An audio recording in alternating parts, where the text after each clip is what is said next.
Hi, everybody. How are you? Hello, Coco. Hi, Lori. How's everybody doing this evening? So, I was checking up on Foodie earlier, and she's currently in alive, or she just finished. I don't know. It's going on forever. I would rather be waterboarded than have to watch her entire life these days. It's so bad. It's so incredibly bad. I can't. Somebody waterboard me instead. I can't with her. I don't want to do it. I feel like a college student that gets hit with like 5 or 6 books of stuff you got to study all in one night. Yeah, she ain't that the truth. She should be on the phone with her new doctor right now. That doctor will probably quit. After listening to her for an hour, that doctor would be ready to quit. Hello, Brooke. So I was watching Foodie. I saw that one of her big supporters is gone, Bear. Something Bear. So one of her big money supporters is gone. That Bear supporter just took off. But you know what? Instead of reacting to Foodie's current live, because I can't stand it anymore. I can't do it, y'all. I just can't. No, can't do it. I know. Even though a sniper, I have to go in and out. Me too. And I love watching through Orange Cat. Rose! Hello, Melly. Was it K-Bear? I think it was K-Bear. K-Bear took off. Something Bear. I forget the name, something Bear. But they're like, yeah, Bear quit. And I'm like, who's Bear? What? So, yeah, it was K-Bear. Something Bear. They kind of a weird name. But Bear's gone. And it's just all she's doing. She's grumpy again. She's so grumpy. Yeah, Orange Cat is great. I know she needs to go to the doctor, but I think she shouldn't because she would only be wasting the doctor's time from seeing a patient who really does want to help themselves. I've actually said that before, Coco. It doesn't make sense to go to the doctor unless you're ready to really heal your hurts. If you're not ready to take the medication and listen to the doctor, you are wasting that person's time and you're taking up valuable time that somebody else who does care about their life can see the doctor and get help. Kitten! Hello, my kitten. How are you, kitten? How are you holding up, kitten? Everybody, Kiwi Kitten is in the house. Kiwi Kitten is always welcome in my house. I've always got room for another cat. Hi, kitten. How are you holding up, kitten? I don't know how you're doing it, darling. Those lives are boring. Boring. Even with her being mad, they're boring. How are you doing it? Are you putting like cotton in your ears when she screeches? Like, how are you not like half blind? Oh, so this is what happened. K-Bear got blocked because they went into the chat of someone that Cutie doesn't like. Oh, look at her over there trying to micromanage people and tell the Beezers where they can go and where they can't go. But she doesn't mind when some of her Beezers go into the chats of the reactors and report back to her. So I guess it only counts if you snitch for her. You just got home, it's okay. Put your feet up. As my grandmother would say, take your shoes off and stay a while. That's what she'd say. Take your shoes off and stay a while. But instead of boring you guys to death with Foodie's current live, because I can't stand it, I would rather do a retro react. I don't know if you guys have heard of a channel called Knock Knock, It's Karma. Knock Knock, It's Karma did a wonderful series called The 7 Deadly Sins, because a lot of people, myself included, have said that she embodies all of the 7 deadly sins. She didn't leave a single one of them out. And Knock Knock, It's Karma did a series of videos highlighting how she represents the 7 deadly sins. So I might go over 1 or 2 of those sins tonight, depending on how long you guys want to go. Hello, Linda. Hi, Grateful. What's that? What's this about? Did you hear she wants to have a handicap parking for her scooter while attending a movie premiere? She isn't handicapped. Don't you need a placard for that? Like you need something like, say, on your car or something to do the handicap parking. You need something like a sticker inside your car to show, like, I am handicapped. She doesn't have that. And she's not handicapped, and she's not disabled either. She's not on disability. She's not certified as being handicapped. She can walk in and out of the building just fine. But for those who weren't around for all of the craziness of Crack It Olympics, I would like to show you how obsessive Foodie is. You guys already probably know, but do you know all of it? You have a disability parking card, and I'm sure it's a process to get that. They don't just give them out like Tic Tacs. I would love her to park her scooter in a parking space so someone can steal it. Is it worth stealing though? It must be a plated vehicle. Yes, ma'am. So instead of boring you guys to death with our current content, because that's like waterboarding for your eyes, I thought I'd line up a video or two for you, courtesy of Knock Knock It's Karma. And I hope that's better than her current live. I think it will be. So this might explain why Salah is currently cutting her off. I don't know if you guys know how obsessive this woman can get. Like when she gets wrapped around a guy, she gets all the way wrapped. She gets wrapped too tight. What's this? She wants to ride the scooter into the theater. What? And park it in a handicap space, but sit in the regular seating. I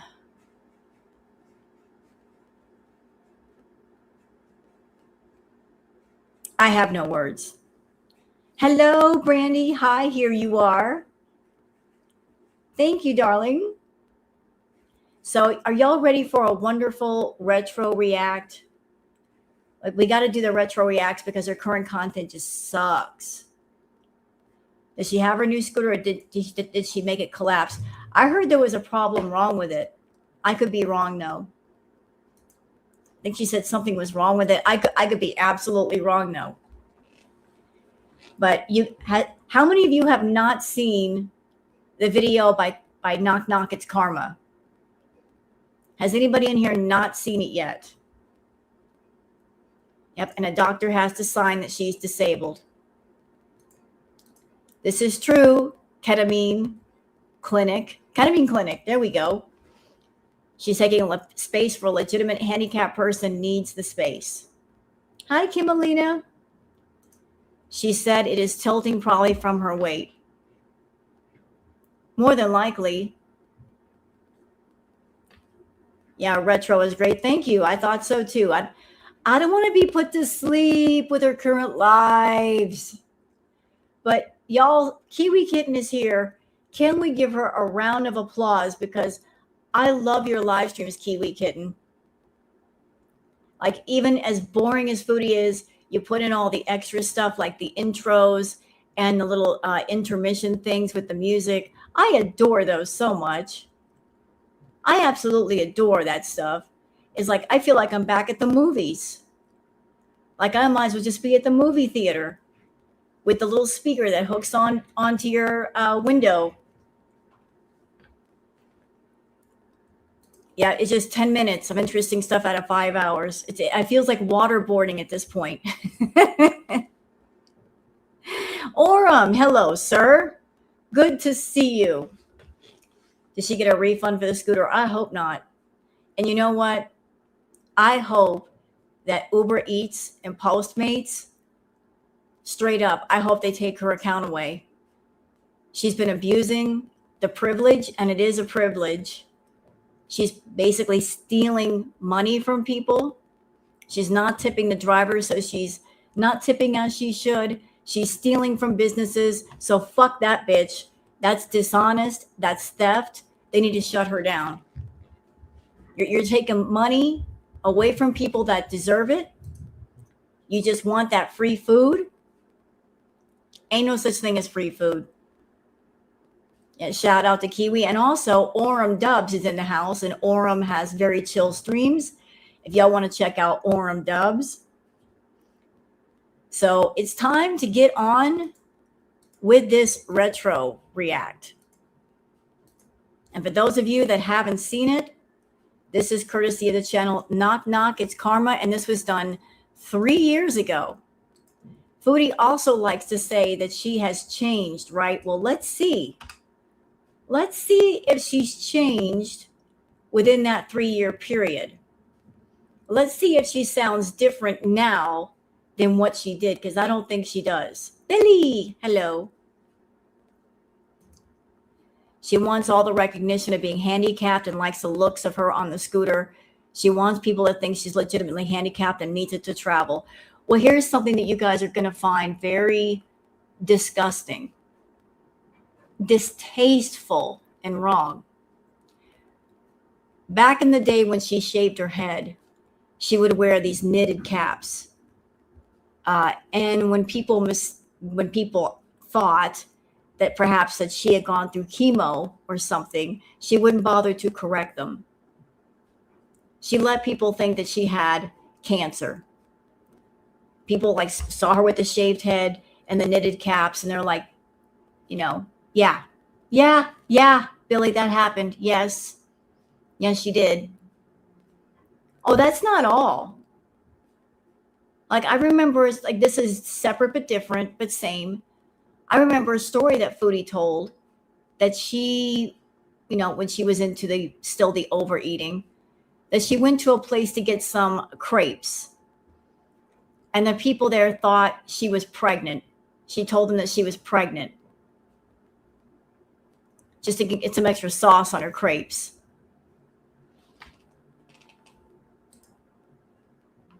So, like, it doesn't matter. Like, she'll pretend that she's got something seriously wrong with her. She'll give the impression that perhaps that she's disabled or pregnant. Oh, you guys didn't know that? Now you know.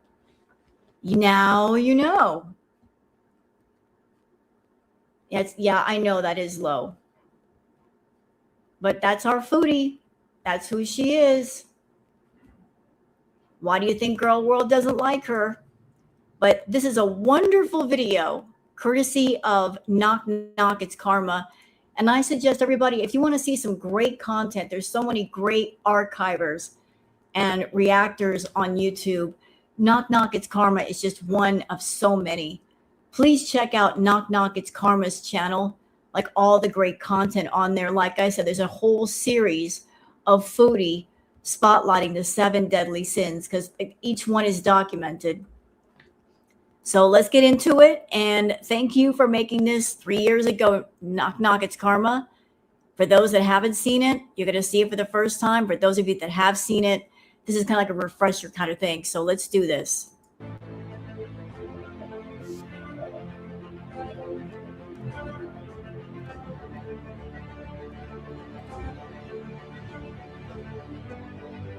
So I found his place, really nice place. Like, it's a nice place. Like, it's like a nice I don't know, it's like a condo or whatever. So I see this guy walk up, he had like a black hoodie and jeans. And when he got in the car, he's like, "Hi."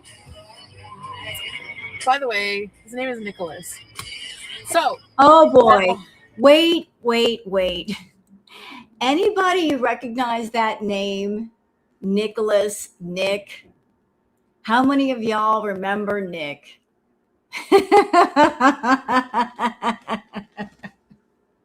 How many of us remember Nicholas? We remember you, Nick, even though we never met you. We know all about you. We remember Nick. Like, raise your hand if you remember Nico, whatever his name was. We remember Nick. How much did you talk about this guy, Nick? How many times did he blocked her? She obsessed over this person, Nick. Was he, Michelle? Nick was the if only I could get into his house. Now imagine a man saying that about a woman. Let's switch to genders for a minute. And let's just say it's a man saying that about a woman.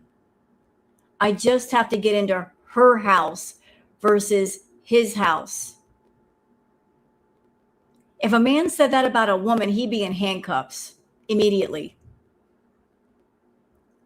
The fact that she's a woman changes nothing. a woman can be just as obsessive and dangerous as a man. I mean, look at Foodie and all that she's done. But I just have to get into his house. That came from Nick. I am not surprised. Hello, Rose, Sabin, Liali, everybody coming in. But I remember Nick. She said the name Nick. I'm like, oh my God, taking me back. Anyway, he gets in, and I grab his face right away. I'm like, you have the cutest face, and I'm so glad you have nice teeth. And he was like, why didn't you just ask to see a picture of my teeth? Anyway, this guy is, oh my God, we couldn't keep our eyes off each other. It's very like, but his accent, and he's just so hot. He's like cute. He's not hot, he's cute. Oh, guys.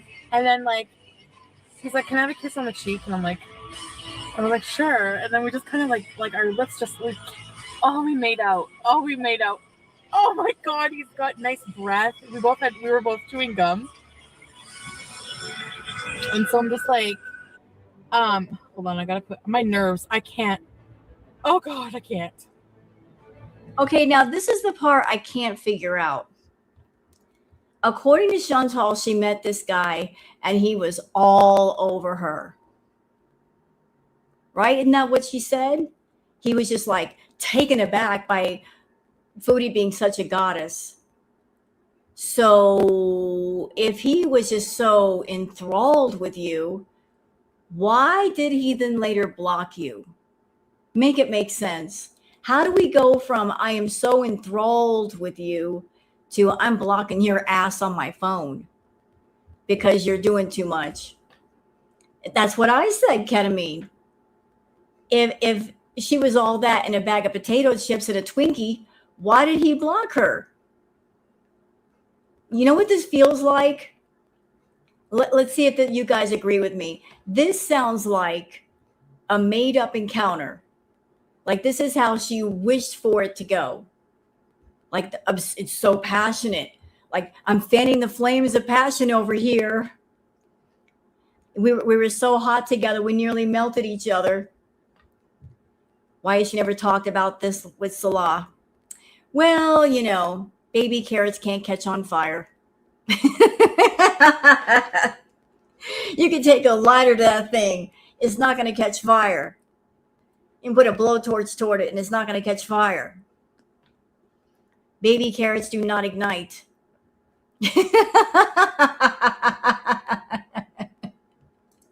What? What? You know I was telling the truth. You can't set a vegetable on fire. I need a cold shower. Fuck, I need a cold shower. I can't tell you how good that felt. Just like the groping and the kissing, and he's so funny. Like we actually had a conversation. Oh, anyway, he's like, I just ordered a bunch of things from my place because he didn't move here that long ago, like during COVID. Like he got lucky with like immigration and stuff, but so he has this permanent residency here, and it's just like it's too good to be true. Like, you know. Okay, stop right there. That's an interesting detail. So she's talking about his residency. Do y'all see a pattern here? Why does she keep going after dudes that like for citizenship and residency and all that? It just can't be a normal citizen. It's like they all seem to have a connecting thread. Residency and citizenship, residency and citizenship. Like I'm just watching this for the first time in a while. And I'm just like, wait a minute, hold on. I forgot her saying this. Where did he come from? Who knows? It could be anywhere. And Foodie will take anybody. Legal? Was it bussin'? Oh, it was bussin'. And he's like, he's too nice. Like, I want to have kids with this man, and I don't have ovaries. I want to have kids with this man. So she barely meets the dude, and she's like, I want to have kids with this man. I want to have kids with this man. Forgive the noise. I got upstairs neighbor and have a kennel on their porch, and I guess they're cleaning it out. That's what all the knocking is about. Sorry about that. And yeah, that happened. That happened on live. while we watched. Does anybody know about that? This happened during the night of her Pumped Up Kick stream. She essayed Pete's while we watched. Is Booger doing renovations? I wish. But she actually essayed Pete's on live. How did this happen? Let me explain it. So Foodie was very, very, very drunk.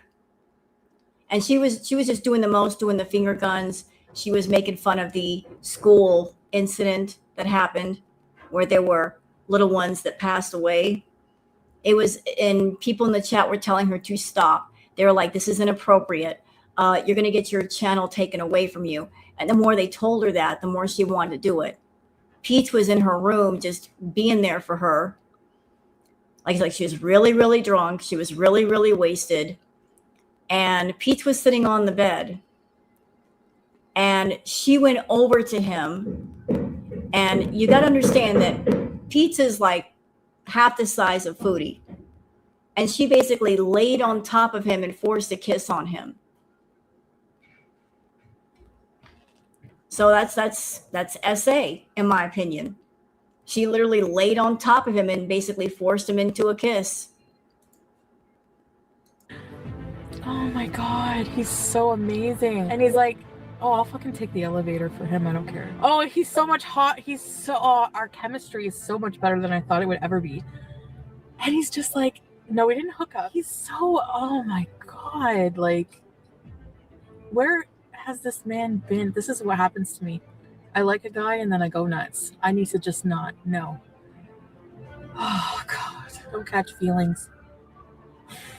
I just have a really bad feeling about how fun it's going to be. He's like, I'll stock my fridge with some drinks and we're like, probably on the weekend, I'm going to go over with my new lingerie.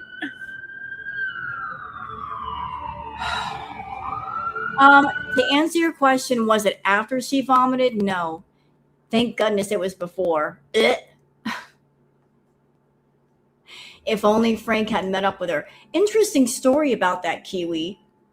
As I understand it, Frank was actually an acquaintance of Pete's at the place that he was working at before he quit. That was how he knew Frank, and that's how Foodie came to meet up with Frank. And poor Frank didn't do anything wrong. He just met up with Foodie. He got in the car with her. He was staring at the chat the whole time like a deer in the headlights. All he did was buy a boba tea, and he got harassed.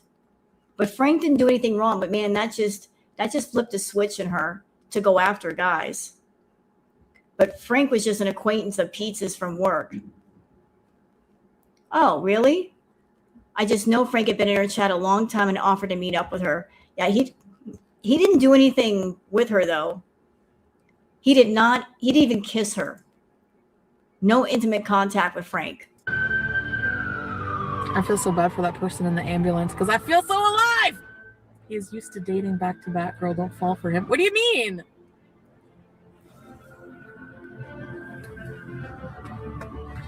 New lingerie. He is definitely relationship material, but I don't really I can't. No, I can't. I can't. I have to go to France and Italy. And anyways, he's talking to 6 other girls. How do you know? Anyways, I don't really care because I'm not his girlfriend and he's not my boyfriend, and that's not ever going to happen. But we can still have a good time. I'm smitten. Yes. She meets the one guy one time and she's smitten. That's how quick it is. That's how fast it happens. She meets a guy one time and she's like, I want to have his babies. Girl, calm down. You're not even at the altar yet. You know, like if you're single and he's single, that means you guys can both mess around with whoever you want. Nobody's in a committed relationship. There's no ring. There's no wedding veil. There's no nothing. Calm down. Like her heart and her private parts are both connected. They're too close to each other. They need to be separated a little bit. You can be in a relationship and work on your mental health. Yeah, I mean, it's not going to be like a stressful relationship with this guy. It's not going to be like, you know, committed games, drama. That's not going to happen. I can tell the type of people we are. We both just want to have fun. I didn't even touch it. I don't know. I don't know what's in there. I don't know what's there. I see a future of hooking up. I just want to lay in bed and kiss this guy. Like, I just want to lay in bed and listen and kiss this guy all night and just like have him touch me. Oh my God! Sorry. Can I just say something? There are two kinds of older women. There is the older woman who, that's the one you hang out with, type one. She knows who she is. She's intelligent. She's well spoken. She's stable. And then there's this one. This one right here. This is the woman you hope you never meet, that you never talk to, that you never match with on a single site. This is the cuckoo one that you start talking to them and you can't get rid of them. So there's the correct older woman that's got her stuff together, that is worth getting to know, and then there's this type, the baby reindeer type, that they get a little bit of the and then they get obsessed. How can you tell she's never been touched? Just by the way she behaves. Because I mean, I'm gonna just say it in plain language. Those of us that are getting some or have gotten some don't feel the need to talk about it the way she does. You talk about it this way when you hardly get it. When you're getting some on the regular or you've had enough, it is nothing. You don't make a point to tell people. You tell people when it barely happens. Like, oh my God, it finally happened to me. Am I wrong or am I right? If you've gotten some or you get some on the regular, it ain't no thing. Don't nobody need to know. It's not front page news. You get it and you shut up about it. Yep, exactly. She's like a 13-year-old girl trying to convince her friend got a totally real boyfriend that goes to another school. And besides that, if you are getting some, you don't have to tell people. They just know. You got that glow, sweetheart. You got it. Ain't nobody got to be told. They just know. You got a big old smile on your face. I haven't eaten a single thing all day. I'm not hungry. Like, I can't eat. I can't eat. How can I eat when I'm feeling this way? Oh my God.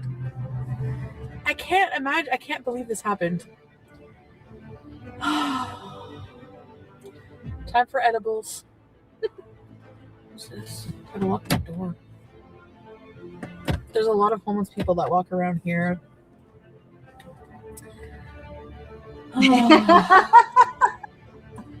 I love this. Orm says, in guy form, this is the one at the bar that hangs off your shoulder, breathing too many beer breaths in your face and speaking in mostly vowels. Yep. Yep. Yeah, I remember during Crackhead Olympics, he was a big old hoe bag. Sleeping with anything that moved. Mr. Coffee, Mr. Motorcycle Guy. She had so many guys allegedly in the picture. It was insane. Danielle. Oh my God.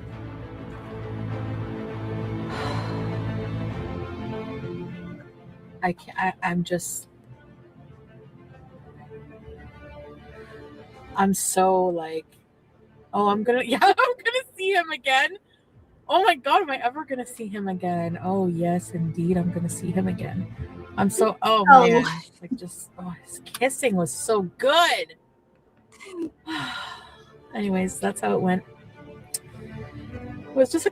It was just an icebreaker, but I don't know anything. I don't know him. Like, I asked him a lot of questions about himself.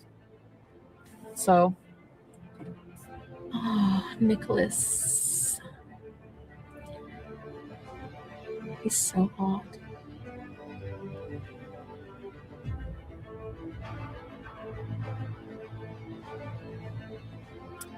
He's perfect for what I want to do.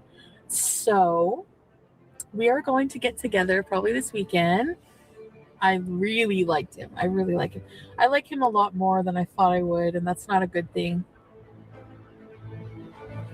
Don't catch feelings. I'm gonna try not to. I don't think I have feelings. I think I just so infatuated with him. Like, he kissed me. Like, I need this so bad. I need this. I need this so bad. Cuckoo. Oh, he was touching me. Yes. So, I'm sorry. That's funny. She acts the same way over gravy. Yep. Well, I don't know if you ever saw it, Orms. There was a very interesting moment with Chantal where she was doing a live stream and she said, Danielle. And I'm like, what just happened there? And I kind of guessed what was going on. And I'm sorry if I'm making anybody nauseous, but let me just give you my theory about the whole Danielle thing. Like she was like, Danielle. Theory time. No proof, no receipt, just theory. I think she had a, shall we say, adult remote controlled toy, and somebody was activating it in certain parts of her body. That's just my theory. Like she had one of those slip-in toys and they were pressing a button. And that's why she was acting like that. I'm trying not to get attached. Okay, guys. Love you guys. I'll see you in a few minutes. Bye. Bye, guys.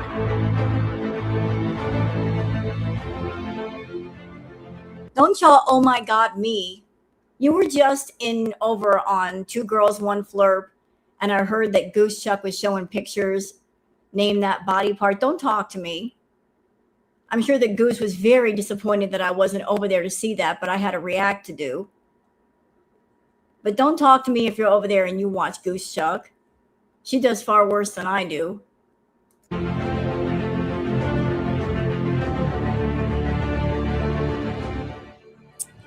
What's wrong, Tina? Everything. Everything is wrong. Keep you waiting. Okay, fine. So he didn't get back to me until so he didn't message me back all day yesterday. What time did I message him at 8 p.m. yesterday? And it wasn't showing red receipts, but it was saying last seen. I'm such a fucking obsessive. This is why, okay, I'm going to tell you, but I'm going to be changing my ways. So I finally messaged him maybe not even an hour ago. And I was like, okay, so I sent him a picture of myself, and then I was like, not a nude one. And then he was like, I sent him a picture of me, and then I said, so I'm going to assume if I don't hear from you soon that tonight's not happening then. And I put an unhappy face. And then the check marks on WhatsApp went to blue right away, and he wrote, I'm so sorry. And then he's like, for tonight, actually, I have a last minute thing come up. I'm like, that sounds like such a lame excuse. So I wrote, oh, that's it. And then he wrote back, yeah, I have an online tutoring session that came up I have to do. So that will block me up for tonight. You know what? We have some gentlemen in my chat room. So I would like to ask the opinion of Orem or anybody else who might be a gentleman. So something just came up. I have an online tutoring session. Is that guys speak for I'm just not that into you? And I'm trying to let you down easy without being rude? Because that's what it sounds like to me. That's exactly what it sounds like to me. I'm trying to let you down easy. I'm not that interested. I'll talk to you later when I talk to you. Yeah, dude's trying to back out gracefully. He's trying to be nice. He's just trying to be nice. Because what he didn't say was, I've got schoolwork, but I'll call you later. He just said, I've got things to do tonight. He's not saying, I got some stuff to do and I'll call you a little bit later tonight. meaning he'll still make time for her. He's like saying, I got stuff to do. I have no time for you tonight. It's a dick move, but yeah, she's getting blown off. Yeah, that's what I thought, Orem. I'm not a dude. I don't have that equipment in my pants, but that's what it sounds like to me. Like, don't call me, I'll call you. And if she were a single woman, if you met up with a guy and say, I would love to see you again, and they're not calling, you know what you do? You just keep yourself busy. You're like, okay, bye. I'll see you when I see you. That's the correct way to handle it. Not sit there by the phone and keep blowing up his phone, because every time you blow up his phone, he's going to get further and further and further and further and further away from you. It's going to turn him off. Like, this person's desperate. Why are they desperate? There must be something wrong with them. This is not natural. This person's unstable. Getting blown off like a dusty photo album. Yep. Yeah, it's not he's being gentle with her. He could have been rude to her. Yeah, he could have. But maybe he was just hoping she'd get the hint. But Foodie doesn't do hints, does she? And then I'm like, okay. And then I was like, all right. I was like, I just didn't hear from you, so I wasn't sure. You know, like, you could have fucking, like, Lewis. And then anyway, so I was like, okay, so are we still on for, you know, like Friday or whatever? Just to kind of see what he'd say. And then he was like, sure. And then he wrote, again, I'm so sorry. I'm just like, okay. And then he's like, yeah, let's keep in touch. And then he put a kissy face. And then I said, all right. Ow. That was painful. Let's keep in touch like you talk to an old friend, not somebody you are romantically interested in. Ow. Oh, I felt that jab all the way over here. Let's keep in touch. See you later. Bye. Girl, I'm so cringing for you. I'm so cringing for you. Eesh. His name. Yeah, that sounds good. And then just a smiley face. So, like, I don't know, he's just a bad communicator or what the deal is. He's not a bad communicator. You're just a bad listener, and you don't pick up on social cues. Like, if you're calling the dude and saying, like, when can we see each other again? He goes, well, I don't know. I got things to do. You know what you say? Okay, I'll talk to you when I talk to you. Just give me a call sometime, bye, and leave it at that. And if they're interested, they'll call back. You know, she doesn't let people chase her. She's always the one doing the chasing. Always. But it really put things back into perspective for me that this guy is still just a guy that probably just wants to hook up with someone. And probably that's all he'll ever want, and that's all it will ever be. Or I'm just thinking like, I'm like super psychotically obsessing about it. You are, because he's a single person and you're a single person. And if he wants to hook up with other people or explore his options, he can. And if you want to, then you can. But you are expecting that as soon as you meet a guy that he will get obsessed with you and only you. And then when it doesn't happen, then you get mad. And it's because I do like him. Like, I really liked him, or I did like him. You know, like, the whole experience in the car was just amazing. We have an amazing chemistry. So I couldn't figure out, I'm just like, why, you know, why would he do that? Why would he just ghost me? I don't think he was ghosting me. I think maybe he's just tired. He doesn't feel like it. Maybe he's chickening out. Maybe he's nervous. Maybe he's hiding something and he's making an excuse. I have no idea. Like, I don't know this guy. Yeah, maybe he's not interested in me. Like, maybe he's not. So, well, see, the story you just told us about this Nicholas person, allegedly he was all over you. So he went from being all over you to just icing you out. That doesn't make sense. How can he go from all over you to just like icing you out? So did you lie when you told the story? Maybe the two of you met up, had some coffee or something, and that's all it was. I think you lied. Because you don't go from like red hot fire to ice within a matter of days.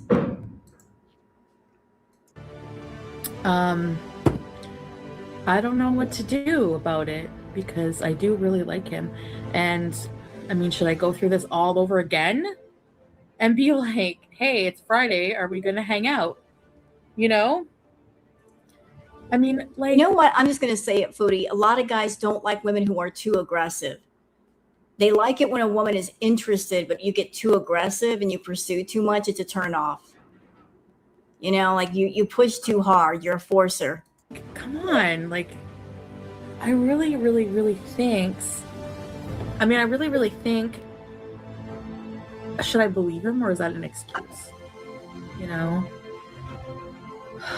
I'm not desperate, but at the same time, he's the only one that really interests me to the point of, you know, like I actually like liked him. So see what happens Friday. Tina, too bad, so sad. His lost girl. If he wanted you, he would make time. He ignored you all day and then didn't even message you to cancel today. You have to message him for him to come up with an excuse. Exactly. Yeah. If you put it that way. I guess I'm just going to see, like, I'm just going to stop obsessing. Like, obviously, I'm not messaging him. Like, I know I say that, but oh my God. Ugh. Yeah, I'm going to give him one more chance. If he cancels on me, then obviously he's not ready. He's not ready, or he's just not interested, and I'll just, you know, whatever. I mean, I don't know him. I don't know what's going on in his mind. Maybe he is freaking out. Maybe he's, who knows, you know? I mean, I guess my lingerie. No, it's really just this simple. If he wants to talk to you, he's got your number. He'll call you. He'll text you. If he's thinking about you, he'll reach out. When one person wants to see another, there's nothing that can keep that person away from that person. They will cross an ocean. They will build an airplane. They will build a road if they have to. They'll find some way to make it happen. But if they're not doing that, that means they're not that interested. You're not a priority. You know, but if you want to be a thought in somebody's mind, there's an old saying, absence makes the heart grow fonder. If you express the interest and then nothing happens, then that tells you where their head is at. But if you leave them alone, they might be thinking about you. They may want to spend time with you, but you've got to give them time to, you know, have that thought of like, I really miss this person. I want to spend time around this person, but you don't never give somebody time to do that. You want to lock them down immediately. They won't have to wait. Be cool. Yeah. You know, maybe it's just too much for him right now. And yeah, it you know, all right, fine. I won't message him until the weekend and I'll just be like, hey, are we doing anything this weekend? If he says, maybe he'll message me before, I don't know. Until then, I'm just going to keep talking to this other guy. I'm going to give him the benefit of the doubt until this weekend. And I'm not making excuses for him. I'm going to give him the benefit of the doubt this one time. If he blows me off on the weekend, then I'm just going to leave him be. You know, it just wasn't meant to be, I guess. I know. Why wait so long to text back? I know. Louis, I know, right?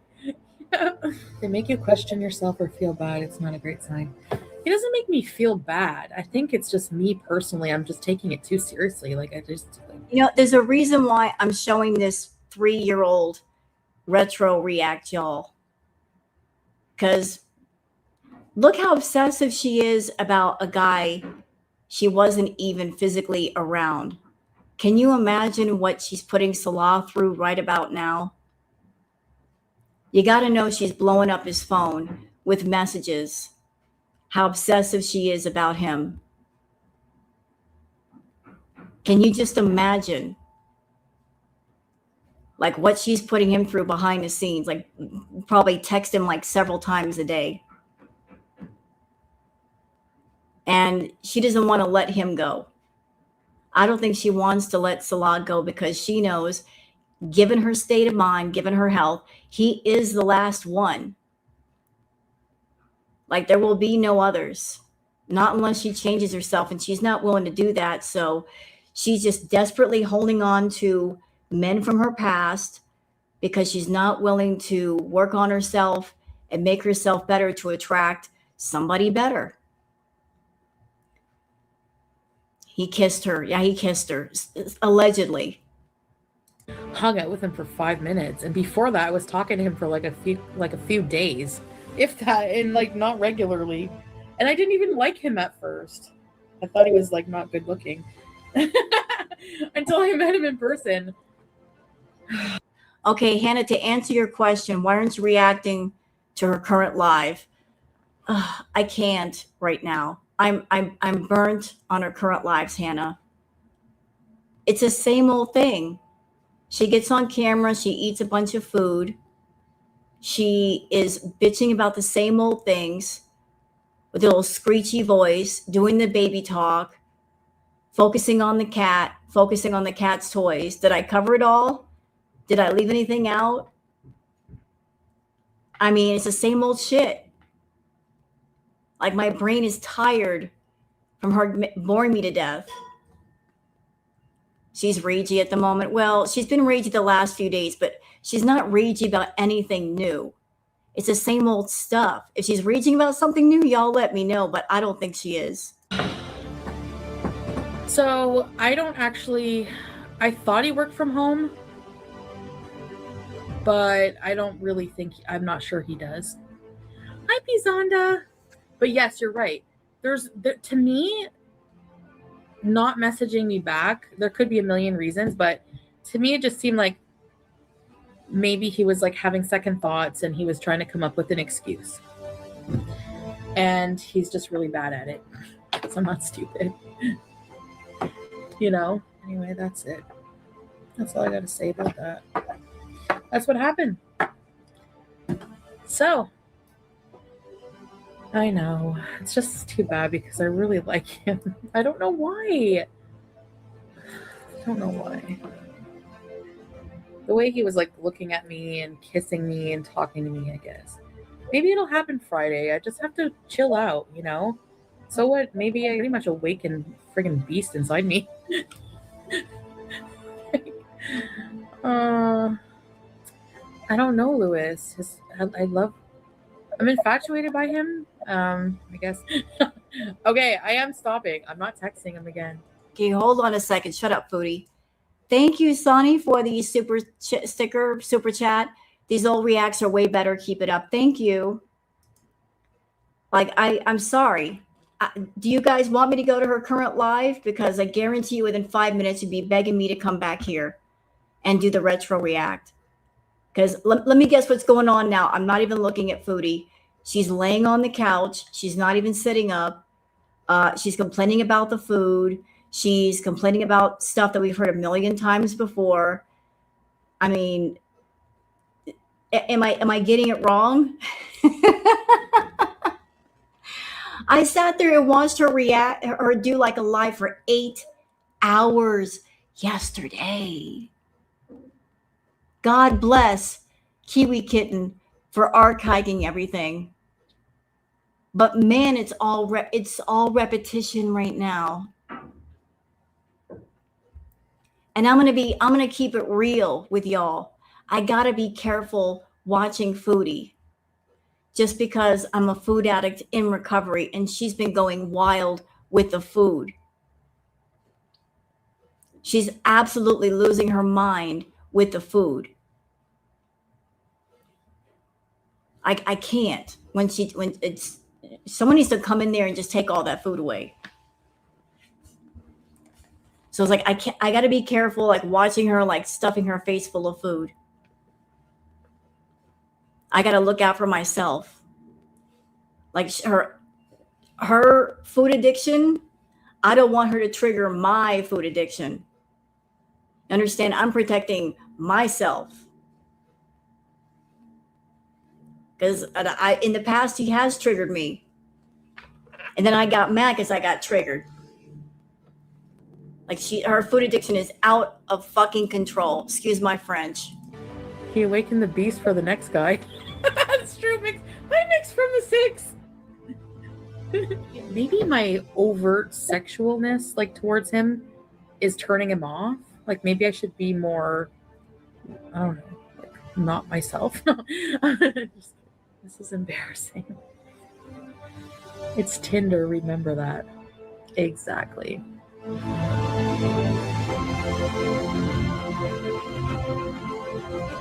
Oh. Uh-oh.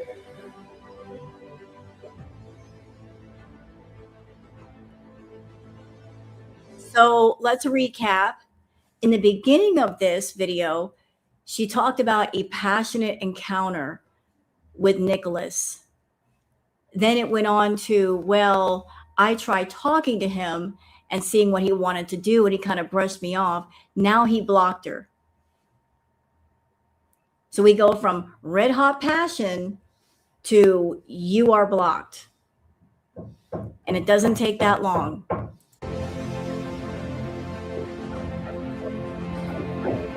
So I think he blocked me because on WhatsApp, there's no more profile picture. There's only one check mark and it doesn't show when he was online. So obviously he blocked me on there. So I told him off on, I pretty much like left him a voicemail and told him off. Well, I didn't like freak out on him. And then, and I messaged him on the dating app and was like, I wish you would have just told me you weren't interested instead of stringing me along. And have a nice life. And if he like tries to message me tomorrow, he has some fucking, I don't know what it is. He's like the weirdest guy I've ever talked to. Well, you're probably like the weirdest chick he's ever talked to. So he just stopped talking to you. That wasn't good enough. Thank you, Grateful Life.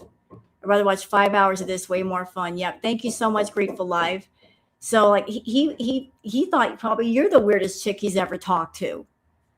Like he just quietly distanced himself and you're going off on him. And of course she's got to look like the victor, you know, like I got to win this somehow. And you get mad and you tell him off. And here's another thing, Foodie. Back in the day, you would get online and talk about these guys on your YouTube channel. Do you think guys that you're just dating want you to talk about them on a public forum and embarrass them in some way? No, they absolutely do not. They don't want nothing to do with that. I've never like encountered this before where it's like 1 minute you're acting like you're so into it and you just can't wait and you want to see me. Thank you, Grateful Life, for being a new member. Appreciate it, darling. And you're talking nonstop.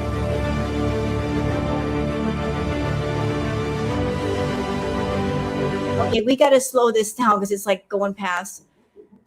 Go back. Go back. Go back. Sorry. Dang it. We're going to turn down the sound a bit. He wasn't all into her. He wasn't talking nonstop. As a matter of fact, she documented very well, I may add. It was like pulling teeth getting this guy to communicate with her. And he doesn't deserve to have the narrative twisted and his character slandered just because he said no and didn't want Chantal. Keep in mind, it's only been 6 days. 6 days. 6 days for her, from her to turn into a baby reindeer.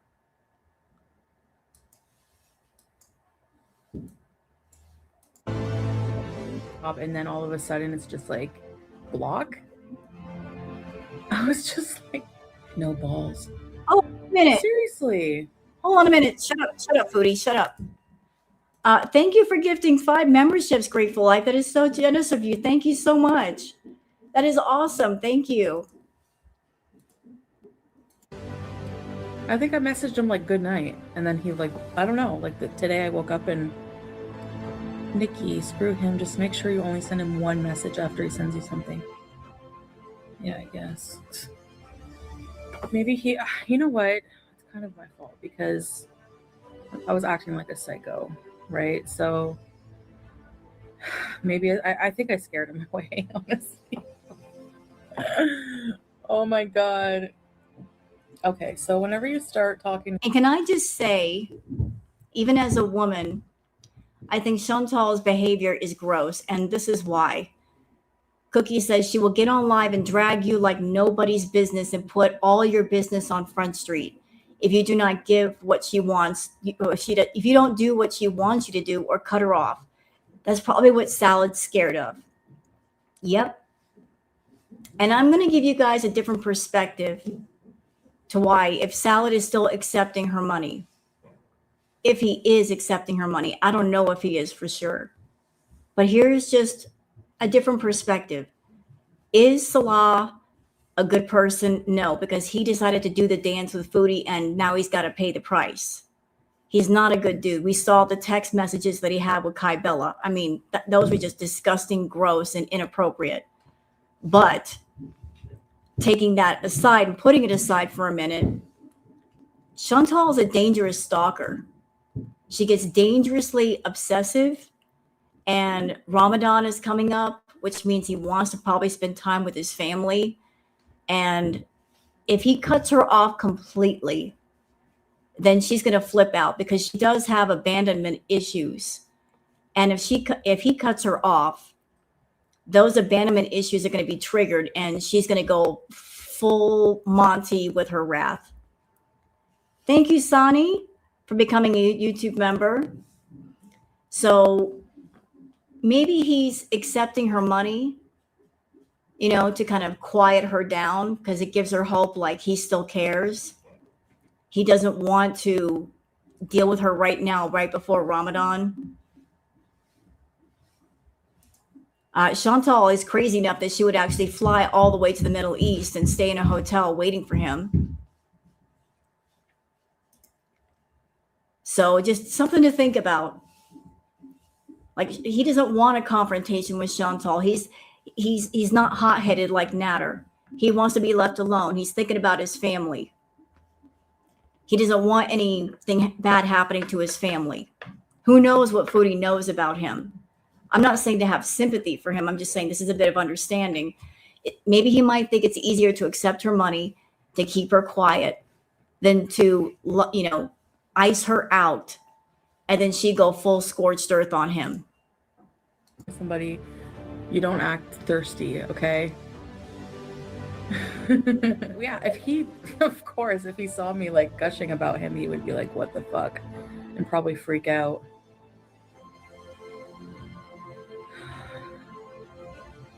Yeah, it was Nicholas. Probably scared him away. I don't know. I don't know. I really don't know what his problem is. But it's like, I like being single, though. I don't want to be in a relationship. But I don't want... It's like what I want doesn't exist, basically. Like I just want like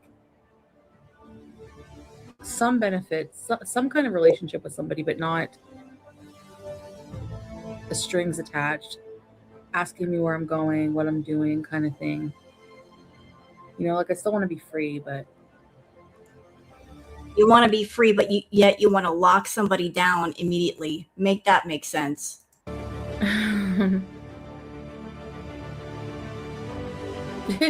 Yeah, I guess. I want a relationship but no relationship. I don't know how to explain it. It's called having some fun. I think I'm just too intense. Like I'm really intense. I guess I was just like really too intense, maybe. I don't know. I'm not gonna like guess. Like if you didn't tell me, whatever. You're too, yeah. This story right here, and yes, I have heard this story. Do you remember when she told us about the French lover? She broke into his apartment and hid in his bedroom. I remember that story. And this French lover was the older man that she got involved with when she was way too young. Way, way too young. But I do remember that story. And I also remember the story, where she stalked two teenage boys in a rock band to the point where their father came outside and said, "You better get off my property. I'm going to call the cops." So her obsessive behaviors started well before YouTube. The only difference is that she had a platform that if a guy didn't give her what she wanted, she could shame them on the public platform for not giving her what she wanted. But I was only like that with him. Like any other guy, I was like, whatever.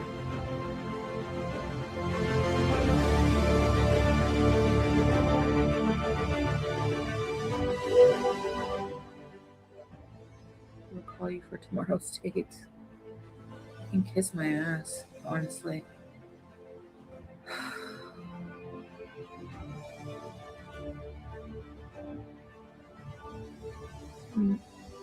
He probably just, yeah, thought it was a booty call. And he's probably, maybe he's like blocking it off before because he sees me getting like, you know, and he probably just wants like something sexual. So I kind of blew it. If that's the case, then I definitely blew it. For sure. Probably my behaviors. Okay, hold on. We're gonna have to back it up. We're gonna have to back it up again. Where is it? Okay, there we go. Keep going. Sexual.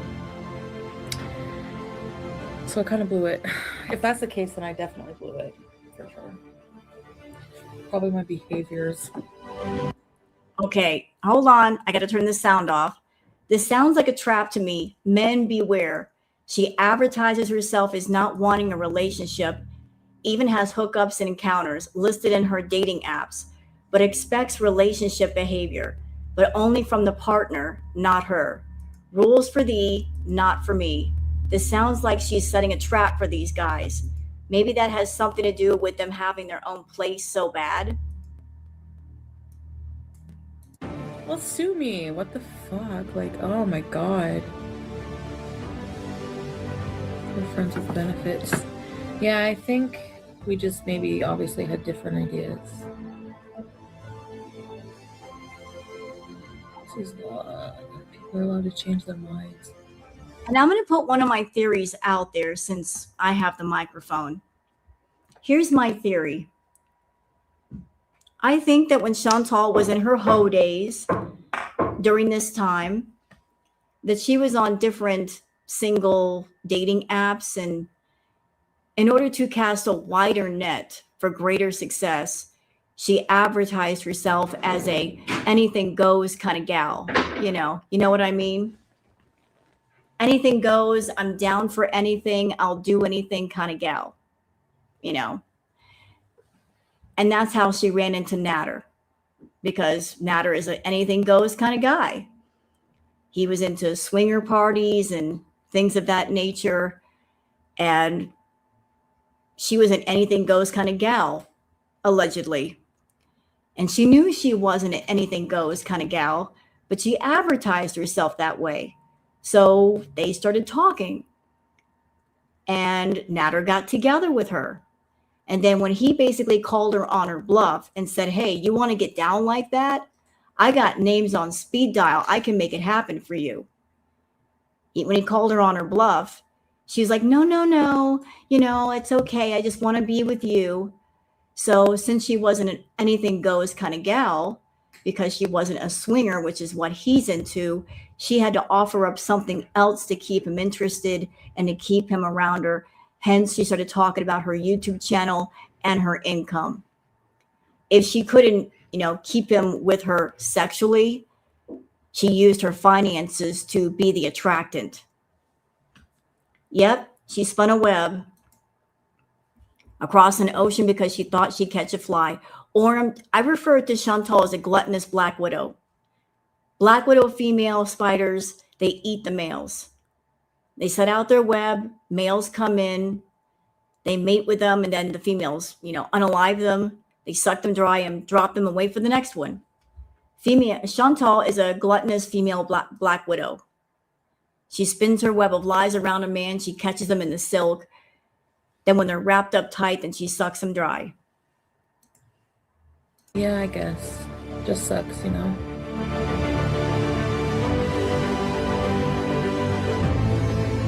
And it changes it like so drastically, like so often.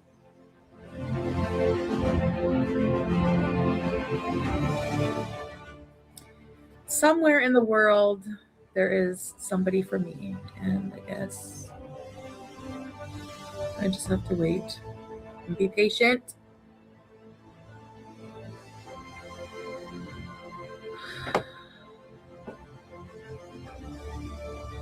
Booker. Yes, Zen, he did. Hey, folks. Just blocked me out of nowhere, like out of nowhere. Just like I woke up and I was like getting ready, like I didn't notice till like later, like after I got up, and I was just like, I was checking my WhatsApp, and then I noticed his picture wasn't there, and I'm just like on his icon on WhatsApp, and I'm just like, Oh, this may be related or maybe not be related. And I know Foodie's going to get pissed off for me talking about this, but I don't care, bitch. Something you guys should know. Remember when it was revealed that she was speaking to people on Telegram? Telegram is a messenger service. Chantal said she was only using Telegram to talk to Salah. Now, here's what's interesting about that. Chantal was using a picture, another woman's picture, and the picture looked very, shall we say, explicit, even though there were no private parts shown. Well, I got suspicious about that picture because I'm like, this looks like a prawn picture. So I did some digging. I took that picture and I went searching. I wasn't interested in cow tipping. I was just following a hunch. The picture that she was using was a picture of a female prawn entertainer who did movies. So why would Chantal use a female prawn entertainer's picture to talk to her husband? If she was just talking to Salah, why not use her own picture? Were you catfishing people on Telegram, Foodie? Making them think that was you using your low BMI voice? I think you were. what the fuck? Like, and I remember like the signs that you're blocked on WhatsApp. I don't know who just messaged me. So then, and then I was like, and then I like all the other signs that he blocked me were there. So I was like, what? I was so like, it was like a slap right in the face. Like that stung. I was like, okay. I was like, you know what? You blocked me on fucking WhatsApp. Well, guess what? I still have your number. Oh my God. This is not funny. It's not cute. It's not a joke. We got to turn down the sound. It's not funny. It's not a joke. It's not cute. It's, say it with me, it's harassment. So he blocked her on one app. She's like, well, I still have your phone number. That's the way she's handling things. I still have your phone number. I can still contact you. No means no, Foodie. Block my number because his voicemail showed up. His voicemail came on. Maybe he'll like reactivate it and like unblock me. Sorry, I know. Unblock me and then be like, oh, sorry, something technical happened to my WhatsApp. But not now that I told him off. But I didn't like insult him. I just said I wish he would have like let me know instead of stringing me along. But he doesn't owe me anything. He doesn't know me. Like, yeah, you're right. He doesn't owe you anything, and yet you keep contacting him like he owes you money. No means no. It doesn't matter if it's a man saying it or a woman saying it or anybody saying it. No means no. Boundaries, Chantal. You don't respect boundaries. You don't accept the word no. You think no means yes later on. No means no. You just can't accept when somebody does not want to talk to you and they don't want to be around you. You think you can just force your way into somebody's life. That's why I call you a predator. It didn't go straight to voicemail, no. He probably saw my number calling and was like, oh fuck, this girl's crazy. I don't want to mess with crazy. I know, like, a lot of guys get turned off right away by women that are maybe more forward or more, you know.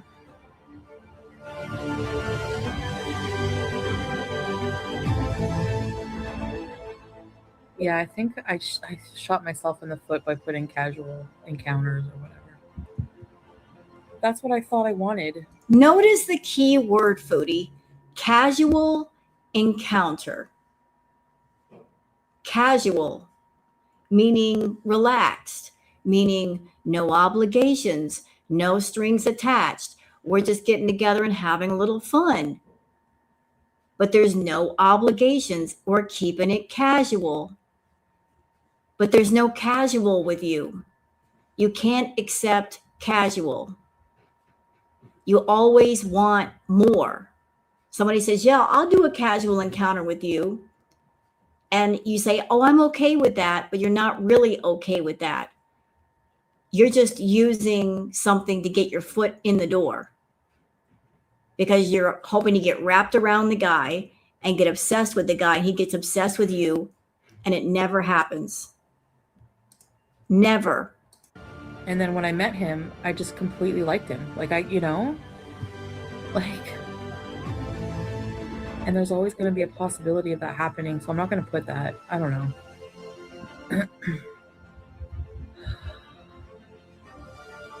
Yeah, he does have bad manners. Well, I mean, I don't know why I was expecting a gentleman when I put that on my profile. Like, I just want to hook up, but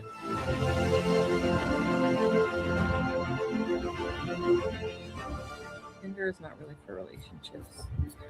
That's the thing. I don't really want a relationship either. Like, I don't. I want more than a hookup, but not a relationship. So what's the in between of that? You don't want in a relationship, you want an obsession. You want the guy to get obsessed with you as much as you're obsessed with him, because the obsession gives you some sort of strong validation. And here's the crazy thing of it all, chat. Bad boys, she can't tame a bad boy. She wants to tame one. But if she finds somebody who honestly loves her, then the challenge is over. She wants nothing to do with that nice guy. She said that nice guys are boring. So nice guys are too boring. There's no challenge there. And bad boys are too much of a challenge because it's a challenge that she can't win. So she wants the bad boy qualities and a good guy. She's looking for the impossible dream. You know, like, I want a bad boy who will love me like a good boy. Ain't no such thing. And there's no taming a bad boy. They tame themselves. You can't be a woman come along and think, I'm going to change him, because that never happens. Never. But she's not looking for a relationship. She's looking for a challenge. She likes to be challenged. The bigger the challenge, the more she chases after it. That's why she chased after Natter for a year, and why even current day, we saw her, she's still hooked up with him because he's still a challenge. That was the challenge that got away, and that the race she never won. She's looking for a challenge, not a man. I did communicate my intentions to him, and I think maybe that scared him away. I don't know. No more nice girl.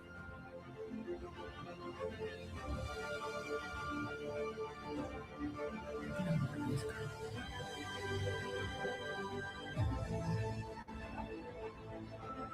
Go back to live streams and doing videos and working on my channel myself. Because you know what? It's distracting. It is distracting. Like, looking for love and stuff. It's distracting. I don't know, Tracy. If you're a person and you're looking for a relationship, you should make a profile saying, I am looking for a relationship. Because if you make a profile and you say, I'm into sexual encounters only, you're lying to yourself and you're lying to the people who might be contacting you. Honestly. There are those people that just want to do casual encounters only. But if you're someone and you want more than that, then you need to speak up and say so, because by not saying so, you are misrepresenting yourself.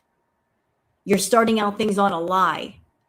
And then you can't get mad if things go sideways, because you want something, you didn't say what it was.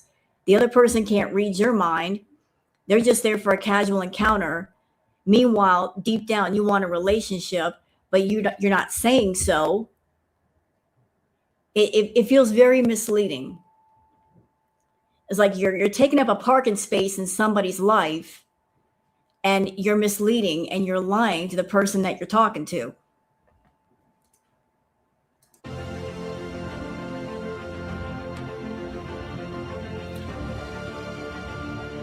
I guess maybe I wasn't clear about my intentions, because I do want just a hookup. But at the same time, hoping maybe something would happen when I hook up with somebody I like. Maybe more. So, anyway.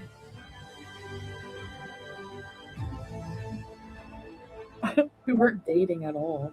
I only met him like once. How did I get blocked? I don't know. He just blocked me on. So she met him one time, and this is how obsessive she got over this guy. They met once. And she's this angry and obsessive over a guy after meeting him once. What's up? He didn't give me a reason, nothing. So I can't believe I left him a voicemail. I'm so crazy. I am that crazy girl that people talk about right now. Hi, it's Chantel. Wee. It's like misery. I'm gonna kidnap him. No, I'm just joking. Oh, I better not say that. You can't even joke about those things these days. No. I'll probably freaking call the cops on me. This woman's crazy obsessed. No. I'm done. I'm just done. I think I'm just gonna I am gonna just forget it. If he messages me, I'm just gonna say that I'm done. Sorry. This is like how many times that he's done that to me. I don't get it. Like it's annoying me that I don't understand,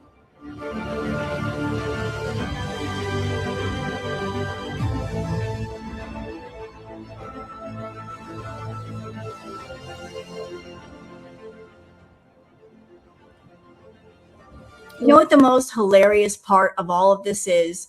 Chantal proclaims herself to be a professional starfisher. So she wants a guy to get all wrapped around her, even though she doesn't have any good qualities. But she expects a guy to be obsessed with her, even though all she does is starfish. Last time I checked, guys don't get wrapped around marine life. Or people who are boring in bed.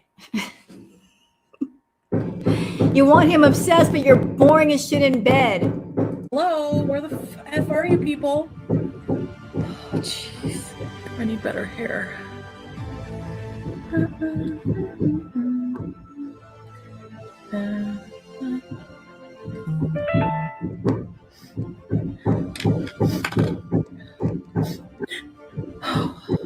Sammy, this too will pass. I'm sorry, I'm getting distracted. What the fuck are y'all doing up there? Building a dungeon? Damn. They have a kennel up there, but it feels like they're building a dungeon. Cut it out. Who do I have locked in the closet? That's not me. Those are my neighbors. There's an apartment right above mine, and they have like stairs that go outside up to a door, and they have like a dog kennel sitting right there. I don't know what the hell they're doing. They're building an entire ass dungeon outside. Rose deflecting. I'm not deflecting. It's just no, it's not hanky panky. Is that goose in the closet? Yeah, I put her in there. And I'm hitting her with the danger ladle. Bad goose, bad. Bad. Abusing the rose emoji, bad. Are they remodeling the unit? No, just doing something with a kennel. It sounds like, I don't know what they're up to, but they need to cut it out. Come on now, stop making all that noise. J.R. Rodriguez, Molly. Where is everybody? Scapegoat. Let me just announce that I'm live. Is that what people do these days? I can't be live for too long. I have to talk. Hi, mashed potatoes. I have some friggin' tea for you guys. Oh my god, I have some tea for you. No, you know what though? Like this, you know why I'm not reacting that much? And I'm going to talk shit on my neighbors just because I can. Like I keep late hours. I'm a pretty understanding person. I'm very patient. I am not a nightmare neighbor, but I don't know what the fuck they do, but they're up till 6 o'clock in the morning. And it sounds like they got an entire factory up there building shit. What the hell, man? 3 o'clock in the morning, and it sounds like they're building automobiles up there. Like, this is what I'm dealing with. I don't know. I thought my landlord liked me. They put crazy people above me. Yeah, it's like that. And they fight a lot, inside, outside. I have to have patience to deal with them. I'm trying so hard to be patient right now. Remember? Okay, I'm just gonna wait for a few more people to come in because I don't want people to. I have a Egyptian guy that I'm talking to now. He's from Egypt, or no, yeah, he's from Egypt, Alexandria, Egypt, and he's a chef. So he's always pushing me to come over and eat. He loves BBW. That's not the tea. The tea is hot. We need to let the tea cool off. Hi, Marissa. Yeah, maybe. Yeah, okay. Okay, here's something y'all should know. The heart necklace. There is a story revolving around the heart necklace. That was a necklace that Natter gave her. Now, for those who were not around during that time, Chantal, I guess, was trying to pursue some sort of flim flam, 50 Shades of Grey type thing with Natter. And for those who don't know, for those who are real life submissives, submissives will sometimes wear what's known as a day collar. A day collar could be a bracelet, a ring, or a necklace that doesn't look out of place in place of like their collar. It's called a day collar. So this heart necklace functioned as her day collar. And she wore it all the time for Natter. So just a detail that you guys should know. She got wrapped around Natter and she started wearing that necklace all the freaking time. Here's the tea. Victoria. He came in just in time. Danielle, I don't know where she is. Caitlin, she's probably busy. Oh, there's Danielle. Amy Kennedy. All right. So just by haphazard chance, Jennifer, I was like, I'm not over Nicholas. I know it's messed up. I met him for 15 minutes. I really, really feel like there was something there. It's a gut instinct. I don't usually trust my instincts. So I just haphazardly, like I said, I've been talking to this other guy. He's from Egypt. Yep. So here comes Natter. So directly on the heels of Nicholas came Natter. So I texted him because I'm blocked everywhere. So I texted him like a loser out of desperation. I really just wanted to see what would happen. So I texted Nick and I said, hi. So I went to bed. I woke up today. A text message at 10:42. I know the timestamp. Saying, what did he say? Hi, I'm so sorry. And then at noon, he wrote, how are you? A couple hours later, but I was sleeping. So then I woke up and I said, oh, so stupid me. Remember I was like, hi, Tracy. I was like, oh, if he ever messages me, you guys are like, you better tell him to go fuck himself. Guess what I said? I said, hey, I said, don't be sorry. I'm just glad to hear from you. And hear me out, okay?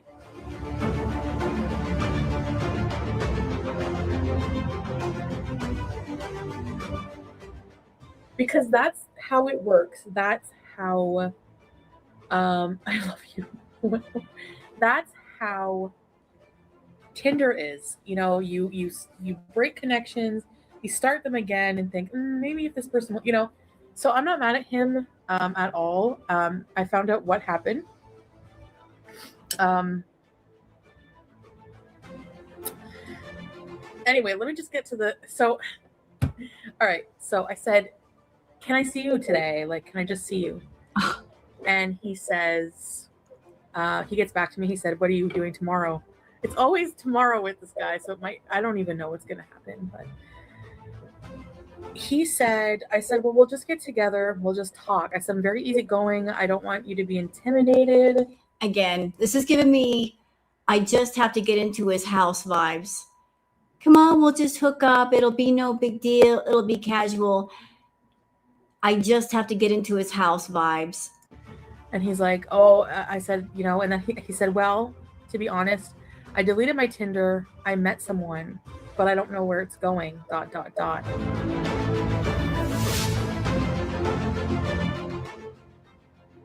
So that like stung because I was like, so I said, oh, okay. I said, oh, all right. I guess I said, look, if I'm not your type and it's not something you want to pursue, just let me know. I won't be angry.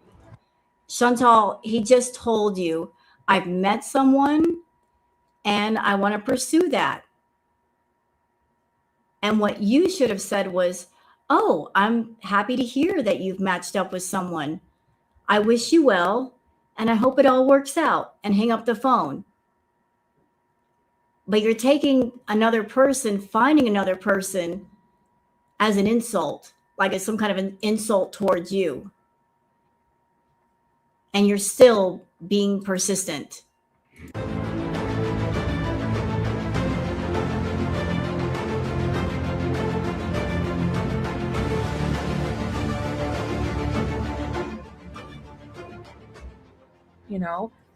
And he's like, you are my type, like 100%.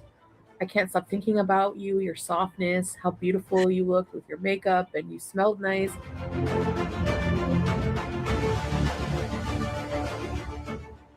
And I just love your type.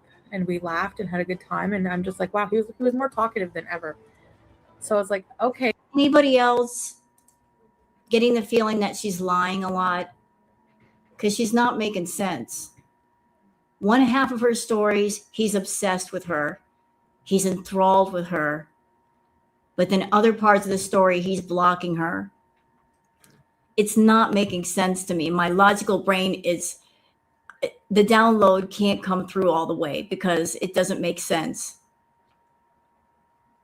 I feel like I'm stuck in the loading screen in my head. He's obsessed with me, but yet he's not obsessed with me.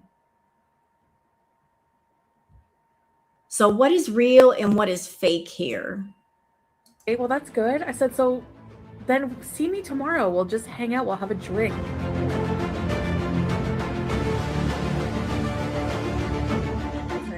You're the only guy that can really carry a conversation like that I've met on Tinder. And honestly, like if I started a regular sex situationship with Nicholas, I would totally delete my Tinder.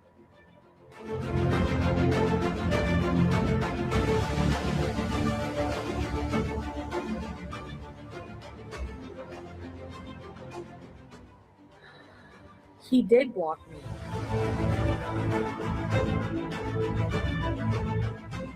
I know, but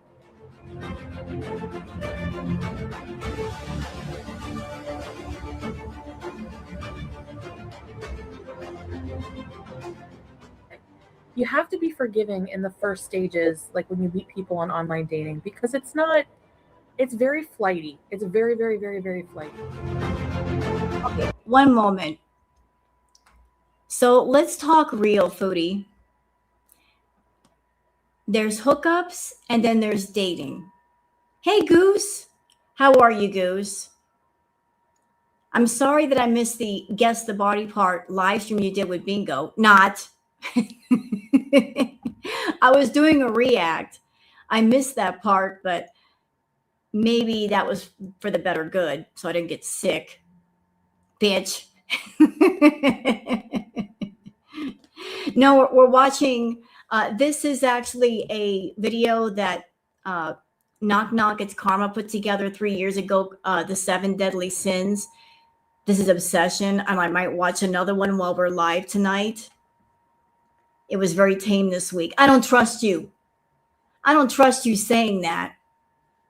I know how you are. Don't tell me that. I don't believe you. You have scarred my eyes too much for me to believe you, bitch. Go away with that. But this is part of the 7 Deadly Sins, but this is like going over her different obsessive behavior. The channel is called 2 Girls, 1 Flirp. She does panels with Bingo, and they're both very funny ladies up there. And Goose Chuck also has her channel that she likes to torture me on, bitch. You know, like here's a funny video of a kitten playing with a ball of yarn. You know, so yeah, go into Goose's chat. Can one of my mods please post the 2 links? If you guys can find 2 Girls, 1 Flirp, that link, and also the link for Goose Chuck's channel, I'd really appreciate it. That way people can find Goose Chuck and all of her disgusting pictures.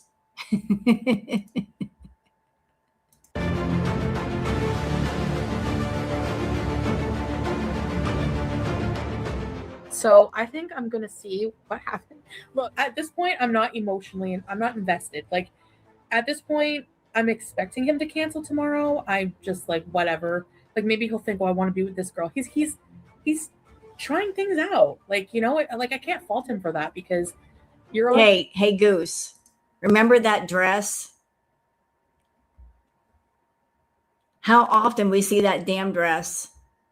She had the same dress in 2 different colors. She had that white floral dress, and she also had the yellow floral dress. And somebody on Twitter once said something that when she had that dress on and her makeup and all that, they said she looks like the naughty church lady Peaches that goes to church, but not for the spirit. She goes to church for the men.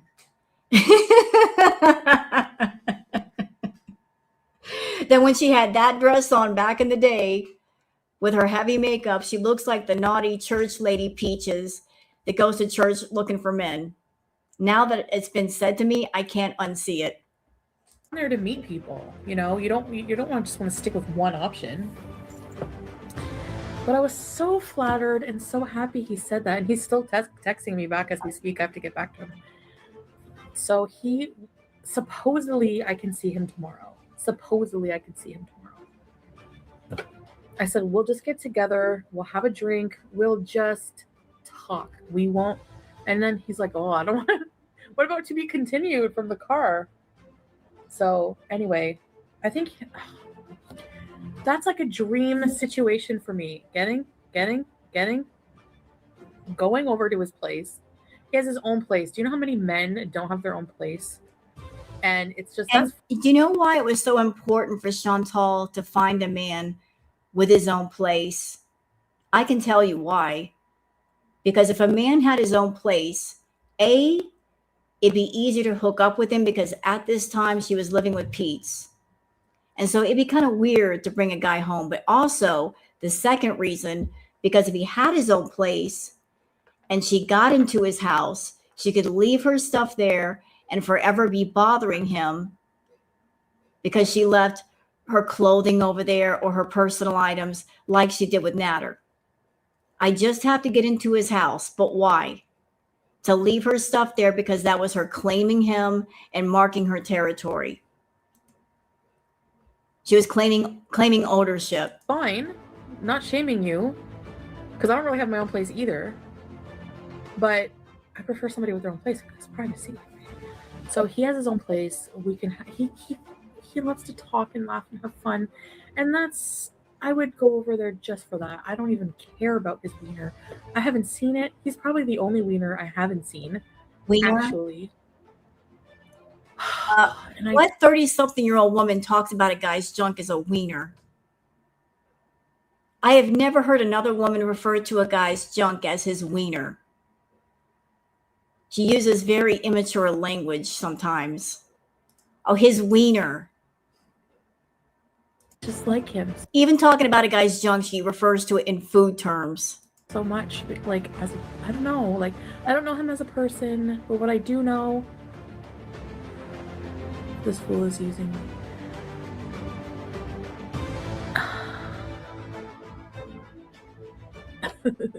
Hi, Nicholas. That's not the Nicholas. I hope not. Could you imagine how embarrassing that would be? Well, if it is you, I really like you. Ignore. I'm just really like attracted to him for some reason. I can't help it. Okay. You're attracted to him because you couldn't have him. So the Egyptian guy is very. Is it like, I don't know if it's like all Egyptian men, but he's very fucking pushy, like bossy. Am I sitting on Nicholas' face? Oh yeah, he is Arab, yeah. But he's so fucking hot. He's so hot. Oh my god. Yeah, And then I remember Chantal talking about Natter's looks. Her describing Natter to us, that he had the washboard abs, an athletic body, and he looked like Jerry Seinfeld. Didn't we hear all that? That he was so handsome. And then came the live stream that she did over at his place, where he told her, I don't want to be on camera. He wanted to do card tricks where people could see them on live. We were only supposed to see his hands, but she purposely tilted the camera up so we can see his face. And she did it on purpose. That was another way for her to claim him. It's all about claiming him. She's always claimed that she wants a guy to claim her, but she wants to claim a guy first. That's her way of like putting a fence around the guy and saying, back off, ladies, he's mine. So before he says, I want to be in a relationship, she'll basically put ownership rights around that man in any way she can think of, whether it's showing him on camera, showing his phone number, saying his name, revealing details. It's all about claiming someone. I want a guy to claim me. No, she'll claim you first. Even if you don't want her to, she'll claim you. Yeah, we're all jealous. And he can do card tricks too. Don't forget about that. Gave me a picture of his nude body, and I was like, so beautiful. Controlling feeder. It's not a feeder. Well, he always wants to feed me, so maybe. But he wants to feed me good, healthy food. Like, he's a cook. I don't know. He's just really cute. I know that. About that. He wants to feed me good, healthy food. Something else should know what happened back in the day. Chantal would go without food for a while before she went to Natter's place because she didn't want to, be in the bathroom all the time while she was over there. So she would eat his cooking and say that it was great. But as soon as she got done with him, which wouldn't be until the next morning, she would immediately run to go get fast food. Because that's what she really wanted. She would act like, oh, I love your cooking so much, but then run immediately to a Starbucks and a Burger King as soon as she got out of there. that isn't a good sign. Is the Nicholas that blocked you? Yes, it is.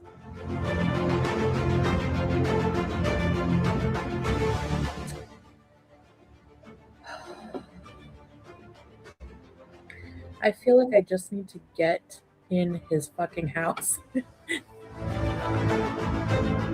get to him, and then it'll be perfect. and get to him, and then he won't. It'll be perfect.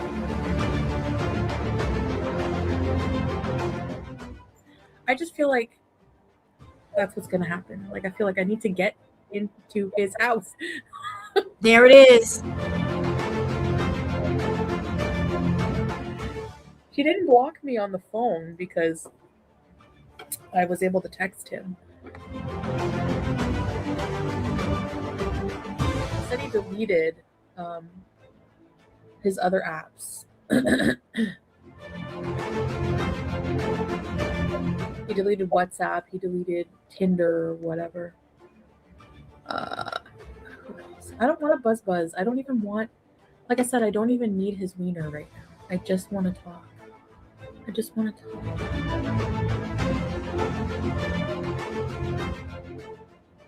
Don't get a restraining order. Could you imagine? I said, and if you don't, the glitter girl guy just messaged me. I forgot about him. Oh my god, the dad. He's so like.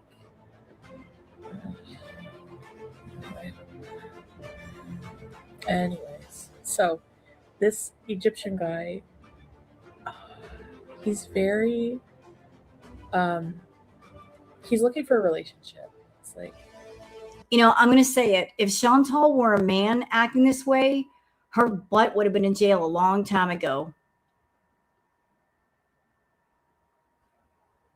If she were a man acting this way, she would have been in jail at least once for this behavior. You're going to come here and you're not going to want to learn. Yeah, Nicholas was probably... he was testing his waters, I guess. No, he used WhatsApp for side chicks. Oh my god, do you think maybe he has a girlfriend? That's why he's like, I'm seeing someone, but I don't know where it's going. Maybe he was seeing someone all along and they're going between. I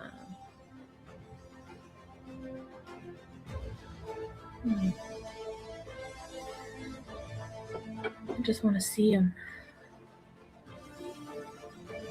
Block Nicholas and Egypt. No, I'm not gonna block them. Those are weird signs. I know it's already so toxic, but like a part of me can't help it because he's so into me. Like it's flattering. Hi Annie. Hi. So maybe I'm using this Egyptian guy as an ego. No, he's like so he's so flattering, and he's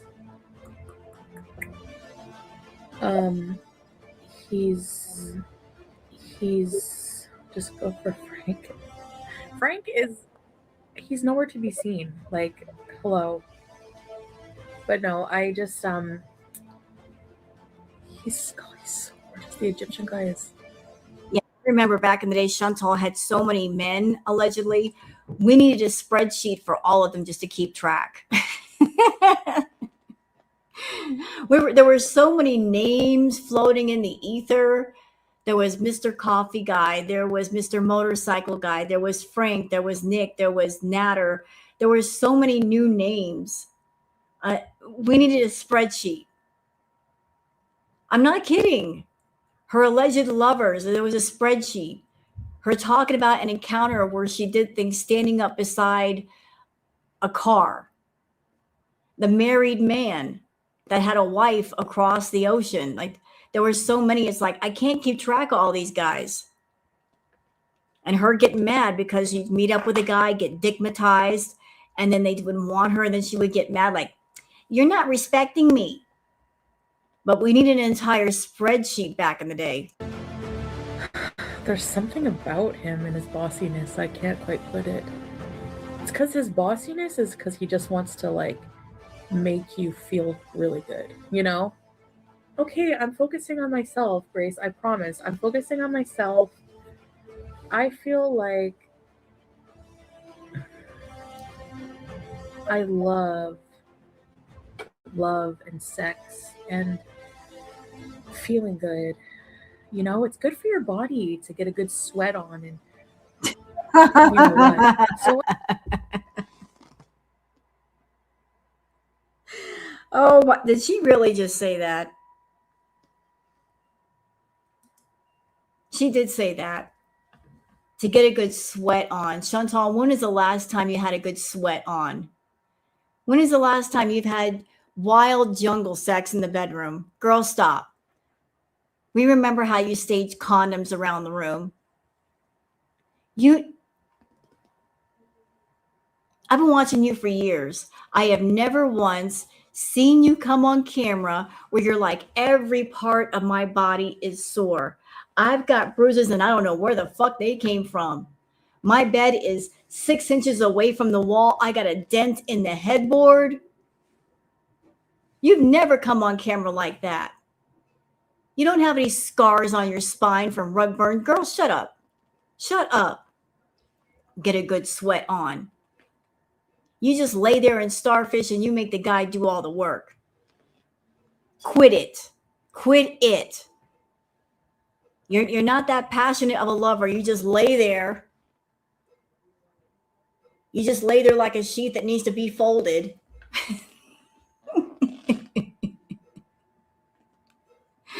You've never gotten a good sweat on. I would imagine that any guy that's with you, though, they're going to get a good sweat.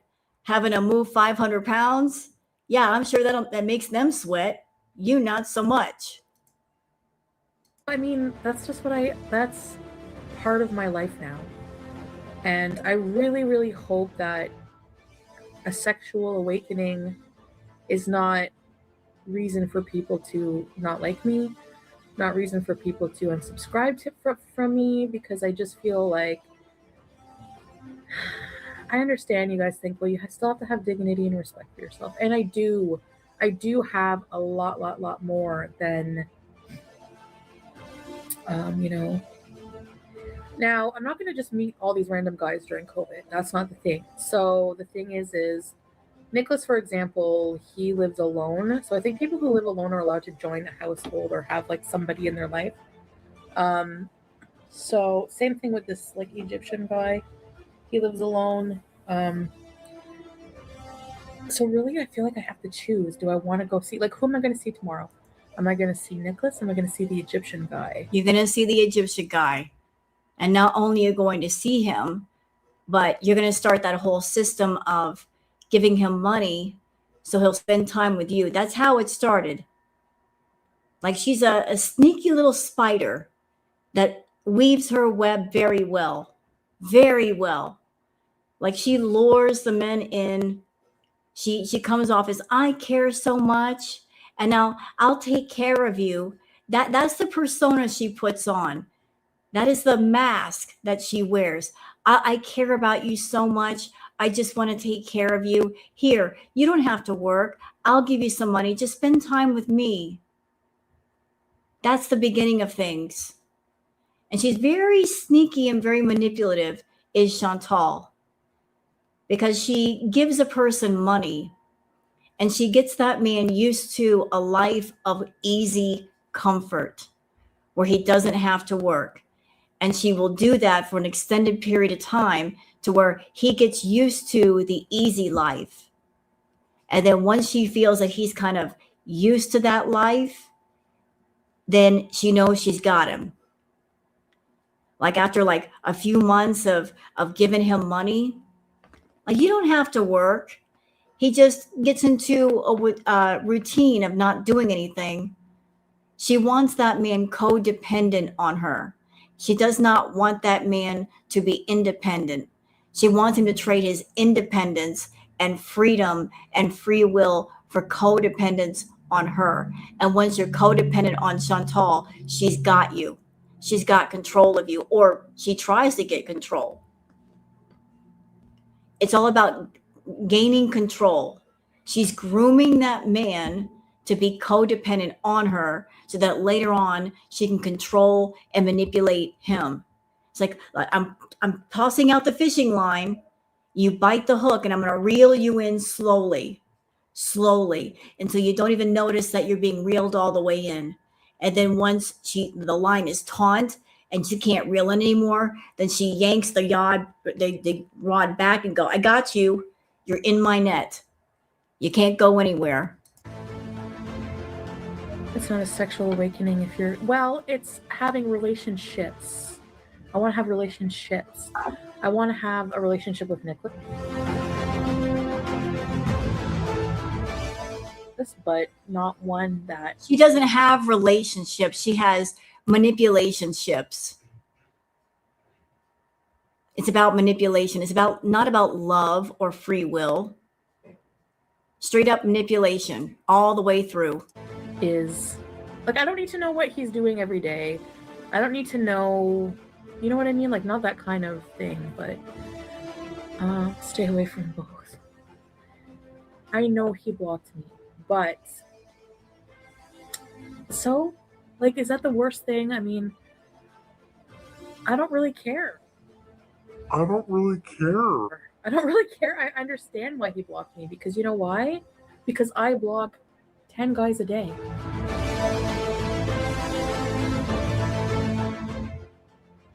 Yeah, he just he messaged me back, Annie, and we're talking.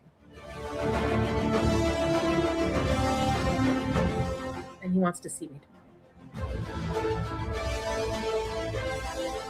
He's kind of seeing somebody.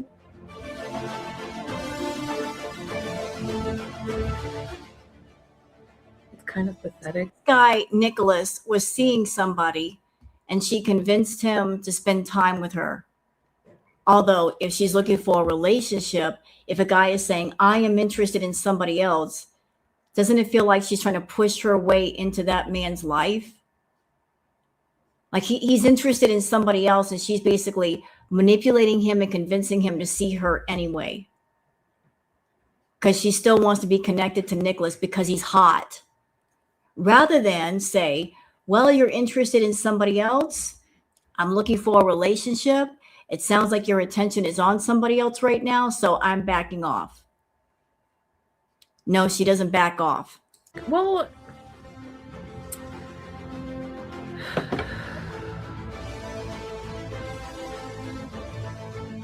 at least I'd say probably about 10 guys a day.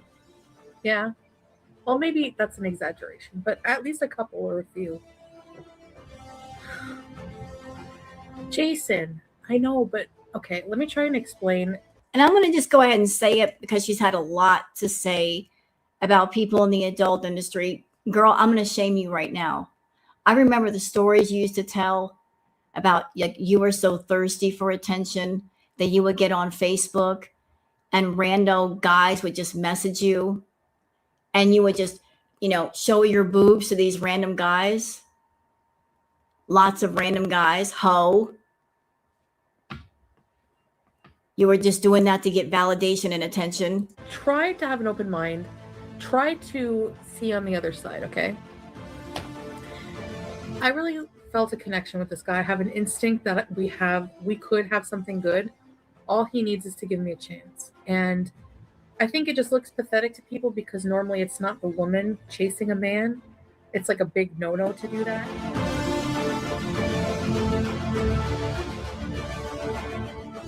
But at the same time, that's the name of the game. It's like I met him once for 15 minutes. He doesn't owe me anything. He had his reasons to do what he did, like delete all his apps or whatever. People do that all the time. Y'all notice what she just said, though? She said that's the name of the game, so it's a game to her. And Chantal wants to win the game. She doesn't like to lose. She's a sore loser. So it's all a game to her. I see a guy, I like him, then it becomes a game. And the objective of the game is to win. And if I win, I get to be with this man. And I'm going to do it by hook or by crook. I don't care if I have to lie, manipulate, threaten, stalk. It's a game. She's not looking for a relationship. She's looking for a game that she can play with somebody. I do that all the time. I'll be talking so nice to a guy and then I just nah, I don't want to invest any more energy into this or whatever. Block. So I mean, maybe he just really isn't sure how he feels.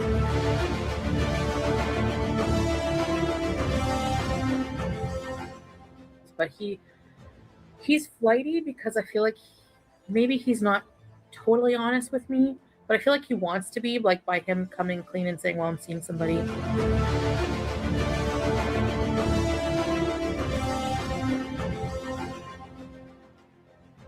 But guys, he's like the only guy that, like I said, can carry a conversation. You know, even this Egyptian guy, I don't know. But with Nicholas, it's more just he's from another country, but at the same time, it's humorous banter. He's so cute. Like everything he says, I'm just find myself looking at him and going, "You're so cute." And then after I talk, and I would say something like he would want me to talk to him like in French, and I did, and he's like, "You're just so cute," and like we just couldn't keep our hands off each other naturally. You ever meet somebody from Tinder, or like that's what scares me about meeting is the awkwardness. You meet somebody in person and you get the ick. You're just like, what do I do? You know, like it's So if he couldn't keep his hands off of you, why wasn't he taking your phone calls? Why did he block you? If he was just so enthralled with you, how did we go from he's so enthralled with me to now I'm blocked and I'm seeing somebody else? awkward. And that didn't happen with him. It was just so natural, the attraction, and I love spending time with him. If you felt a connection, then go for it. But if he cancels again, I think that would be your message to move on. You know what, I agree, Marlena. Is he taken? I don't know, Samantha Phillips. He's technically seeing somebody, but he doesn't know where it's going. So that doesn't sound very promising. And here's a disturbing thing about Chantal. If you're a single man, she wants you. But if you're in a relationship, if you're married, she wants you more. She looks at more as a challenge. Y'all remember how she gloated about seeing a married man with a wife? She really gloated over that. She thought she did something. Because not only was she getting involved with a man, but this man was with another woman, and it made her feel good to get one over on another woman.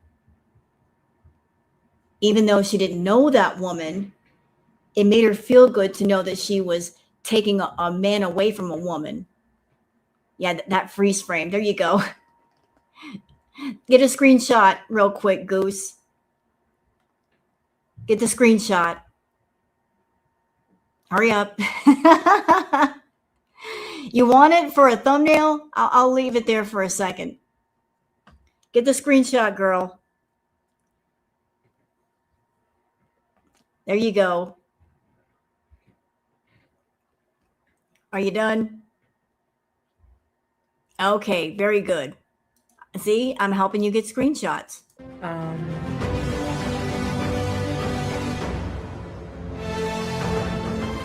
So, oh no. That's the Egyptian guy. Okay, I gotta go. All right, well, I gotta go.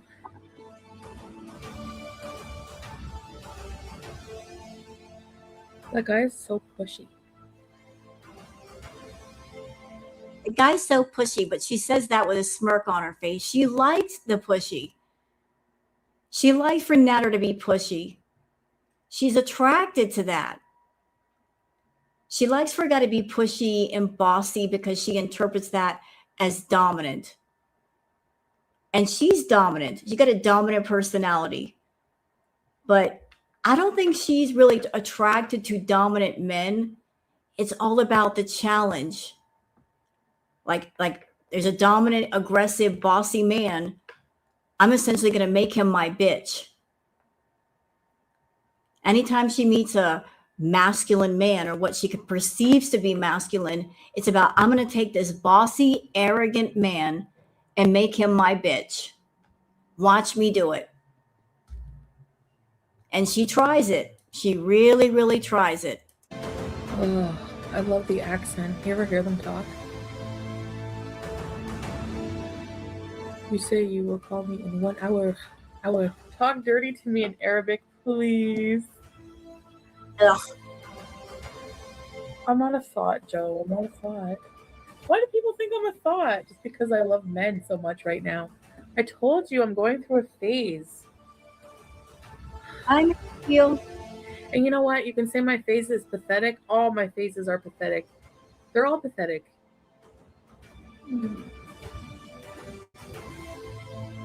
He's not married. I don't know if he's married. How am I supposed to know if he's married? If he's married, is that my fault? It's not my fault. You know why? Because I didn't know he was married. Oh, yeah. No, I'm not going to meet. I haven't met it. I'm not going to meet all these people. No, no, no. I've been tempted to, and I'm like, I really want to meet these people, but I'm not going to. I think I would make an exception, like a reasonable. I would try to be reasonable about it. With Nicholas, or yeah, I could just wait until we're not at stay-at-home order anymore. You know.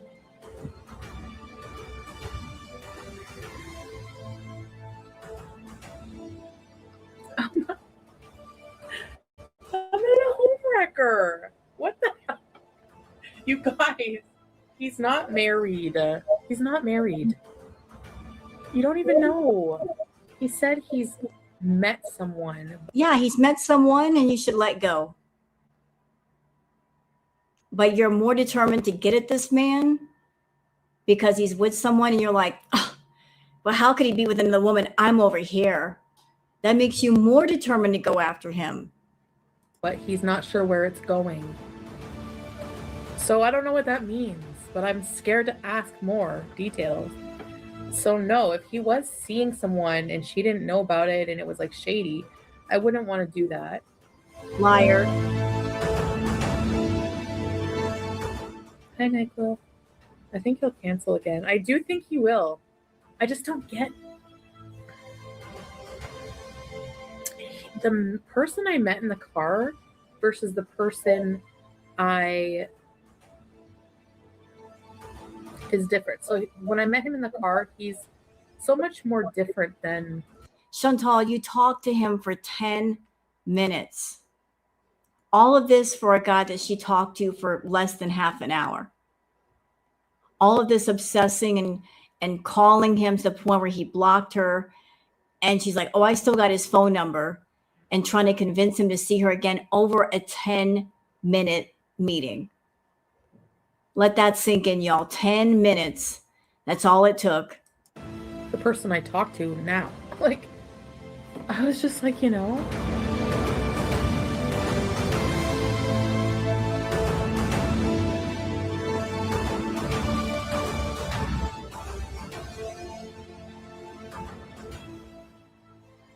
I wouldn't be scared to ask more.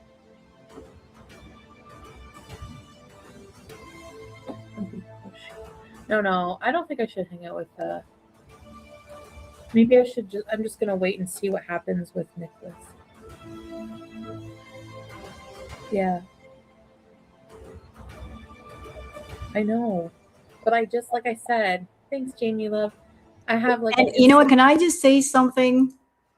I was not there when this meeting went down, but I'm just going to take a guess in the dark.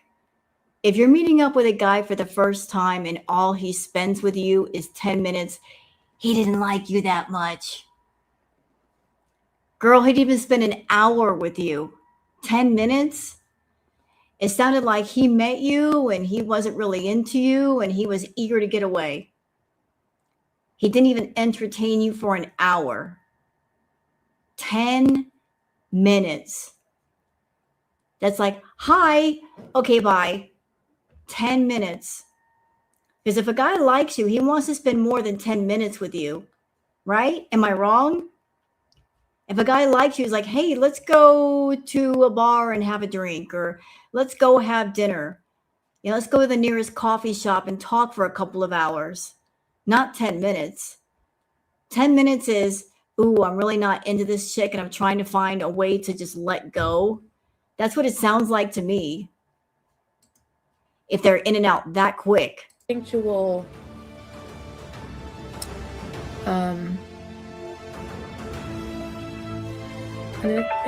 like, I don't know, like a connection with him, you know.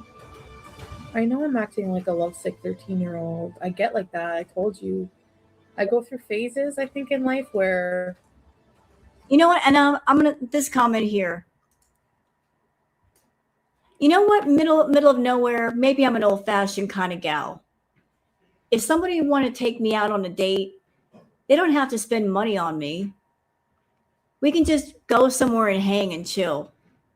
It's all about getting to know people. Money being spent is not required.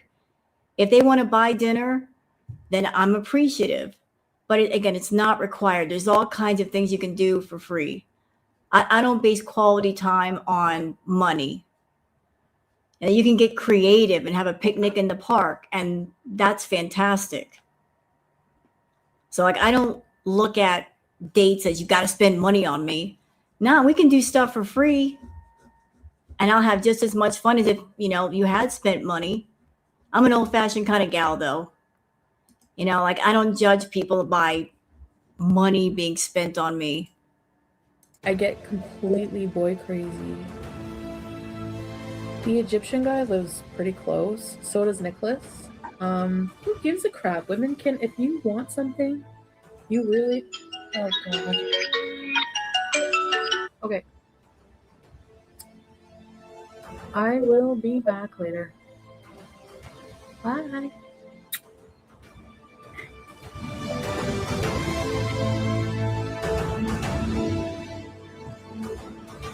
That was the wonderful video put together by Knock Knock It's Karma. And if y'all want to see another one, we can see another one. Because there's another one that I think you should see. And I'm looking it up right now. Excuse me. I should have had this pulled up earlier, but I didn't know if you guys would want to see a second one. And this one has to do with another 7 deadly sin. With wrath. With Chantal's wrath. Because wrath always follows obsession. There's the sweet and then there's the sour. So the obsession is the sweet and the wrath is the sour. That's what comes after the obsession. When the fulfilled turns into the unfulfilled.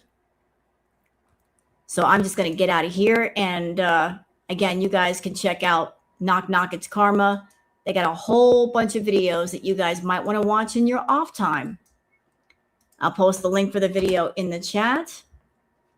That way you can find Knock Knock It's Karma, sub up to them, check out all their wonderful content, all the wonderful videos they've done. But if you guys want to see another one, we can go for another one. We can see the sour to the sweet. So this is wrath. We just saw obsession. This is one of the 7 deadlies, wrath.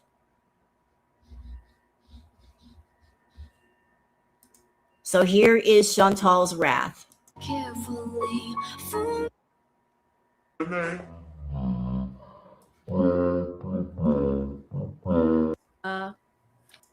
blah blah blah blah blah. My DNA. Blah blah blah blah blah blah. My DNA. Blah, blah, blah, blah, blah, blah. My DNA.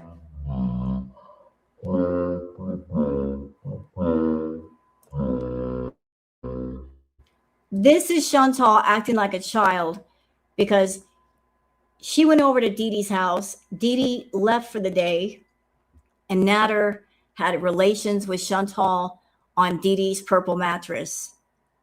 And she's feeling very triumphant about that. Not only did she sleep with Nader while he was with Dee Dee, but they had relations on Dee Dee's bed. And she just thought that was funny.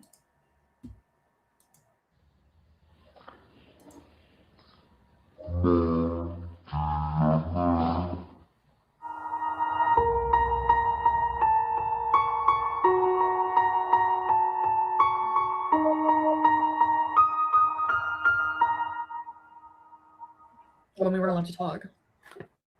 My jizz infected mattress that you now have. You can wash it all you want.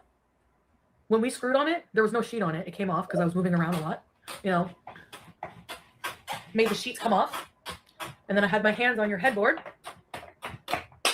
And I finished all over your fucking purple bed. I love it.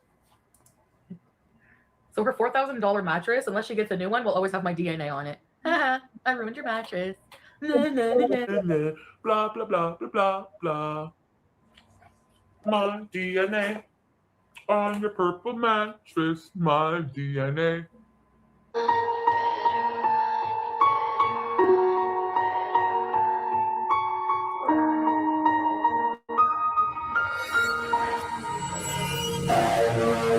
Fool me once and it's shame on me.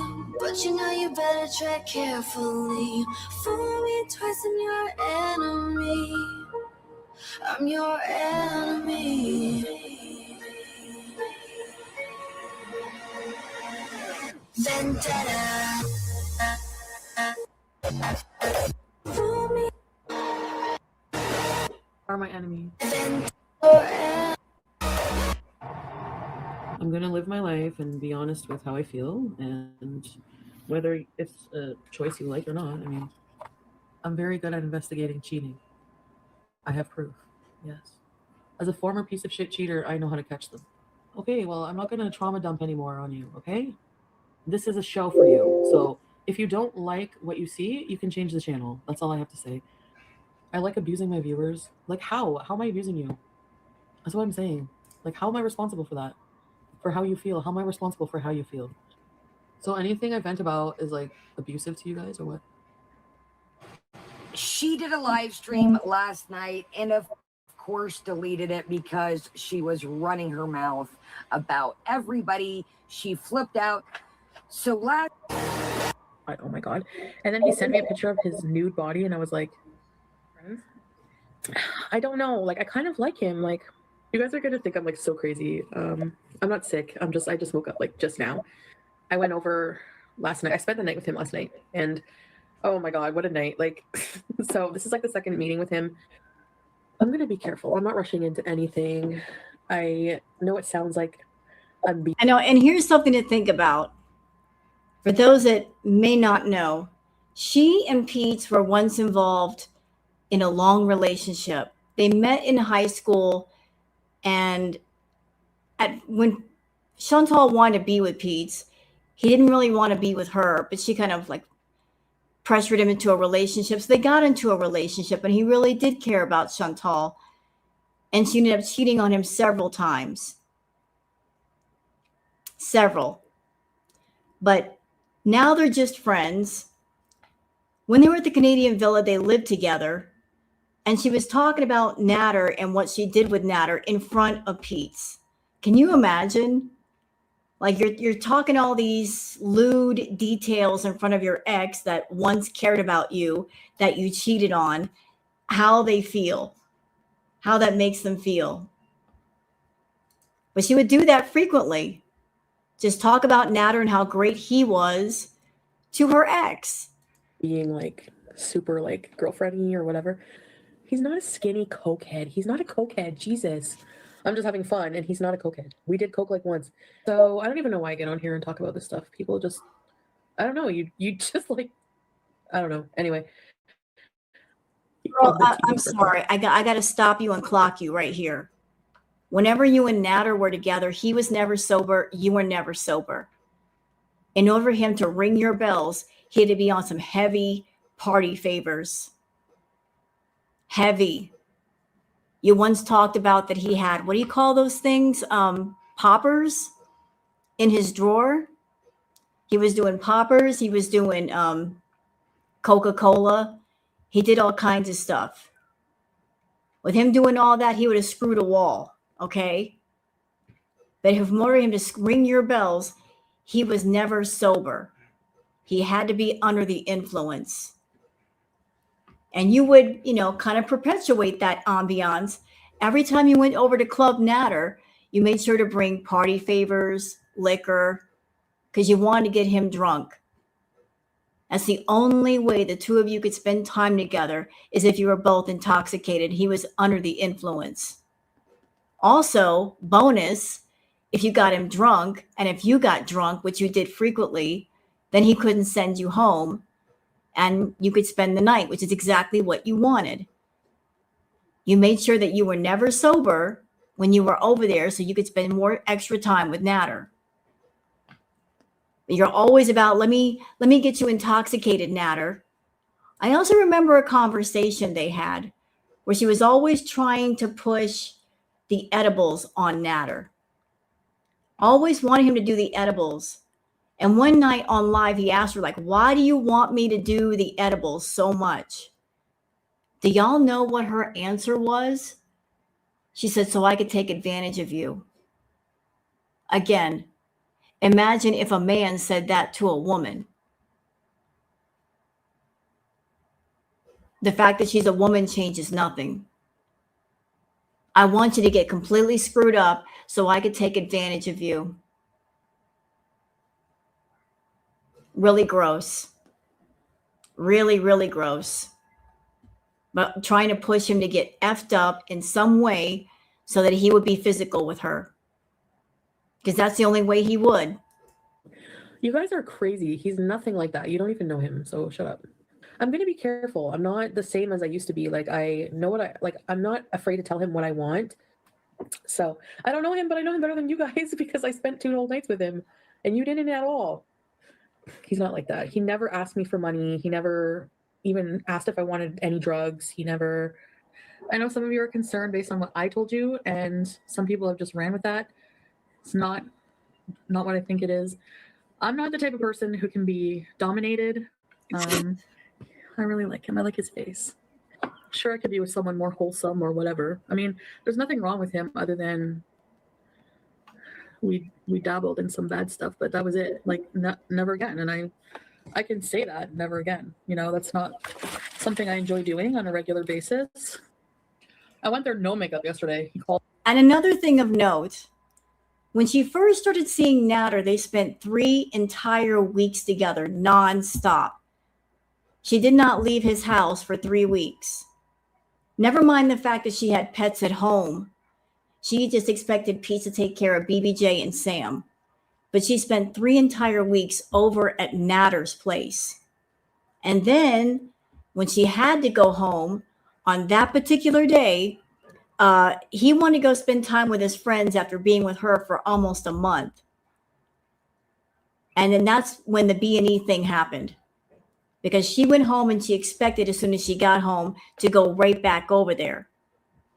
But they were playing a game with each other that day. You know, first, she wasn't answering his calls. And then he wasn't answering hers. And then she looked at that as being disrespectful. Then that night, she's like, I don't know what he's doing. He said he was going out with people. And then that's when the whole B&E thing happened. And you guys have seen how she acted then because I've reacted to it. But that's how that happened. 3 whole weeks with somebody nonstop. And then she wanted to go right back over there. Calls me, he's like, get in your car. Come over. And me, I'm like, yes. Yes, sir. Does love stress anybody out? How come you didn't go to your boyfriend's house tonight?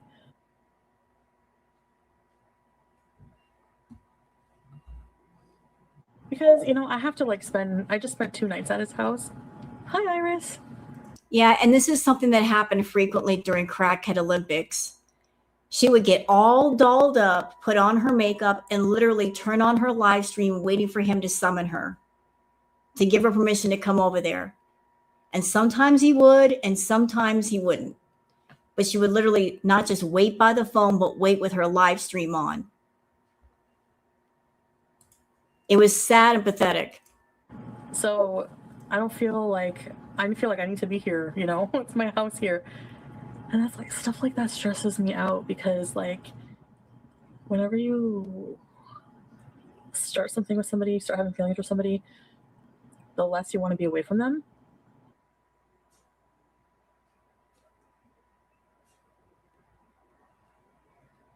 I like staying at home and just like having sex all night and he's a chef. He can cook for me. Do you know how he feeds me? Do you know how erotic that is? Like how much mouth play we have in our relationship?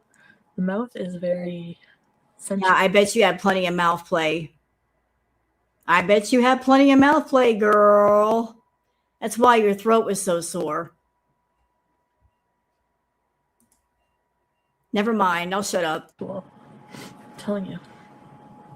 He's not a feeder like you think. It's just like he cooks something really, puts a lot of love into what he cooks. And the flavors are erotic. And it's just like who eats seafood. And sometimes it's like, I don't know. And he'll like give me a bite and it's just like, oh. Yeah, there's going to be cooking videos. Like I said, don't talk to me. You all watch Goose Chuck. Don't talk to me. There was a lot of mouth play going on. And I'm only saying that because back in the day, she would have frequent sore throats. Her throat would be raw because she'd be doing the Coca-Cola all night. She would get the nasal drip down her throat. And then we remember all the many times that, after a long night of partying with Natter, she would need the cold drinks and the ice cream. If you were there, you know what I'm talking about. She'd be like the nasal drip from the Coca-Cola.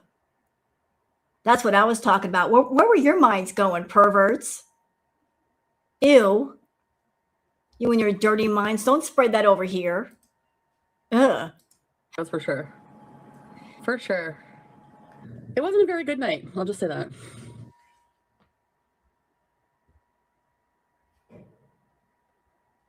Oh, no, I better not go back there. Oh, fuck. I don't want to get sucked in. I don't want to go into detail because I want to respect his privacy. He's not a bad person. No, sweetie. I did have fun, but we have problems too. And I have problems already. It's just, I was disrespected. Not like anything super major, but I was disrespected in a way that made me uncomfortable. And I really, really thought in that moment, like, am I happy right now with the way I'm being treated? No. It reminded me of ways I used to be treated, like in bad relationships. It just gave me that bad vibe. And I thought, you know what? I promised myself. You know what? I have a question. What bad relationships? Before Natter, who was around you that treated you badly? BB didn't treat you badly. He was a nice guy. Pete didn't treat you badly. He was also a nice guy. So you're talking out of your butt again. Nobody treated you badly until Natter. Nobody challenged you until Natter. So you're talking out of your butt. Pete was good to you. BB was good to you. And you treated them both like trash. You cheated on both of those men. You were just catting around. I'm almost fucking 40. There's so many men out there that would treat me the way I want to be treated. So I'm not settling. I'm not gonna say what he did, Cat Queen. I just don't want to get into it.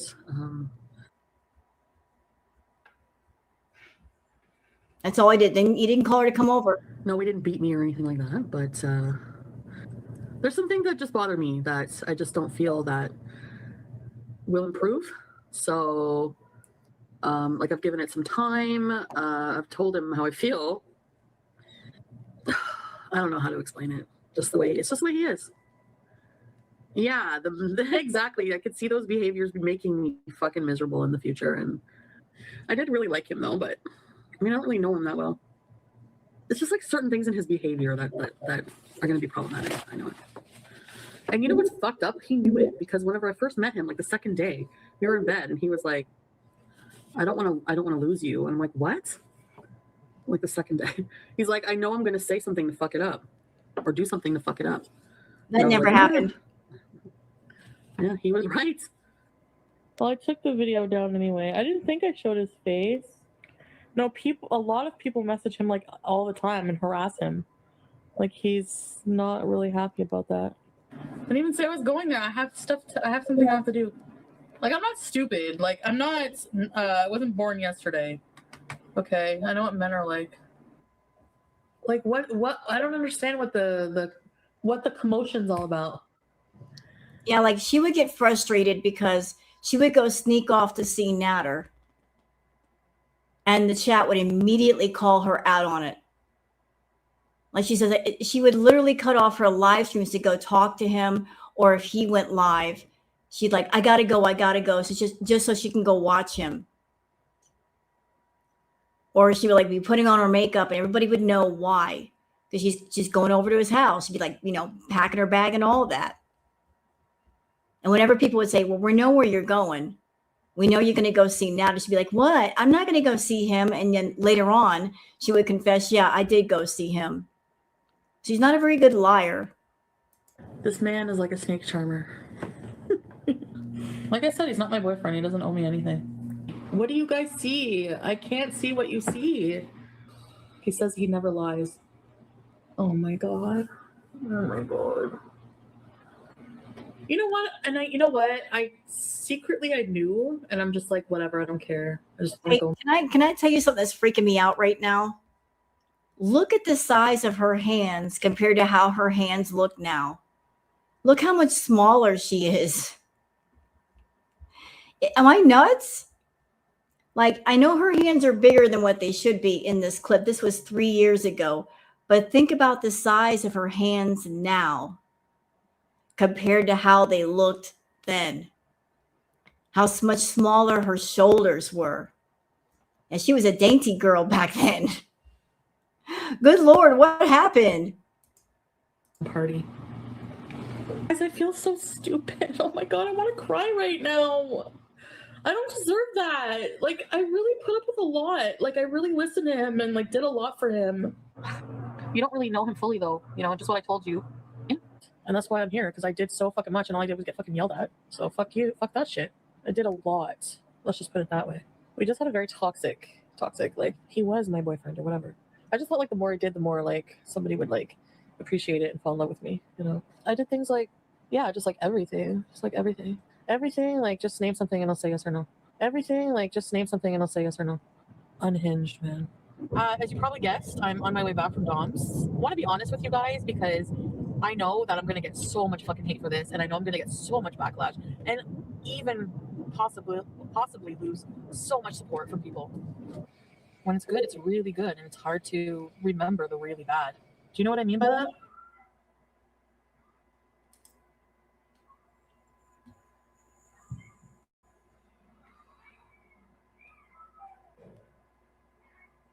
I mean, don't people deserve chances? I don't know.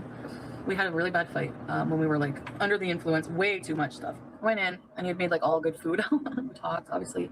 That's what I mean though. Like, you share what you do with somebody and they turn it against you. Like, I'm just living my life, people, and I'm just sharing it. Don't support me. I don't care at this point. Like, seriously. I'm not even saying that I'm back with him. I'm just saying I went there to bring his stuff and we talked and everything.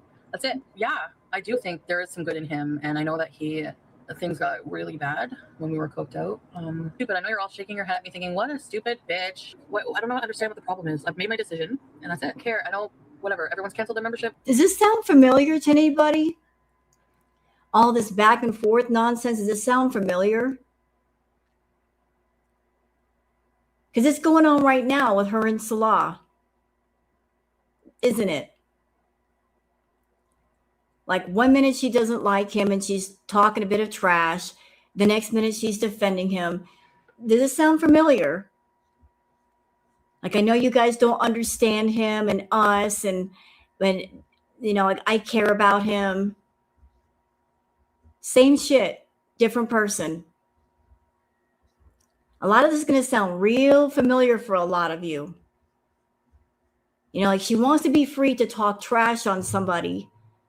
And then when she wants to flip the narrative and defend them, she should be able to. And nobody should question the flip. People are supposed to read her mind about how she's feeling and what side of the fence she's on that day.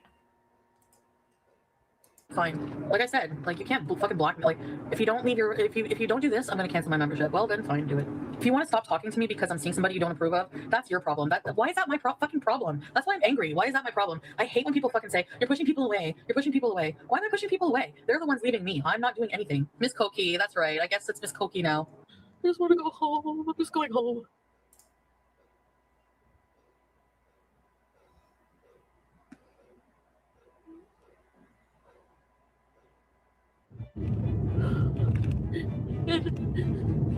Just felt this overwhelming feeling of like, I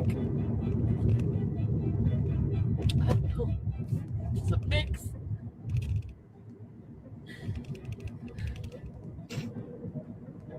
I think this is just more situational. Like I've just been going through so much. All of this crying because he told her, you can't spend the night. You got to go home.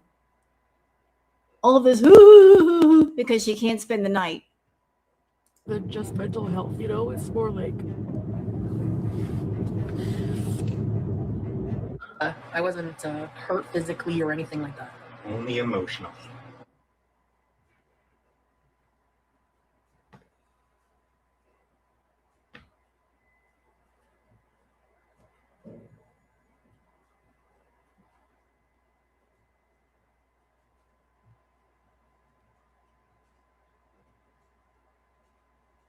I think I just like when I feel really mentally stressed out about stuff, I just need some space. My extra anxiety and everything, my mood changes when I go to be with him, and not in a good way. I want to give a sign. If I ever give a sign, call, okay? I kind of just left him in the street, like in a shady part of town, because I think he's lying to me. Okay, yes, I lied to you. I like call the cops. I have time to kill you before they get here. Yeah, that's not normal. You guys don't even know like a fraction of it either. Just brush it off as, well, I know they have an anger problem, so you could have had all this, but you're lying, abusive, manipulator. I told you I'm gonna talk about it. When I'm ready, I'm gonna do my story, so you guys will know everything. And Okay, notice the background. I know that for those that weren't around back in the day, like, where is she? She's not in her house. Do you know where she is? She's in a room with Natter. She's in his house. She was live streaming from his place. Miss I was a victim, and he's so scary. She feels comfortable enough to stream inside of his house. Just wanted to point that out. That towel, that background, it's his place. She doesn't look scared to me. And obviously she still feels very comfortable with him because she recently spent some time with him. He spent some time at her place. so I know it's a bit weird for you right now, but just bear with me, trust me. Let me see if he wants to say hi. And that's his room. Where she's streaming at, that's his house. That's his room. She chose to go live in his house in his room. You want to meet Don? Let me see if he'll say. I don't know if he'll show his face, but just your body. Hi. Okay, one more chubby use for them. Chubby use. Did you just call him Daddy Natty?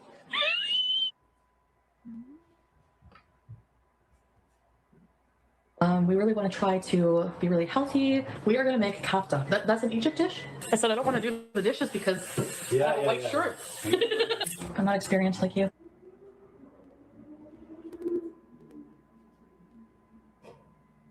Foodie Beauty and Daddy Natty. Every time he uploads a video, 20 people send them their tips. I didn't even have one Nashi this week. I'm losing my identity here. Nice makeup, but let's go eat. What a day. You guys had us all day. And I'm really glad that you guys are out there with your relationship. And that happened too. During Crackhead Olympics, Chantal and Natter actually had people call in for content. So what you're hearing on the phone is a Beezer calling in to talk to them. He's just overwhelmed with all this new attention, that's all. I was joking. The food's on the way. Are you gonna go get it for us? All right, time to get unready and wind down. When the food gets here, I'm eating, I'm showering. I've never been in a relationship so fucked, but so I can't leave it because it's also fucked in a good way. Maybe. So she's just admitting, I'm in a toxic relationship, but I know it's toxic, but I'm addicted to the drama. That's why I love it. I'm addicted to the drama. She loved the drama of it all, the fighting. Yep, this. By exposing him to the net, open the door for more women. Yep. And she liked the fact that she owned him. She's like a crafty little spider weaving her web. You know, like making the guy codependent on her and then integrating herself into his life as much as she can, every way that she can. She created the Natter El Shami channel, and that was actually a sister channel to her main channel, hence the reason why it was monetized so quickly, because she was in charge of it. And then she went on to film all the content for him and also make all the thumbnails. She could have easily taught him how to do all that stuff himself, but she did not want him knowing how to do everything himself, because then he would have no need of her. So she created a channel. She helped him film the content, edit it down, do the thumbnails. That way she'd always have a reason to see him, and he'd always have to call on her. She wanted to be in full control.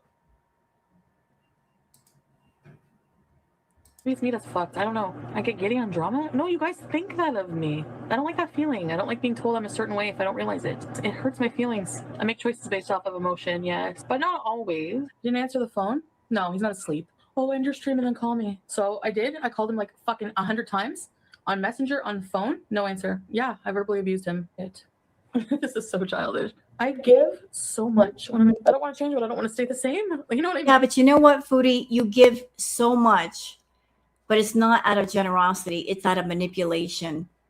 Because every single thing you do for someone, it's not a true act of generosity. It's leverage, for immediate leverage or leverage for later.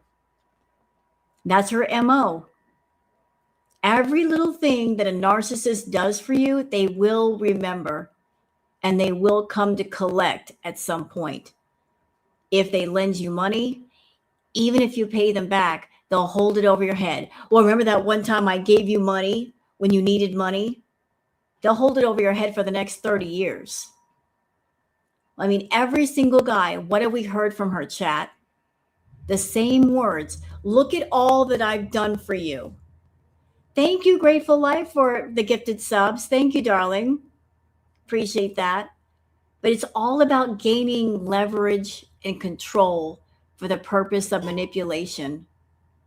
She wants to have the upper hand.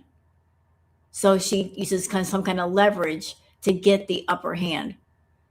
So let me buy you stuff. Let me pay your bills. Let me pay your rent.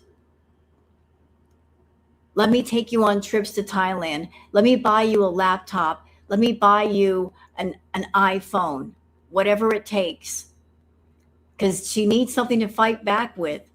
Look at all that I've done for you. When she chose to do it in the first place, nobody forced her.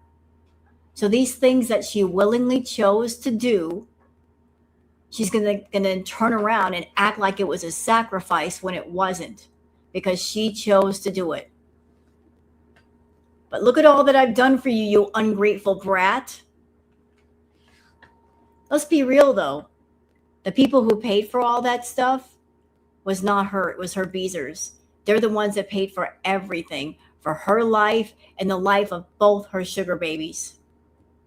They paid for those trips to Thailand and Cuba and Kuwait and Syria. They bought all her food. They paid her rent. They paid for all those gifts and hotel visits for both Nader and Salah. The Beezers paid for all that stuff, not you, Foodie. The money came from them. But you're trying to claim credit though. Like you worked 60-hour weeks. You never did. It came from other people. Like her relationships are transactional. Her love is transactional. It's a bill of sale. She treats it like a bill of sale. I'm doing something nice for you, but I want something in return. And if you give me nothing, then you're going to suffer my wrath. Ian, I think you just want to talk to a bunch of people you will never meet who have your full attention. Yes. I woke up feeling like crap, anxiety, then I just tried to escape all day. I get a high just from being around him. I don't even need to be freaking do weed anymore. Honestly, like when I'm there, it's like we have a good chemistry. I don't know. I mean, I don't know how many times I'm gonna go back and forth with this. Everyone's mad at me for what? Well, then I don't have to go live at all. Everyone can unsubscribe and hold on a minute. 1 second. Is there static with the microphone? I got it far away from me. I'm trying to turn the levels down to where there isn't as much static. There's a bit of noise outside right now, and I apologize for that. I got memberships. I know. And I said thank you to that person. Unless there was more. Was there more? Yeah, I highlighted them. There we go. But is there any static? It's fine. Yes, there's more static. More static or more I did the membership thing. No static. Okay. Like these. I said thank you to Grateful Life. Okay. Just making sure. I'm like, I just make sure it's whining. Oh Lord. It's, you know what? No, and you know, that's not whining ripped pantyhose. I'll tell you what that is. The neighbors upstairs, they have a truck. I guess the brake pads or something are going out. I've asked them about that because that's the truck outside. That's the truck outside making that noise. Once they get out of the parking lot, it'll be over now. That's their horrible truck that wakes me up. That's their truck. They're gone now. Sorry about that. Just won't go live anymore. I'll just do recorded videos and then just, you know, just because I come and change my mind doesn't mean you need to abuse me. Okay? Like, Our hot do you mess. get that? Am I the only one with a brain? Like, honestly. Oh, boo-hoo, you don't like somebody on the internet because you don't like what they have to say. Tough shit. You're offended by everything I fucking say and you're blaming me for having a hug box? Blocking you makes me feel powerful. So sayonara, bitch. I may or may not have made a sex tape. I'm just joking. I want to say something. The reason I talk about Nader on here is because I feel like I'm talking. Oh Lord. You guys don't know what's about to happen. You don't know what's about to happen? Oh no. I forgot about this. This is when she got visited by the Lakma fairy. She got Lakmas delivered that were covered in chocolate. And she made quite the mess all over herself with the chocolate. To him.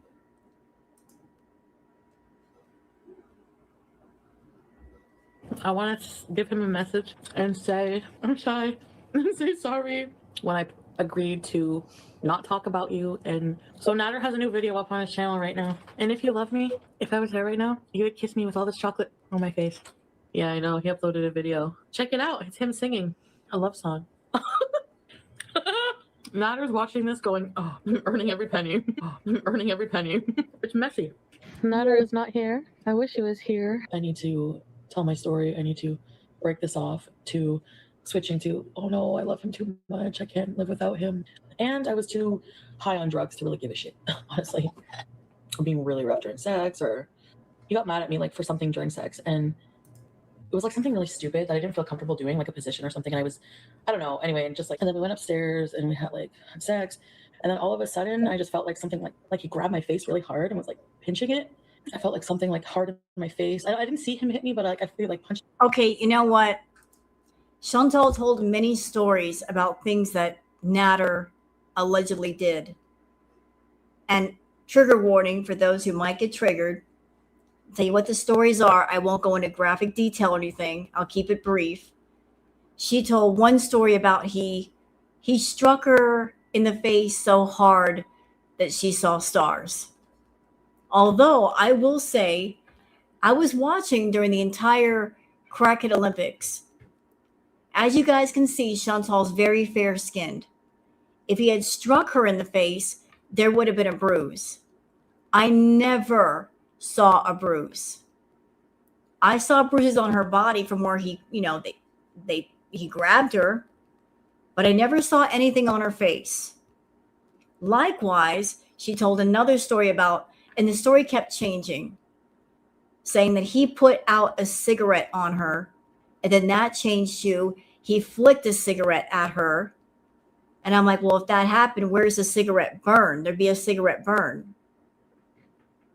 So she told many triggering, made-up stories about what he allegedly did. But I never saw any evidence of anything that happened. especially with the things that she was describing. There was no physical evidence to back it up. Never. In the arms a bunch of times. And like, I was like, Natter, I'm like, he's like, why do you do this? Why would you go online and talk shit about me? I'm like, because you fucking did it. You fucking abused me, Natter. You don't even care how it fucking affected me. You don't own it. You don't care. She sat there quiet. Okay, y'all don't get mad at me. I'm just giving my opinion.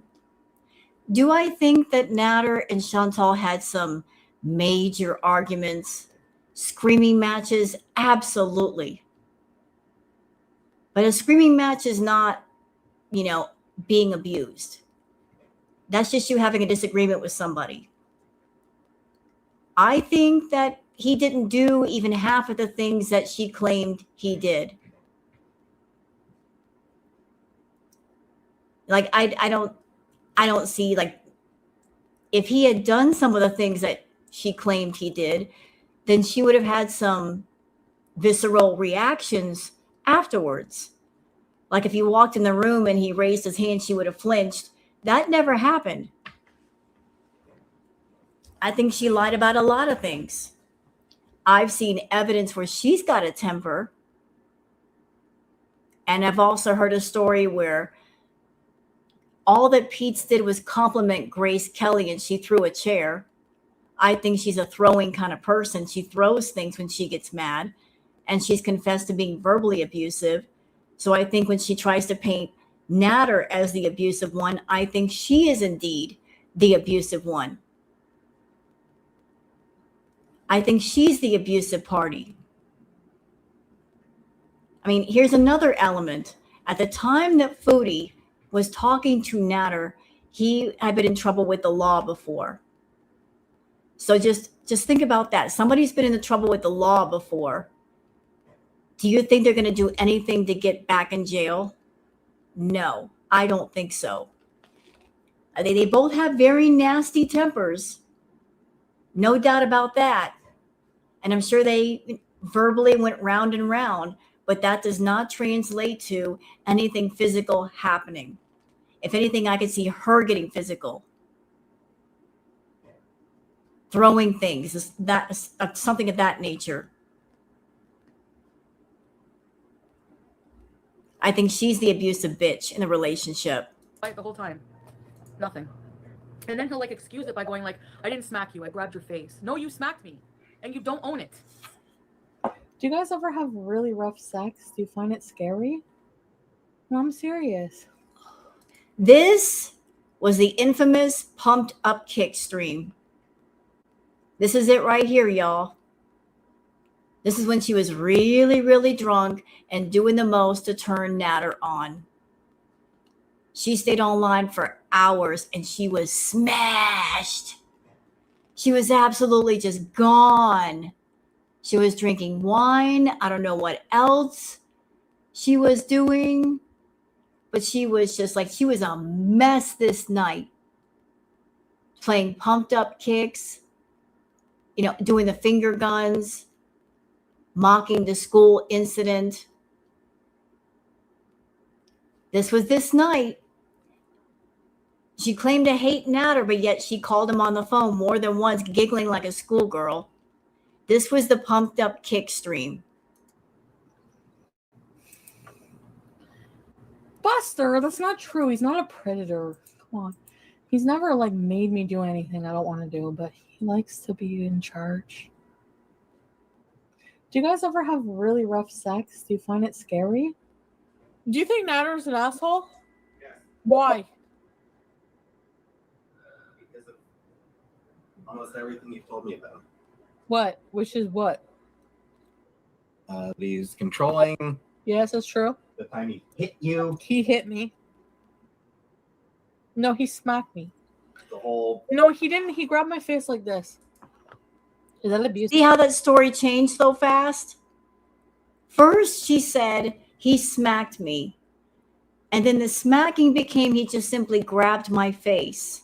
See how quickly that changed? When something happens to you, the story doesn't change. But she instantly changed it. She said, at first he smacked my face, then she changed it to, he grabbed my face. Why is the story changing? Oh, you know what, Grateful Life? Let me tell you something that I will never forget what Chantal did revolving around that incident. And I thought it was like the worst. I remember this twat waffle slop bucket that she found a picture of one of the grieving mothers who had just found out that her little one had passed. This woman was on full on grief. And she took that picture and put it up on her community tab, a blown up picture of a grieving mother who had just lost her child and was in the throes of grief. And she kept it up there. She didn't take it down. I kid you not.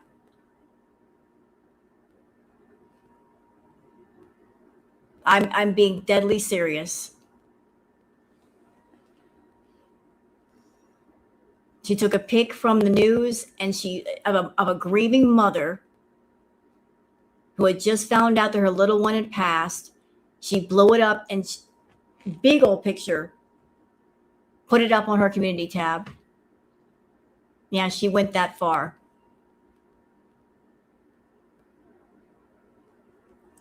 Yeah, and she danced too. So, I didn't lie on the text. I think I exaggerated out of anger.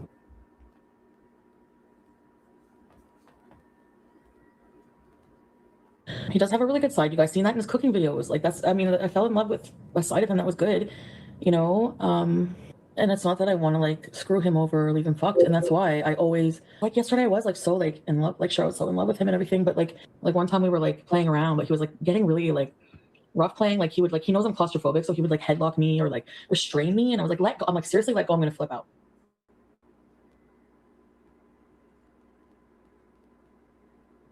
Like stuff like that. Like, oh, he has a really fun side too. I'm a bit annoyed that, you know, it's hard for me to feel happy, like I said, for his success, because I know that like we are very loving with each other, but like he's just very controlling, possessive, and I guess abusive. Oh, and there was another stream, I don't know if it's in this video, about the things she said about Natter. She said, and I quote, I exaggerated the claims. She exaggerated. I exaggerated the claims. She also said that when she went to the cops that her intentions were not pure. So she admitted that she lied. And I'm sorry about your loss.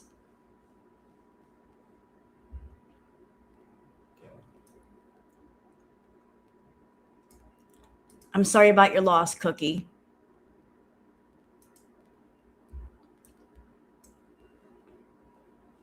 But this one lying about DV. I wouldn't still be talking to Natter if my BBJ was hurt. So basically what happened, because people are confused, we had like two really, really, really bad fights. BBJ was like in the way, walked like on the couch, you know, like the middle part of the brown couch, just kind of like get out of the way, like kind of like swatted her away. I'm not trying to like downplay it. It did upset me, obviously, a lot. So that's the last time I'm going to address it. It doesn't hurt my feelings if you guys don't like me. I don't care. I'm not here to make friends. I'm not here for you to like me. Nobody kicked my cat. I didn't lie on the text. I think I exaggerated out of anger. I didn't lie on the text. I think I exaggerated out of anger. Actual grape. Oh.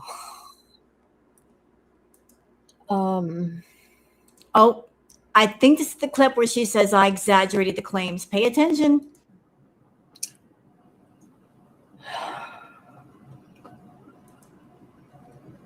So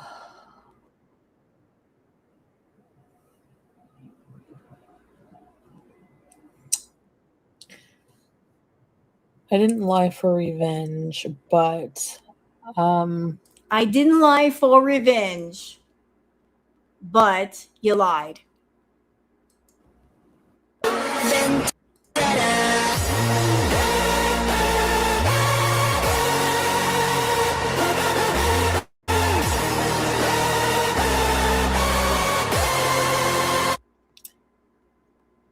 I exaggerated it. I did. I didn't lie for revenge, but I exaggerated it. Y'all just heard from her own lips. I didn't lie for revenge, but I exaggerated it. So she's admitting I'm a liar. There was no DV. Bitch. Let's hear that one more time. For the people in the middle, the front, and the back, like the Beezers that didn't get it the first fucking time. Let's hear it from Chantal. Any Beezers that might be lurking in here, please pay attention to what she says. Don't listen to me. Listen to what she's saying. Listen.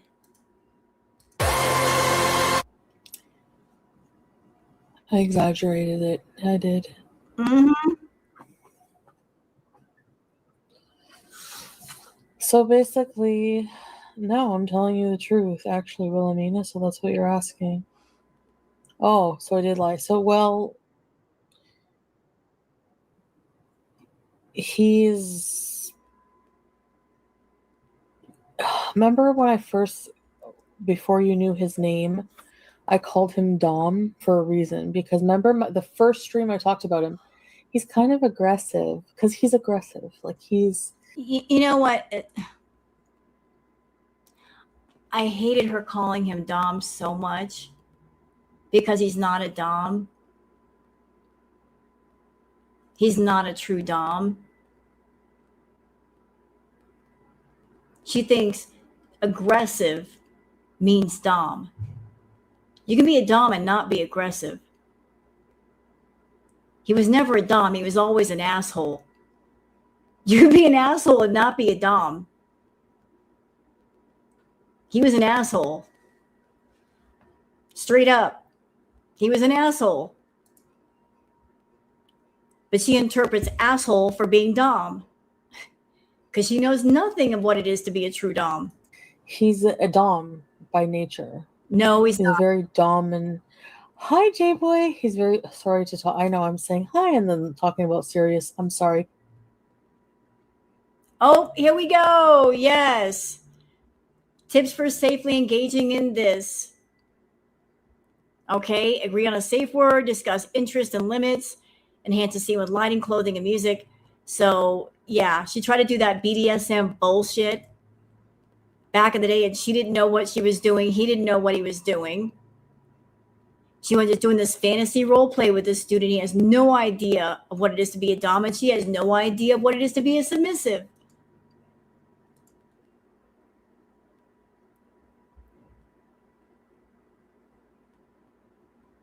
Oh, there we go. I like that. It is forbidden to twist consensual acts into abuse when you're angry. Right. Amanda, did make you drop the charges, and did he tell you he wouldn't talk or see you if he didn't? No, he didn't make me drop the charges. No.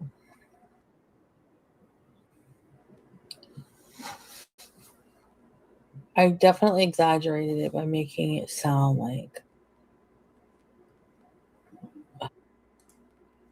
I exaggerated it. There we go again. I exaggerated it. Now let's rewind the tape back to another time that she was over at Natter's place. And I played this clip on my channel as well. When she was sitting in Natter's bedroom, wrapped in a sheet, and one of her beezers asked her the question, have you ever thought about Natter going off and being with another woman? And she said, I think about that all the time. And then she said, I've got a plan. I'm not as stupid as you guys think. Trust, something about an Aries. The moment she said that, I knew what she was going to do. That he had a criminal past, and she was going to hold that over his head as a way to force him to be with her. And I wasn't wrong, because Dee Dee went to go see Natter, was spending time with Natter. I feel, my opinion, that the reason why Natter kept Dee Dee around for so long was to keep Chantal away from him. He knew that was the only way that it would stop Chantal from coming to his house and bothering him.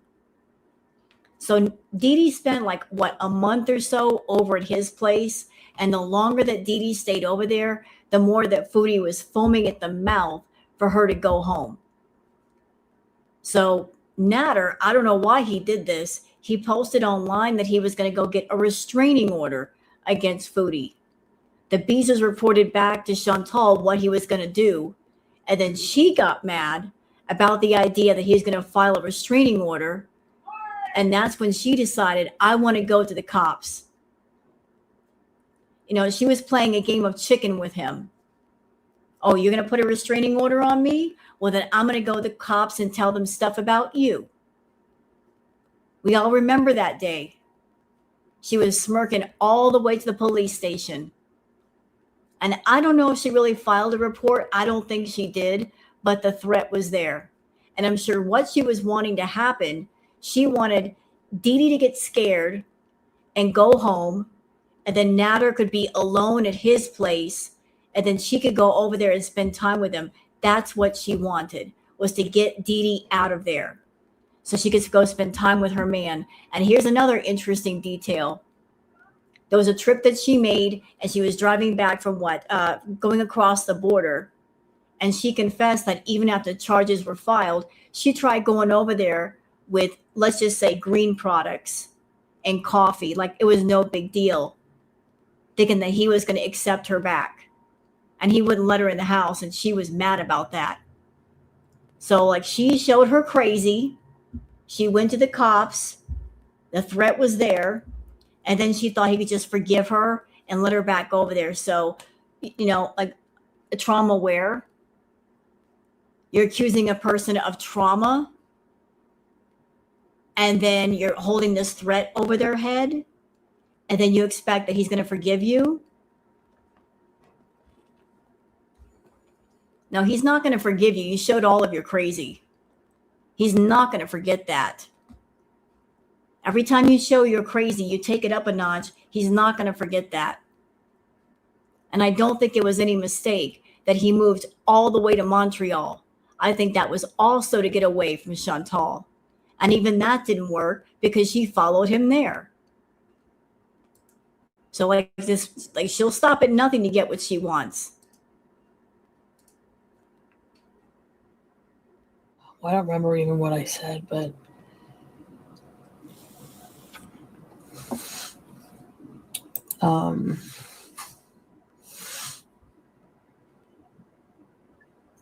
what accountable beauty? So yeah.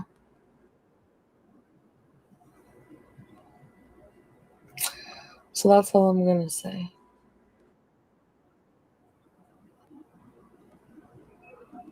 No, they're not together that way, but I think they're friends with benefits.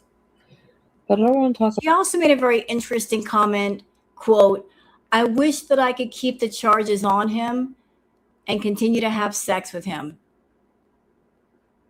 So is that something that a victim would say? I wish that I could keep the charges on him and continue to see him and have sex with him. Yeah. Yeah, she said that. About him or Dee Dee. Because I know he doesn't like it.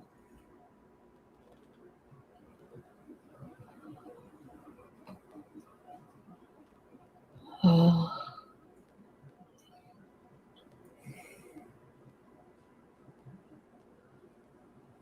really wish I could see what you guys see so bad.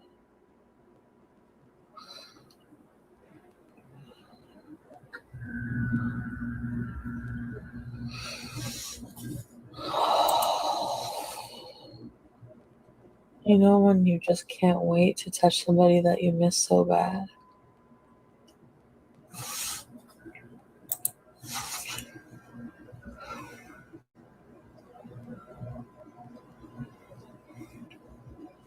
I might have a mental disability. I don't know.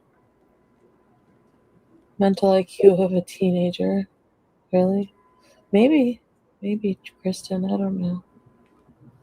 When it comes to love, yeah. I've always been that way. I've always been stupid when it comes to love. Ain't that the truth? Eloise.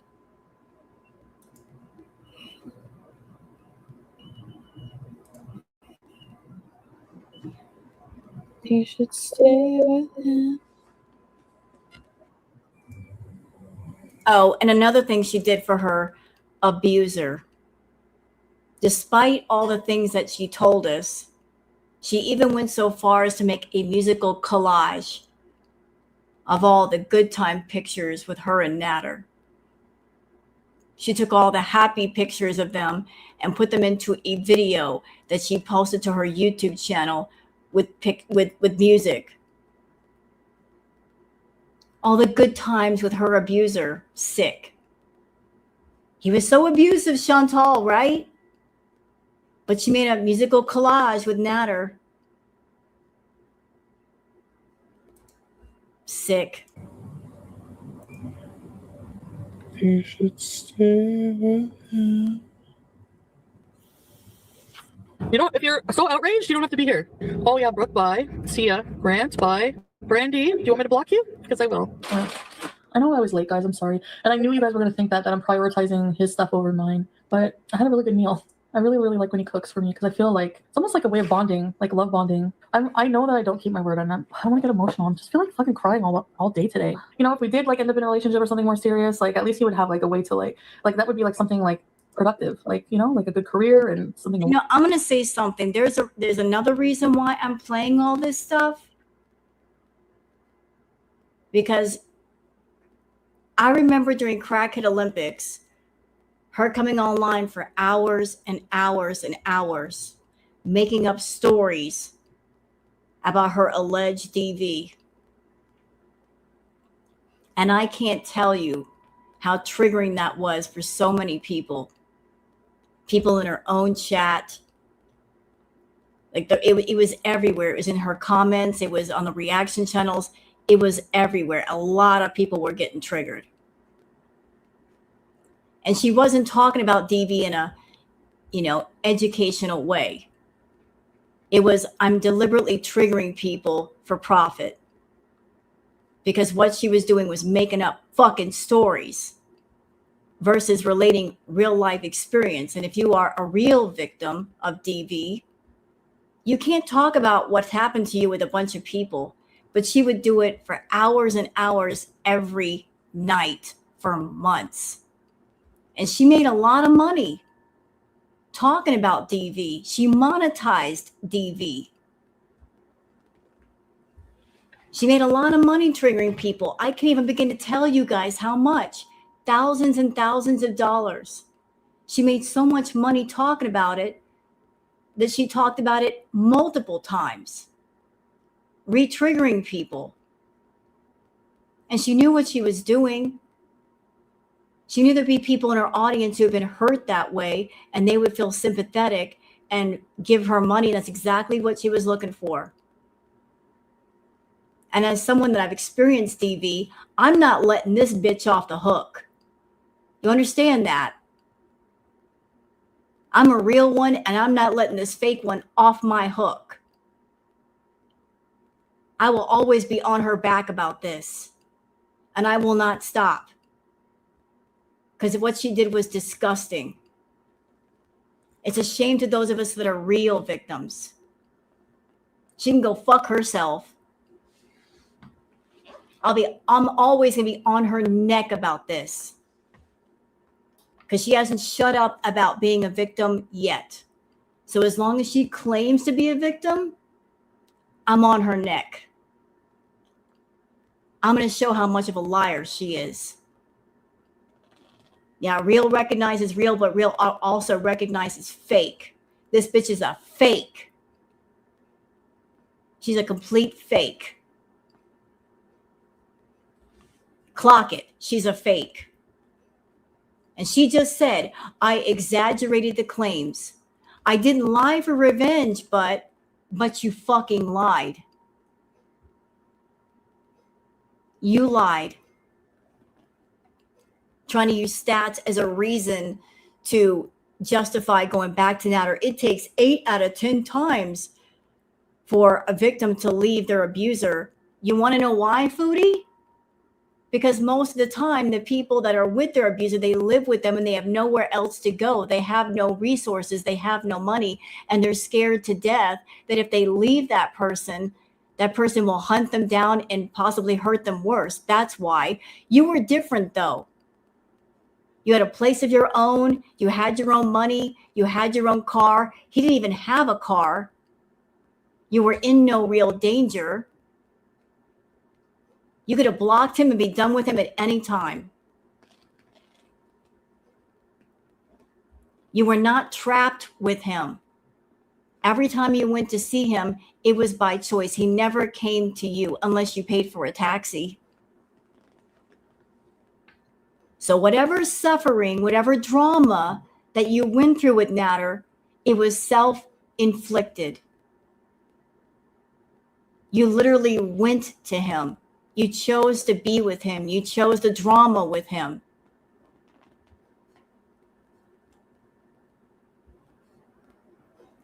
And I'm still angry at you that entire time during Cracked Olympics, bitch, you were looking for the scars of other people. You were looking to open them up, re-trigger people, looking for the dollars inside those scars to fall out into your pocketbook.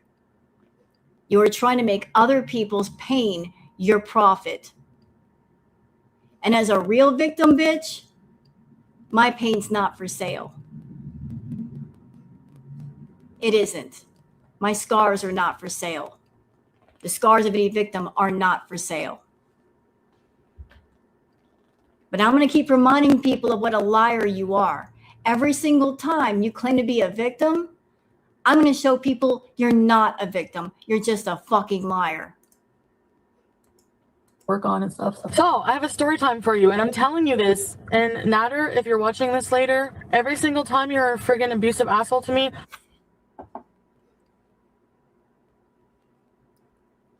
I'm gonna out it on the internet, okay? So you know what? I just fucking left him at the pharmacy with his fucking STD prescription, and his phone is here. This is my phone. I'm so done. You know how much shit I got for talking about him online? You did what you did. I'm not lying to people. You did what you did. If I don't remember it, to me, it didn't happen. Like, I was gonna pay for his gonorrhea medication. Hi guys. If you don't want to be here, you don't have to be. Like, I'm doing what I want to do with my life. If you approve or not, I'm different because you guys treat me different when I'm here. That's why. I never cried for anybody's support. Oh, and take note of where she is. For those that don't know, she's in Natter's house yet again. Does she look scared to be there? Does she look afraid to be alone with Natter? Nope. She's at his house right now. That's not her bedroom. That's his. Notice the lack of fear. Someone's so abusive, but you aren't afraid to be alone with them in their house. I just come on here and cry about my life. Good friends right now, that's all. No, I don't remember a lot. I probably do too many edibles. Well, I don't remember it. To me, it didn't happen. I do change my mind a lot about how I'm feeling. Yes. So I'm gonna go eat. All right, love you guys. I mean, I have fucking gonorrhea. You don't think I would admit if I had herpes? I was disappointed that you went over to his place. I was there today as a friend to help him with his videos and talk. Oh, for those who might be wondering what is going on with her lip,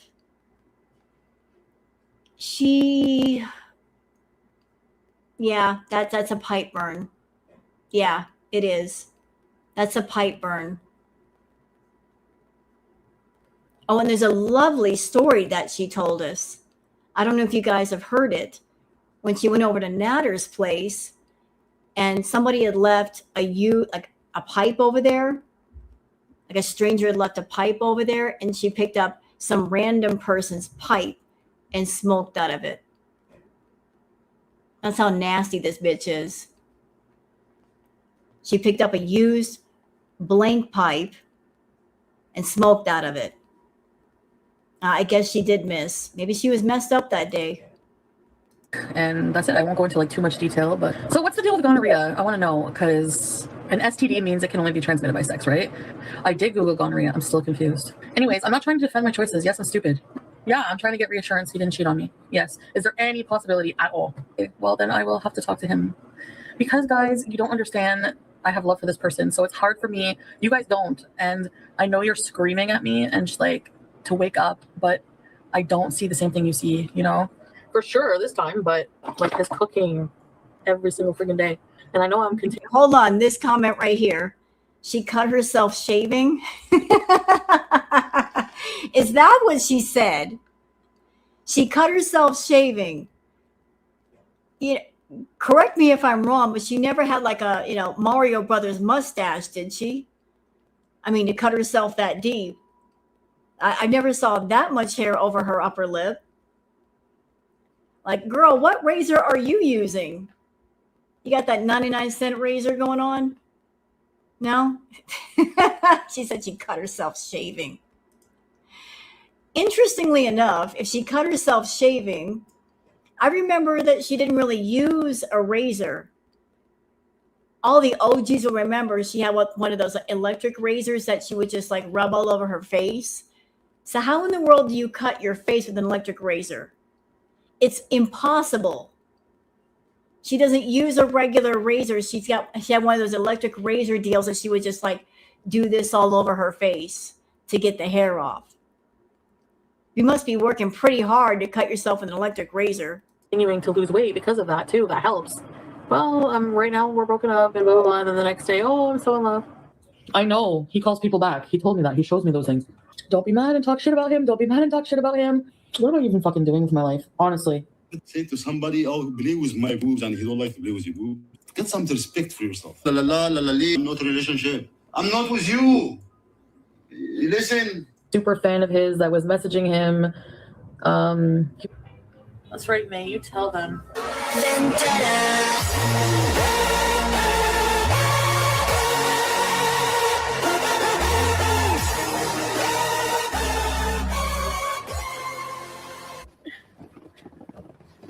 Oh, here we go. This is CPAP Rescue. I remember this. This is CPAP Rescue. Here we go, chat. Here we go. This is when she went to his house to get her CPAP.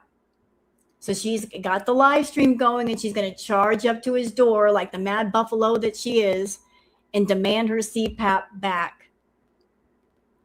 And again, a note from me. Now, if you have known someone and they're supposed to be abusive, what is the number one rule with abusive people? Don't taunt your abuser. That you just don't do that. So she's about to get into his face. And she has no fear. She's not afraid of him. He's allegedly been abusive. But she's about to get into his face. No, she's there by herself. There's no one protecting her. But she feels bold enough and brassy enough to get in his face. And isn't it funny that she's going to his house and she's smiling? Did you guys see the smirk on her face?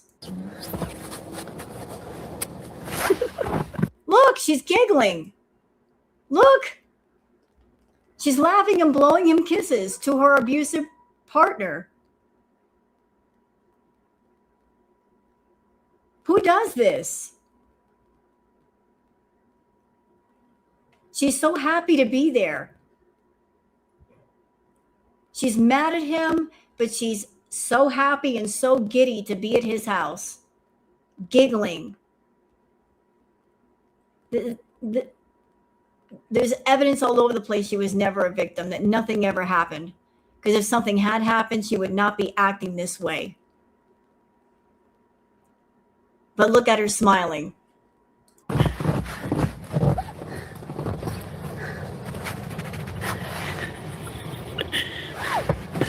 Yo, can I get my stuff? If you knocked on my door and I didn't answer and you helped yourself and opened my door, there would be a huge problems for you. Yeah, and just because you left your stuff at somebody's house does not mean you get to drop over anytime you want. If you left your stuff at somebody's house, the correct way to do it is to call and say, can I come pick up my stuff? And if so, when is the appropriate time? You work around somebody else's schedule if you decide to leave your stuff at somebody's house. But Chantal, again, does not respect boundaries. She thinks if she leaves even a toothbrush at somebody's house, that means she can come over anytime she wants and she can call anytime she wants. That's why it's important for her to just get into somebody's house. Okay, well, let me in then. The door's open.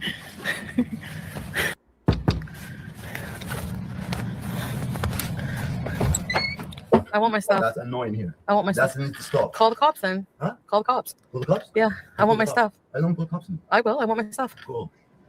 Let me get my fucking shit. You know what? And this happened more than once. Her saying, I want my stuff. I got my stuff over there. She never cared about the stuff. She just wanted to get into his house. She wanted to spend time with him. There were a couple of occasions where Natter said, here's your stuff back. She didn't want it back. Because if she got her stuff back, then, she had no reason to come over or call. She never wanted her stuff back. She just wanted an excuse to bother him. That's all. What's your problem? You want to call the cops? I want my shit. I want my shit. Go 911. For real? 911. For real. They're going to give you the stuff right away. Give me my stuff. What? I'm here to get my shit. You said I Go, can. please, I give it to you. You said I can come get my stuff. I give it to you. You said I can come get my stuff. Exactly. So go let me get my shit then. In a breakup, if you need to get your things, both parties agree on a specific date and time to retrieve belongings. You don't show up demanding things. Right. Where's my video? What video? I need my live stream. I didn't delete your fucking live stream. I didn't take anyone take your live down. I didn't even. Is it gone? I didn't notice. Yeah, they had it going back and forth. She would get mad at him. She would delete a live stream or a video, and he would blow up at her. And how was she able to do this? Because she created the channel. It was under her channel, her account.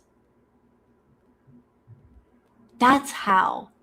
She created the channel for him under her main account. And the monetization was also under her account. And that is why once a month, he had to wait for Chantal to give him the money because it wasn't going into his account. She controlled the money. He had to wait on her to give him money. She wanted control of that money. She was not going to let him make money without her because then that would mean he could be independent of her. But they constantly played games with each other, turning the phone off, turning it back on. She turned it on and off so many times. She actually had to call the phone company because they freaked out. They're like, what is going on here? Why are you turning it off so much? And she had to explain to them. Imagine having to talk to the phone company because you're turning off the service on and on so much that it's freaking them out. But she liked to play little power games like that. I deleted his live stream out of anger when I was watching it on replay. You choose it in that way to delete my live stream. You don't even ask me. I'm not happy with it. You're gonna fucking lie in my face. Are you gonna lie in my face? You're gonna lie in my face. You lied in my face this morning. Listen, I deleted his live stream out of anger. I don't like to lose my temper because I be bad when I lose my temper and I don't want to go there. What you did, you need to fucking go sit down by yourself, think about what you're doing. I just want my CPAP machine. Not with these people. You need to sit down by yourself. See what you Like she made a big deal about the CPAP machine, but something of note, she actually had 2 CPAP machines. So there was one over at Natter's place and there was one in her house. So even if she didn't get the one over at Natter's place, she still had a spare. It wasn't an emergency. She had 2 of them. She didn't really need the CPAP. She had one at home. doing. Think about it. While you have wine with somebody? And lie to me? Where's my stuff? Chantal? Just let me go Chantal? upstairs Chantal? and get my stuff. Chantal? I say one word. Leave. I want my machine. I'm not leaving without my stuff. I came all the way here for my stuff. Leave. I'm not leaving until I get my machine. Leave. Nope. I don't like to lose my temper. Or was what you did? You need to fucking go sit down. Like, I can't tell you guys how demented this all looks again. How did we go from she shows up at his door and she's knocking on the door and she's giggling like a schoolgirl to allegedly being angry? How did that happen? That was a crazy flip, was it not? Shows up and she's giggling, she's laughing, and she thinks it's funny. And then she's, where's my stuff? See how fast she flips over? Yeah, she wanted in. She didn't want her stuff. She wanted to go inside and see if Dee Dee was there. Or she wanted to spend the night. She didn't want her stuff. She just wanted in the house. She wanted him to let her in because once she was in, then she could cause a problem, and it's her word against his. Yep, she is a big coward. She told the chat to call the police so she could say later that I didn't call them, my chat did, but you told them to. See the games that she plays? The manipulative, evil games that she plays? I just want to see that. Sit down by yourself. Try to hide, but I'll hunt you down like a maniac. Well, you have wine with somebody? Down. And lie to me? You Where's my stuff? go down. Just let me go there. So if I got you my stuff. hide, I'm not having cheese. I'm not leaving without my stuff. I came all the way here for my stuff. I'm not leaving until I get it. Nope. You better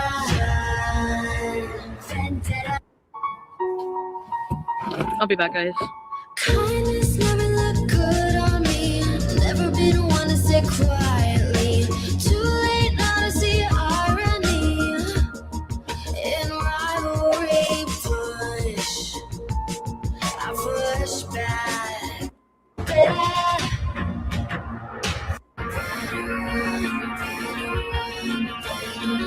Today, my phone was dead.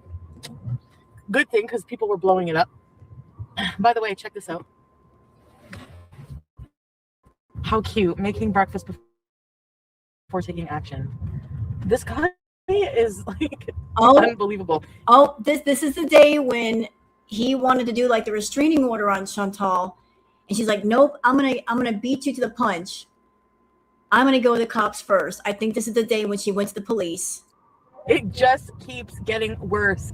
I'm at my wit's end. I cannot handle anymore. You need to F off. Like, you're gonna go and take action against me for what? I didn't delete your stupid fucking video. I deleted his live stream out of anger. You even said so yourself. I changed my password. She has linked to my account. You even said so yourself. I changed my password. She has linked to my account. You're letting your, I'm getting Starbucks. Oh no, I gotta get gas. Sorry. You're letting your little minions get in your head. I did not delete your video. I don't have access to your account. Contact YouTube and prove it. Actually, I'm really, really, really looking forward to that. I did not delete your video. I don't have access to your account. Contact YouTube and prove it. Actually, I'm really, really, really looking forward to that. I deleted his live stream out of anger. You need to like lay off the drugs or something, okay? I don't know what your problem is, but you're paranoid. And the fact that you have $4,000 right now is because you have a fucking channel that you're earning ad revenue from. You ungrateful fucking prick. How do you know how much I make? How much she makes? Oh, she told on herself. Yes, Chantal, please do explain. How would you know how much he made? She told on herself right there. How do you know how much he had? Because the money went to your account. It went to your AdSense. That's how much. Caught. Exactly. Caught. Because if you have a monetized channel, like your AdSense is your AdSense and somebody else's is somebody else's. So how would she know the exact amount? Unless the money was going into her AdSense and she just simply gave it to him. That's why he had to wait once a month to get the money. He had to wait for her to get paid, so he got paid because it was never under his AdSense. It was always hers. Chantal's an idiot, but when it comes to money, she's not an idiot in certain respects. She's a control freak. She's not going to allow a man to be independent. She's going to make him as codependent as possible. So part of that is controlling the money, making sure that they don't make too much money or they're not making their own money. She's going to make sure that the money stays in her hands.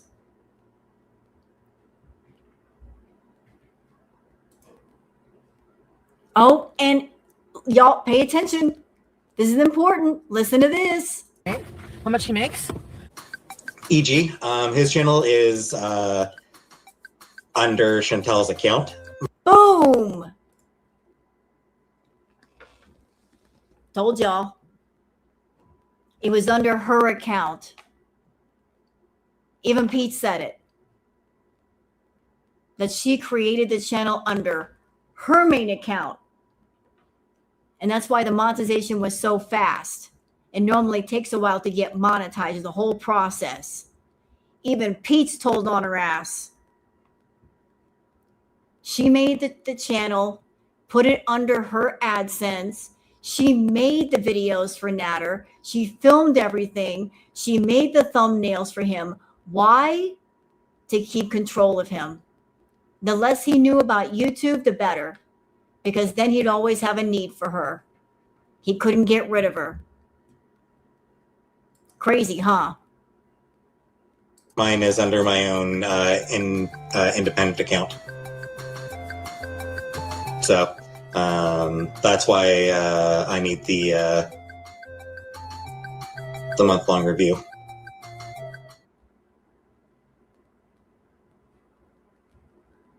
There we go. I'm just going based off of, because when he first started, I was seeing how much, like I would go into his studio to help him do his videos. Like to edit, I have to go in there, right?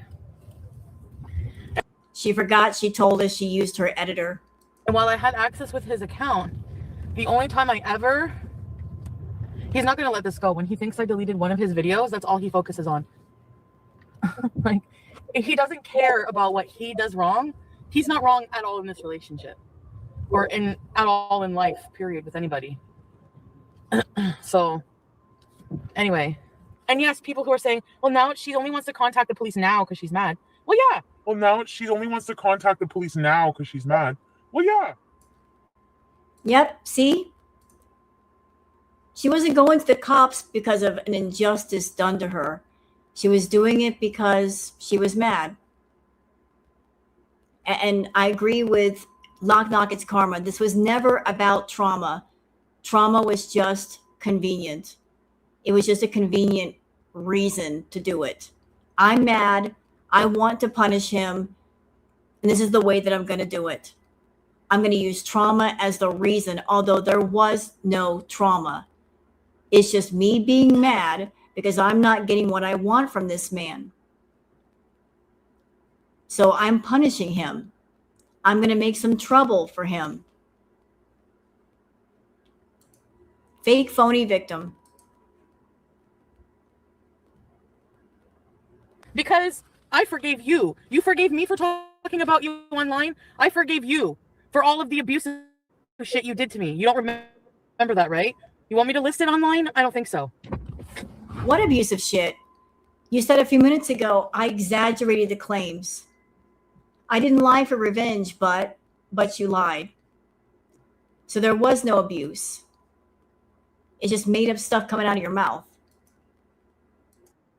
He's not going to let this go. When he thinks I deleted one of his videos, that's all he focuses on.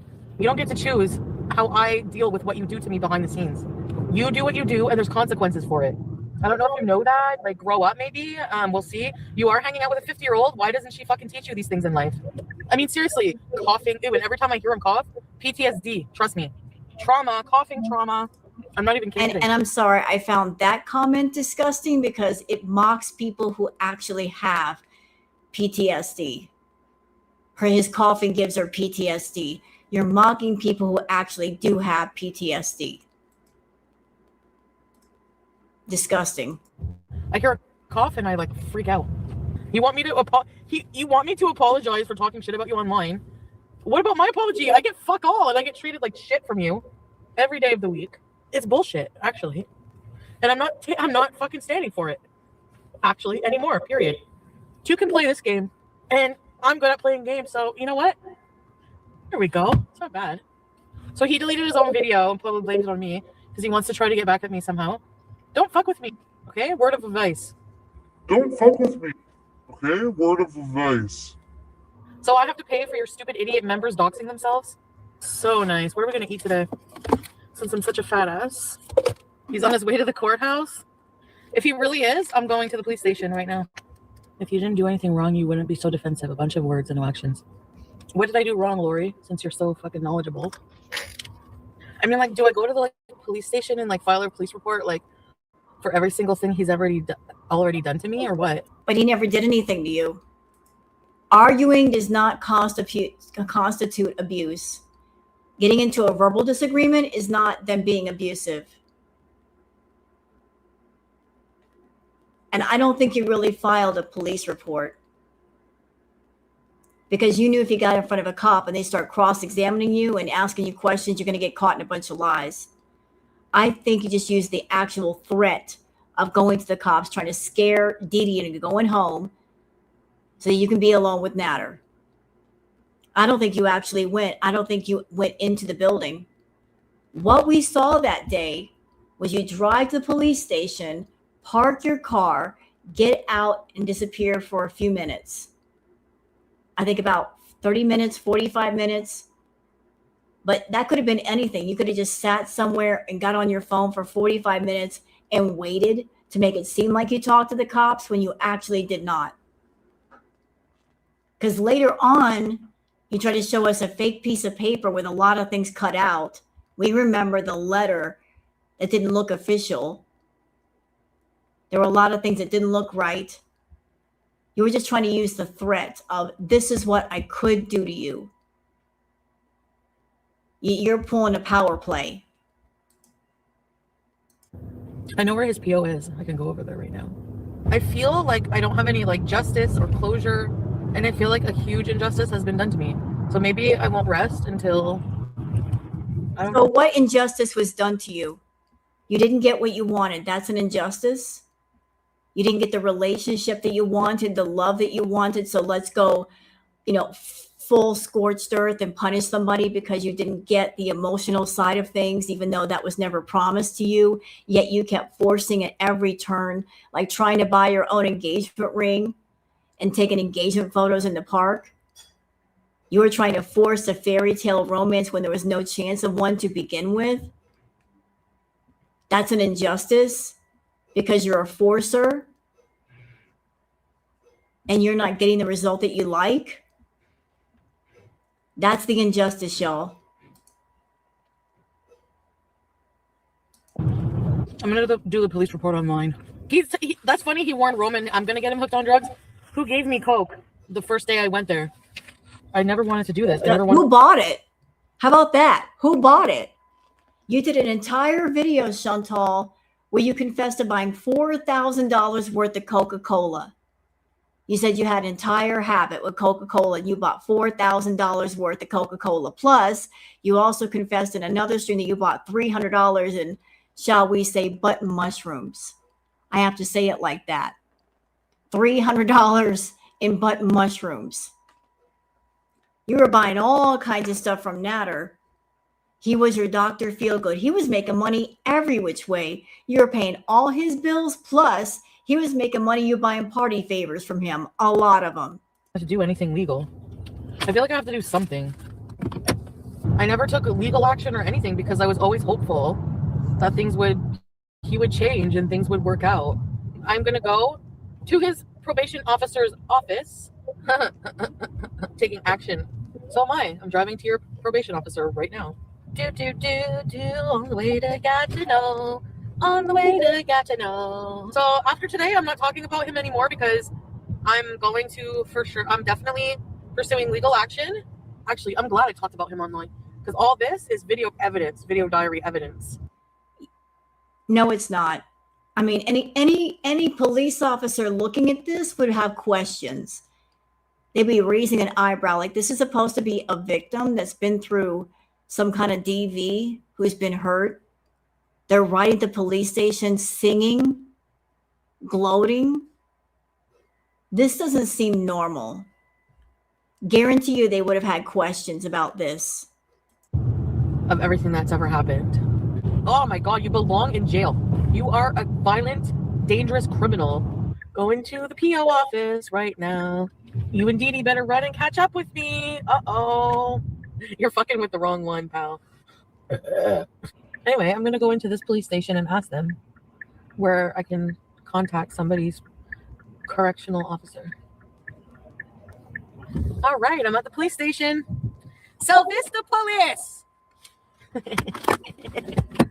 Okay, Kamikaze, that's the one that sounds familiar. Okay, I think that's the one. I saw the picture, and it came up right away in my GPS. Just wait, just fucking wait, asshole. He's at the courthouse having his relocation application approved to move to Montreal. Yeah, we'll see about that. I don't know, should I go in or should I do it online?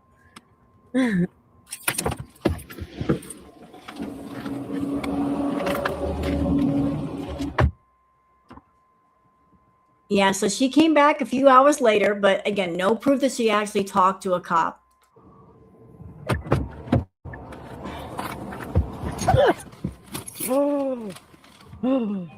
I can't really talk about it. I have to come back in an hour. It's more serious than I thought, actually. Okay, let me go get a bite to eat first. You're probably thinking, how can you be hungry at a time like this? I don't know. Oops, sorry. Yeah, she did a hit and run at the police station. She bumped into somebody's car and then she left. She did a hit and run. Sorry. I didn't think things would go down like this. Dee Dee's in here? Really? She might be going to to Montreal sooner than she thinks. I have to go through my videos and find the dates of certain events. Okay, I will be back. Don't worry. I won't leave you hanging. I will be back, okay? I'm going to call Pete. Okay, I'll see you guys later. Bye.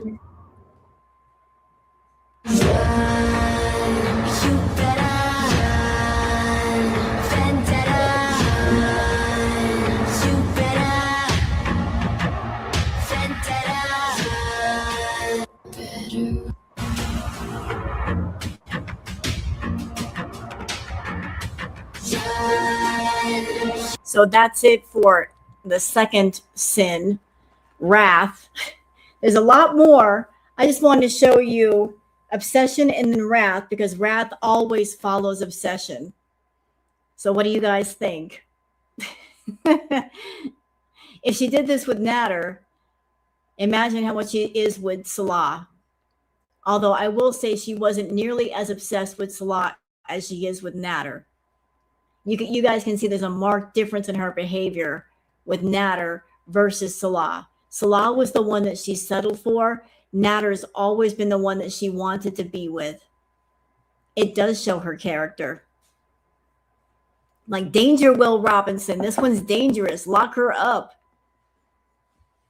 Thank you. Oh, they were really good. And again, this is courtesy of the channel Knock Knock It's Karma. And there's a whole bunch more. There's envy, there's greed. I think there's like 4 or 5 in the series. Yeah, to this day she wants Natter. Like, she was recently with Natter. We saw the video.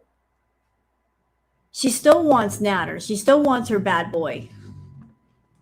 And that was her in the video. Chantal, it was you. In that 3-second clip, we know it was you.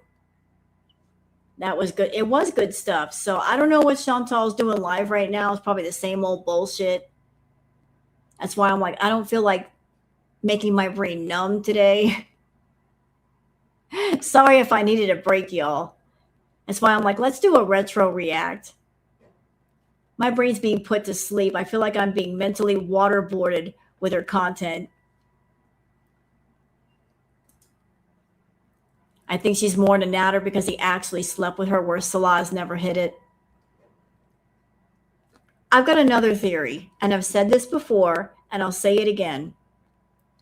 For those that didn't hear it yet. I think that Chantal has very specific tastes. Chantal, she's got fetishes of her own. Very dark desires, if you will. And that is why vanilla guys don't work with her. Like Pete's is vanilla and BB was vanilla. She's got dark desires, things that she likes, things that she's into. I've always thought that Foodie has a humiliation fetish. You want to do the whole series? You want to do it now? You want to do it now? I don't know if y'all want to do one more. I don't. If you guys want to do another one, I'm up for another one. You tell me. But I think Chantal has very dark desires and fetishes. And that is one of the main reasons why things between BB and Pete's never worked out. Like if you got dark desires and someone is very, very vanilla, you've still got those dark desires and they're unfulfilled. And I think when she met Natter, he was the first person to indulge in her dark desires, in her urges. And that's why she got so obsessed and wrapped around him. I mean, he would take her there and then some. Like he was a challenge, but he would indulge all of her dark and dank desires. So that's why he was different from the rest. He wasn't just a bad boy, but he's like, hey, I'm down for anything. You want to get down like that? We'll get down like that. I'll take you there and then some. First time in her life, she found someone that she could just explore the dark and the dank with him. And that's why she became so addicted, because she hasn't found anybody in her life that will take her there the way that Natter did. Like she keeps hooking up with like all of the nice guys, but the nice guys can't do it for her. Does that make sense to y'all? I don't know why she keeps messing around with the vanilla nice guys, knowing that they're not going to fulfill her. And she's kinky, our girl. She's got some kinks. She's got some kinks. She's into the poo fetish. She's into, her body odors and all that. She's got some dark fetishes.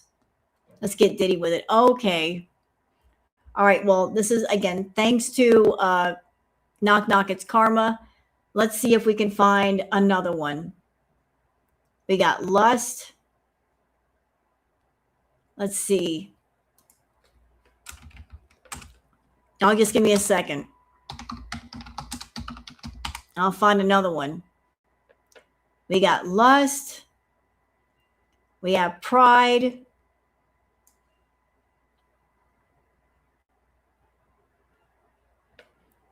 How about we do pride? We got greed and sloth.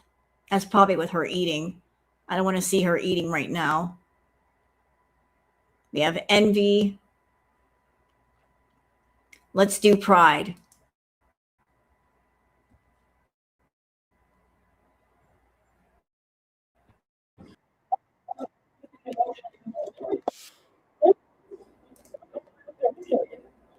Adults, happiness. I'm not responsible for their feelings at all. Like, why am I responsible for Pete's happiness? Maybe do a reaction video about that. What?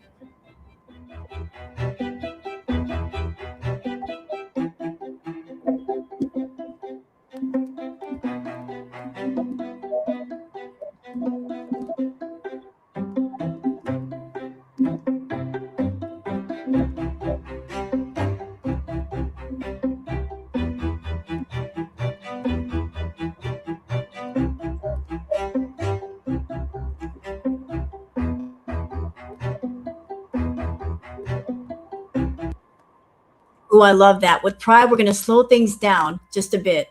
The point is bigger than the production.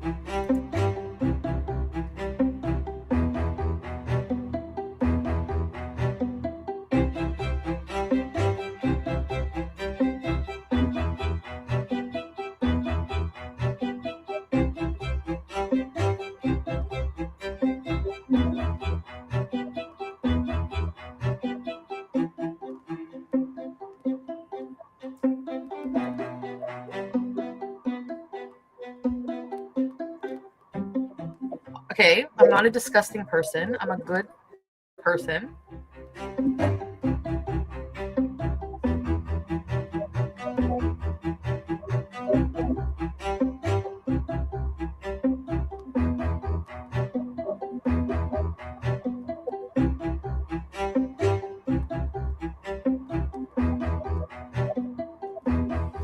Oh, all the Christmas. Ew.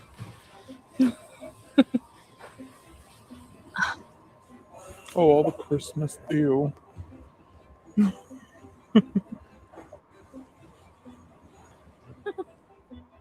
I spent 38 Christmases with my family.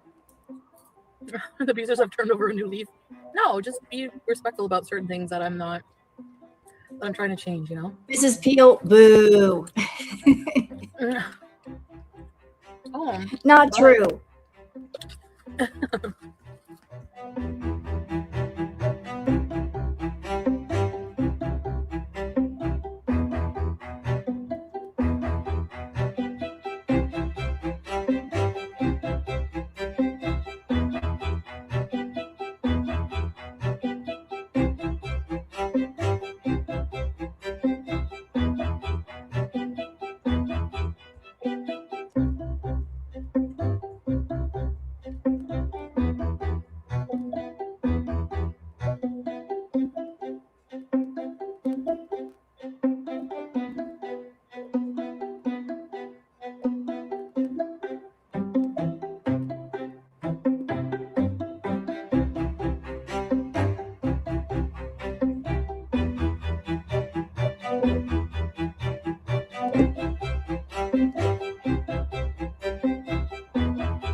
Like, words hurt, okay? Like, seriously.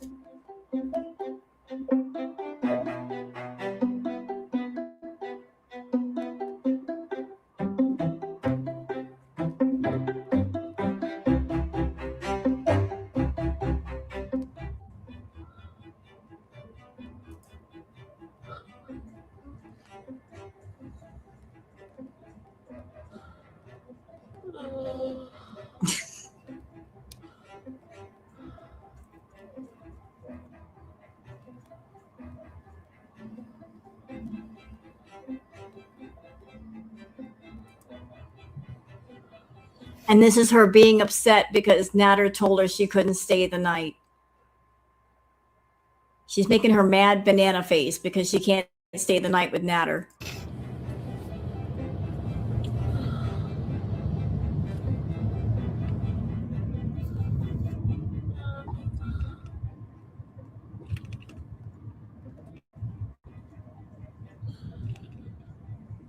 Hey guys, I can't look. I'm so sorry.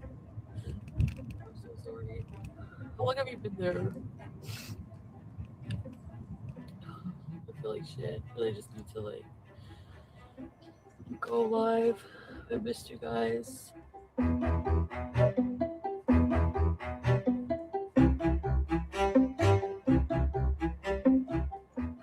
my god, what's going on here?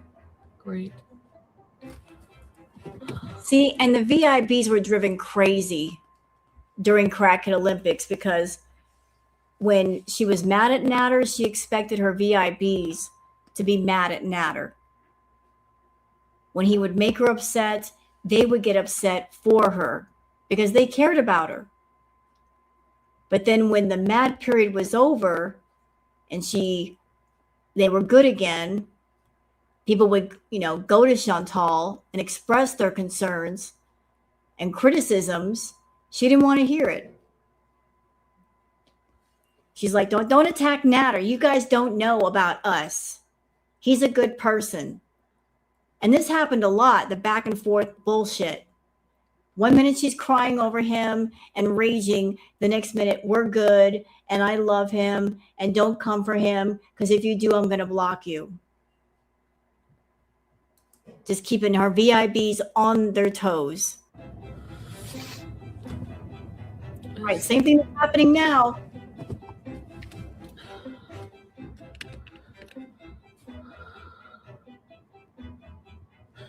I just want to go home. I'm just going home. Nothing bad happened. I'm just messed up. Like, Nobody hurt me or anything. I just want to talk. Then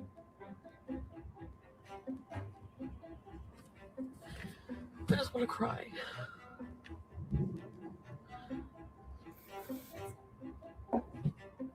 You know, when you're just sitting there and like all of a sudden just like everything overwhelming just hits you. And you just can't stop crying. Like,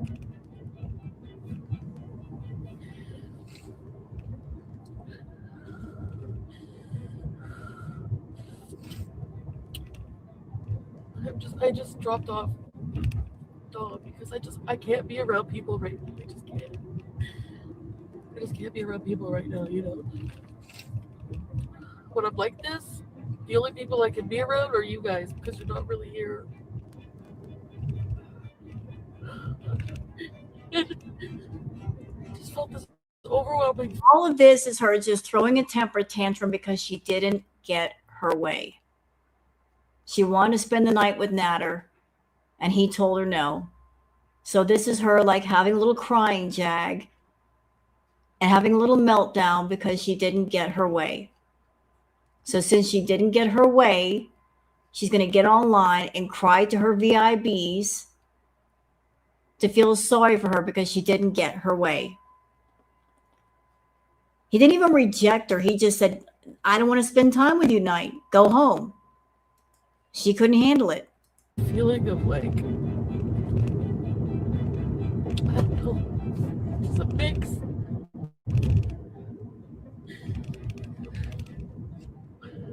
Yeah, I know I need therapy and everything, obviously.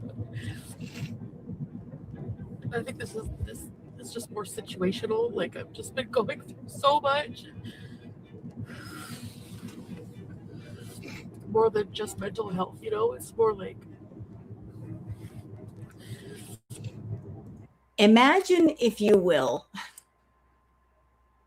somebody crying and having a meltdown because they can't spend the night at a crack house and sleep on a dirty mattress.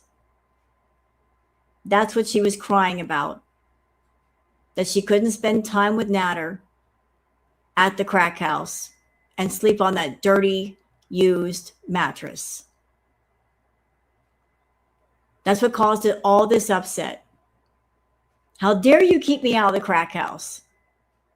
How dare you not let me sleep on that dirty mattress? That's what she was crying over, though, Nancy. I'm just really, really, really overwhelmed. Everything.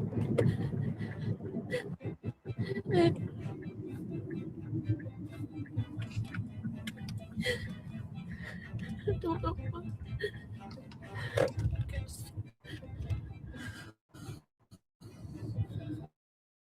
Oh, I'm gonna be okay. I just need to like emotionally purge, I guess. I just want to be alone. I just want to peace all weekend. I just want to peace.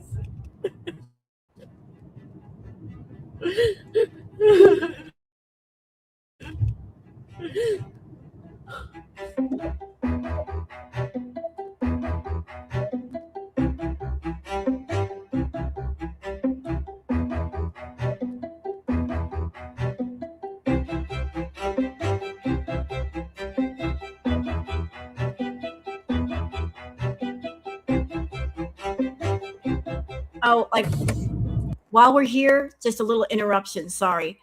I got to inject the funny into this. I want to show you guys something that I made a long time ago during that time period. I decided to make some ironic ambiance, you know, to make fun of the situation, just poke fun at it. Y'all want to see it?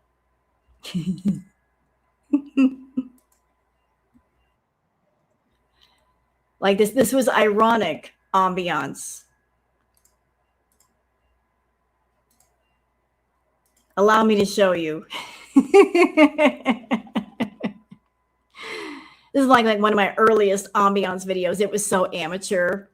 But yeah, I just made this ironic ambiance for Chantal.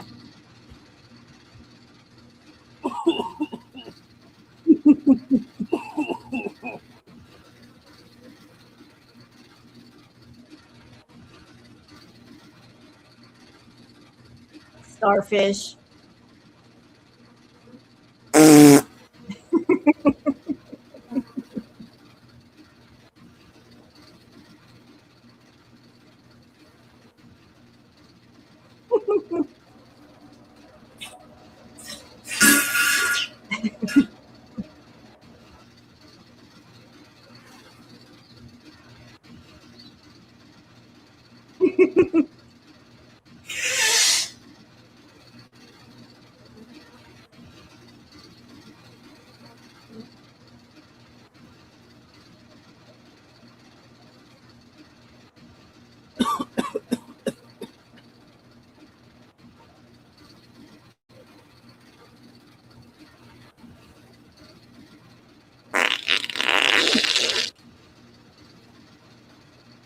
I had to make it realistic. You know, I had to include all the sound that you'd hear in the ironic ambiance if you went to the trap house. So we got the farting, we got the pooping, we got the starfish on the bed. This over here by the window was supposed to be her CPAP. We got the trash, we got the dirty mattress, we got the fast food containers, we got the party favors, the piles of clothes, the pizza boxes. This is what you'd hear if you went to the trap house back in the day.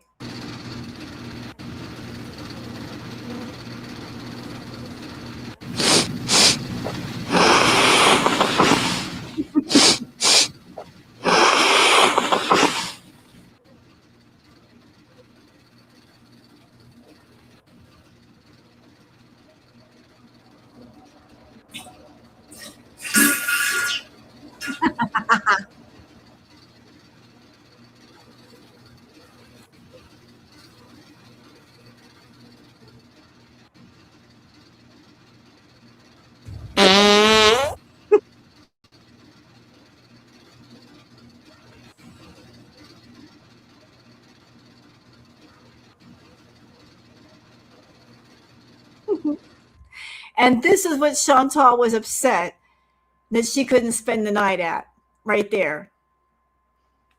Yeah, the starfish on the mattress. Like, girl, I had to go realistic. You know I had to go realistic with that. You know I had to go realistic. What? Don't look at me like that. Don't judge me. I was going for realism. All right, back to this blubbering fool. Oh no.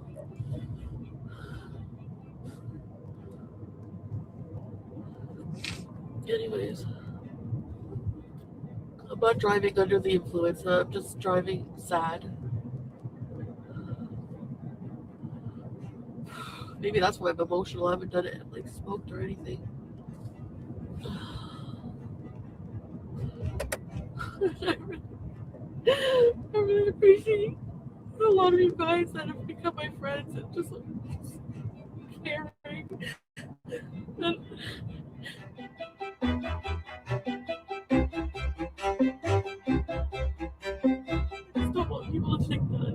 I'm tired of her crying. All right, we got one more ironic ambiance video. Let's see if I can pull. It's real short. Okay, so like there's one more. It's really, really short. But, you know, we need to laugh in all this craziness. So I did like another short video. Foodie Beauty ironic ambiance. This was for her house. Notice the background. That was her actual room. I took a picture of her actual room and just, you know, added appropriate sounds to it. We got the fruit flies.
Get the bidet, Foodie.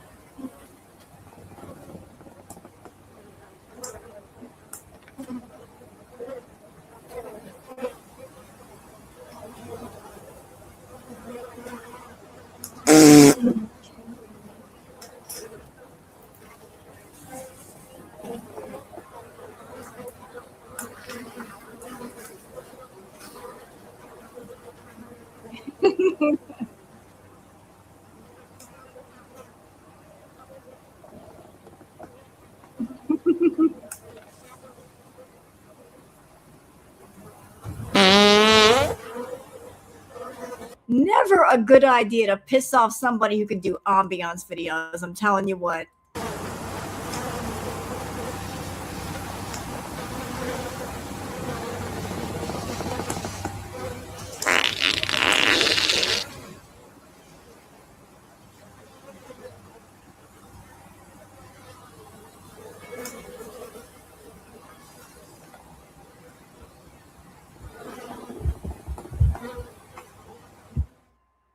And that was the video. You're welcome.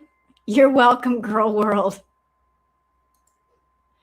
I had to make it realistic though. So we're going back to Foodie again and her pride. We needed a little comedy moment.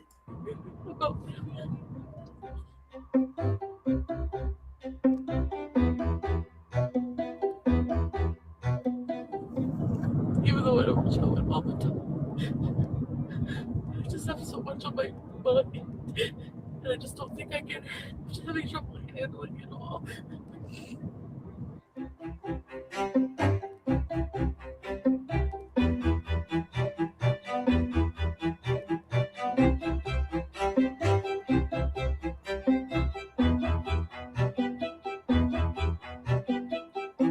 Thank you, Leaky Eye. Thank you. That was. Those were just like two very short ambiance videos. And I look at those now, I'm like, oh God, I was such an amateur. I've done far better work these days. But I was just playing around with sound and stuff. And I was like, I want to make an ironic ambiance video just to piss off Foodie. Just making fun of everything back in the day, Leaky Eye. I just want to make something funny. And I made something funny. See, it made y'all laugh. So mission accomplished. I wasn't doing it for money. I was just doing it to F around. And, you know, I effed around and I found out. Sometimes effing around and finding out's a good thing.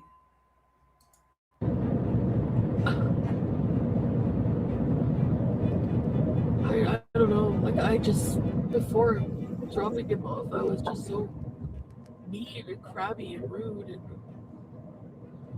I don't know why.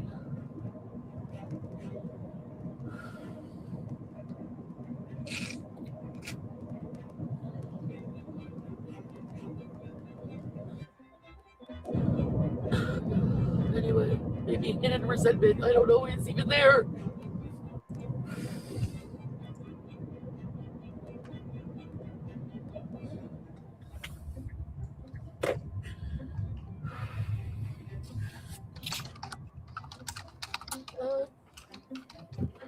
Anyway,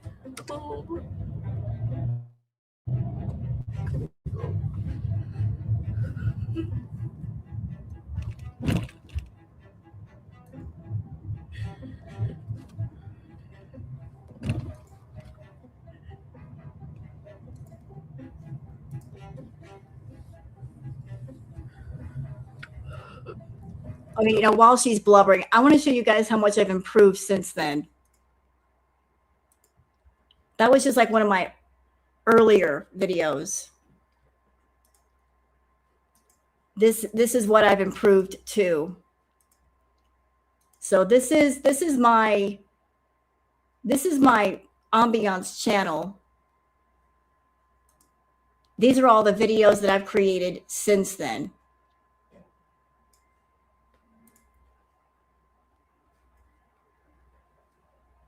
Since that time. That's why I'm like, ooh, that was some early work that I did. But it inspired all of these. I did all of these with my own 2 hands. I made all this pretty stuff. Did all of these.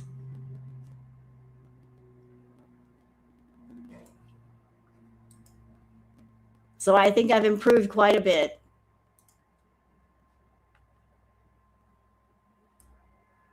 Don't you think? This one's really unique. The ghost fish in the mansion. Oops. Why are you doing to me?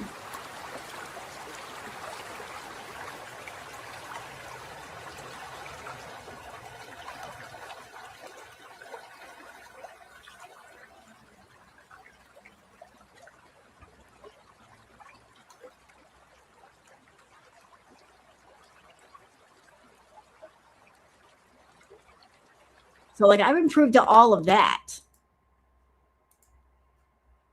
I worked hard to improve.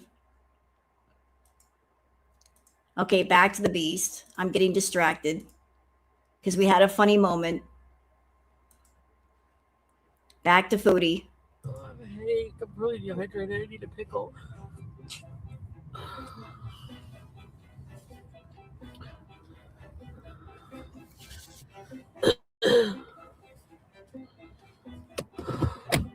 I'm so grouchy.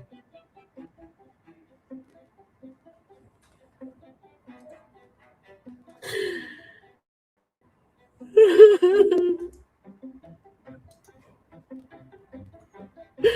feel so stupid.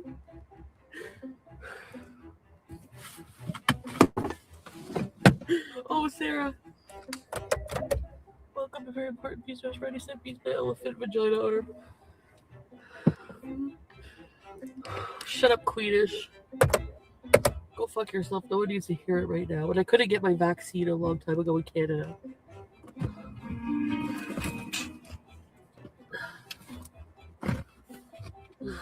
Sorry, I'm not even like crappy. I don't care about trolls. I'm just.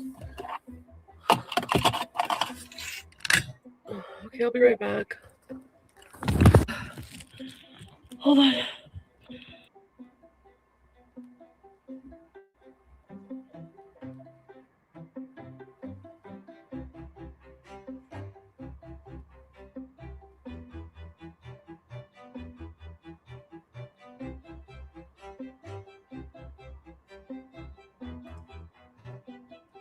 Oh, see, here's the thing. Believe it or not, Chantal did actually have an ambiance channel for a very short period of time. I think she saw the views that ambiance channels were getting, but she really wasn't into it. She was just doing it for the money or trying to make money versus someone like me that I honestly do love ambiance videos. And I'll spend hours just on one video. So she had the idea. She did a few ambiance videos. She had an ambiance channel, but then she kind of like let it go because she really wasn't into it.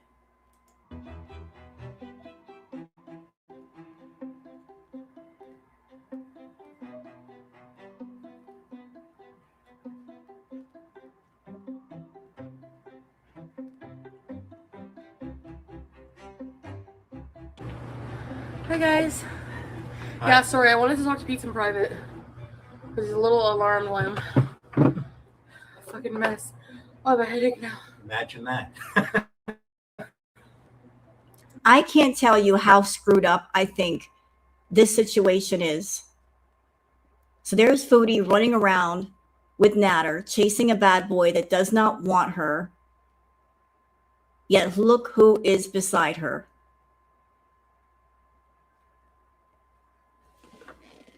Like, it's crazy. when you think about it. Chantal was running around looking for love. She had it the entire time. Pete's loved her to death. And she had the cats. She wanted love. She had love.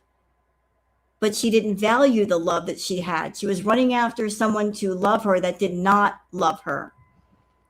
So you were looking for love, Chantal, and all I had to do was just turn around, and there it was. It was right there next to you. You're an idiot. You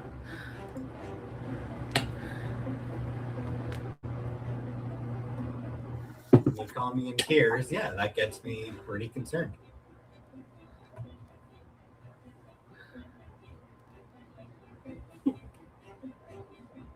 Don't put her down.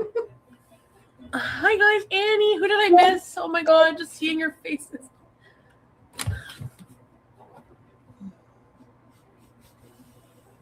New member?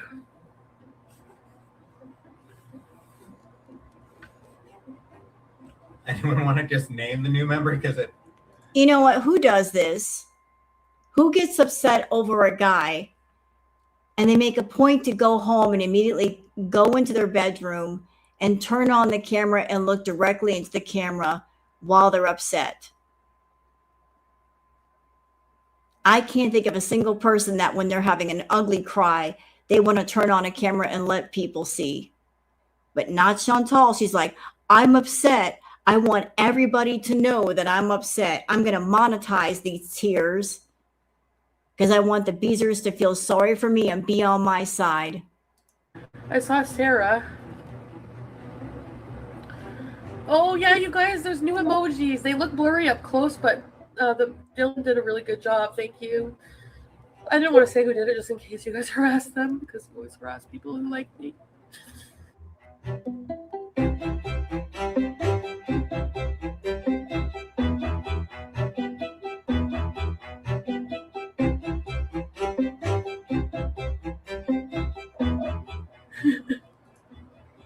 I got to ask a question, Orem.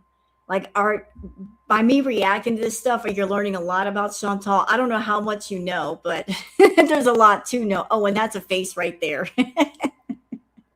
My pause game is on point tonight. Everybody get screenshots. Everybody get your screenshots here. Get them. That's a perfect screenshot right there. I'm just going to leave that there for anybody who wants it.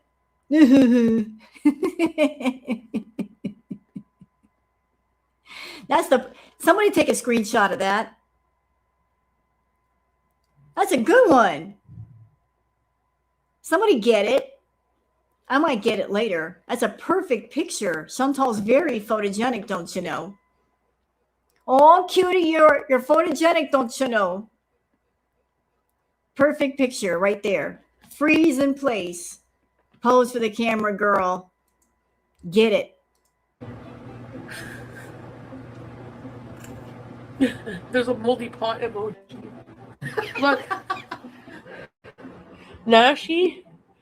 Arm wave. Oh god.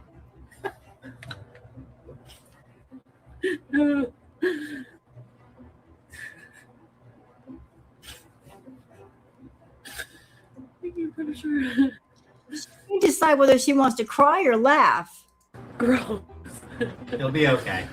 Yeah, I'll be alright. She may talk about it, she may not. Just like alcohol pizza, stolen M&M's. It's been spicy here and there, actual facts. I've gotten spicy on her.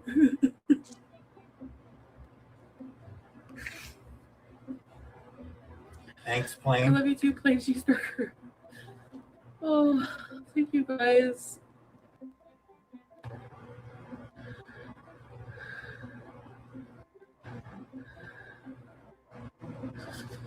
Oh.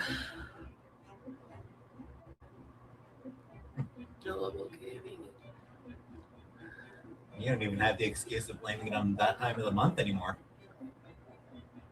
It's alarming. Emotional? Andreas, how are you doing? I miss you. So pretty, Vanilla. Thank you, kitty. Simply Krista, I love you. It's okay. Thank you, Krista, so much. See, Natter rejected her. He rejected her spending the night. So she's got herself like a minor narcissistic injury. So she's coming home to talk to her beezers and get some butt pats and some super chats to feel better. Oh, baby has a boo-boo. Somebody get a Band-Aid. This is her version of a Band-Aid. I've got a boo-boo, y'all. Give me some super chats and some butt pats as a Band-Aid. Versa, we have to be voice bees. Hey, Book. Don't pressure her to tell you.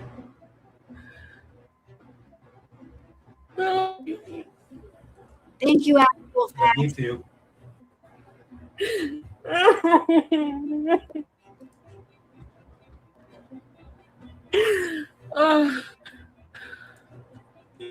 You never know, Actual Facts. I might get spicy on her. She's just blubbering right now. I can't really get spicy with that, but you never know. You never know. You never know when the spice is going to come out of the rose. You never know. My pollen is crazy. You never know. Feeling live right now? Yeah, I really might be. No, you can't. Oh, hi, sweetie. There's weed there. Yeah, don't pressure Chantal to tell you what happened. If she... Well, if I'm live crying, they're probably like, what? If she's comfortable talking about it, she'll talk about it. In the meantime, just let her feel things.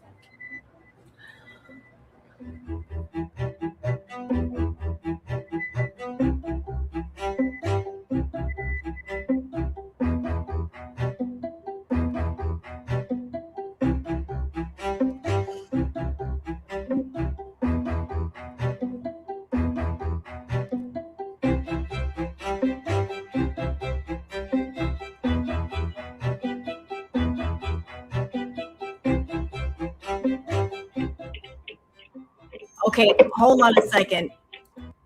Oh, look, she featured my stream. Holy shit. I forgot. I honestly forgot. I forgot that she included me in this. There I am. Oh, here we go. Roseception, right. I just pulled this up randomly. I did not remember that she put my piece in here. Oops. Oops.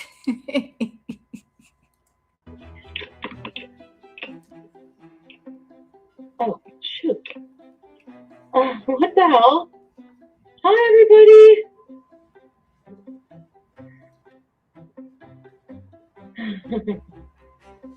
Yes, Pete is fine. I seriously doubt that. He did the live. He talked about how dark his thoughts were and what he's going through. You can't go from that level of depression to fine within a matter of a couple of hours, Foodie. You just can't. Even with professional help, you just can't. You're just telling yourself he's fine so that you can have a reason to go back over to Natters. I have my phone on. I can't. I mean, I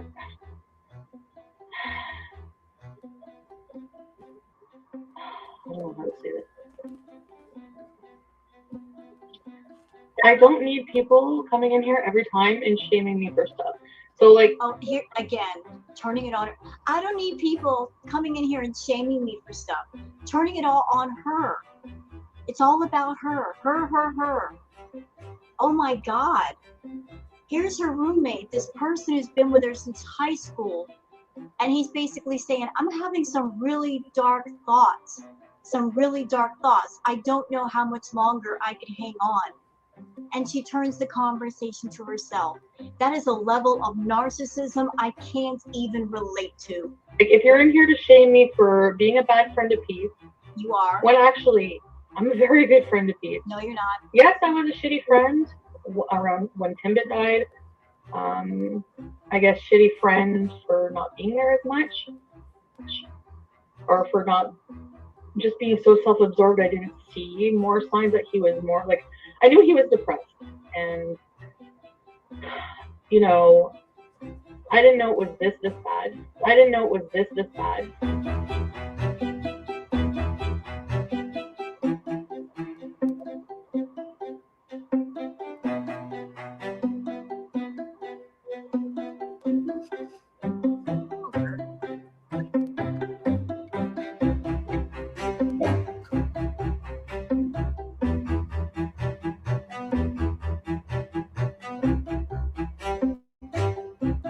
I'm being serious right now. I forgot that my snippet was in there. I had no idea.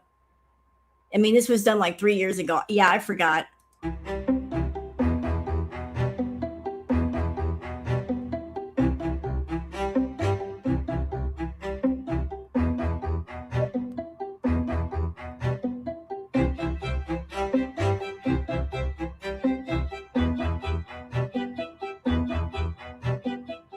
You're never around anymore. You're never around. You didn't even care when your grandmother died. You didn't even shed any amount of real tears for your grandma. And here's your BFF, your best friend that's been with you since high school. He's put up with so much of your crap. He's given you so much in the way of care, and he's done things for you that not even most best friends would do. And you are abandoning him in this time of need. And you just need to be there for a day or 2 days, but you can't stay away from Natter. I haven't been the best of friends, but you haven't been any friend, but let's move on. I don't need people constantly coming in here. Like, this is my VIBs. I want it to be like a place where I can come and just like talk freely and not be judged every time.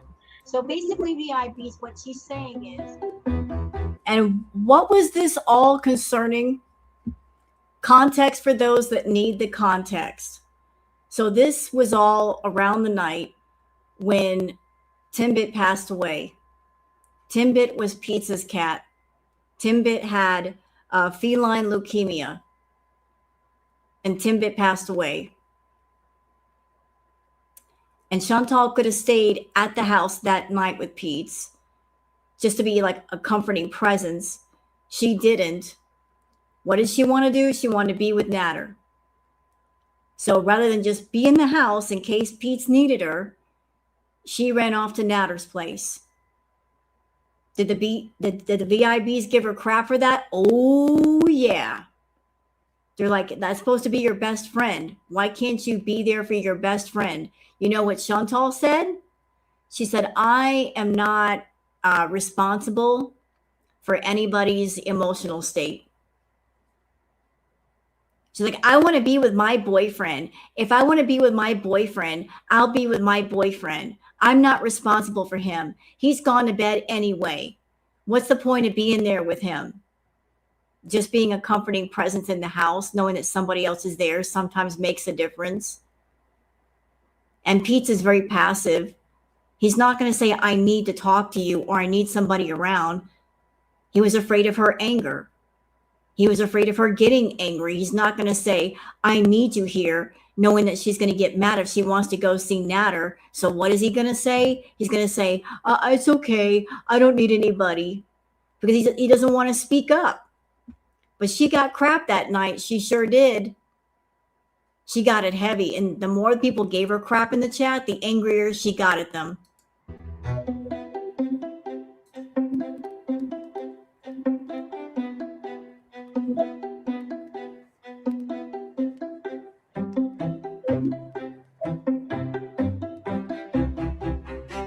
You guys are like, you're not getting the picture. Like,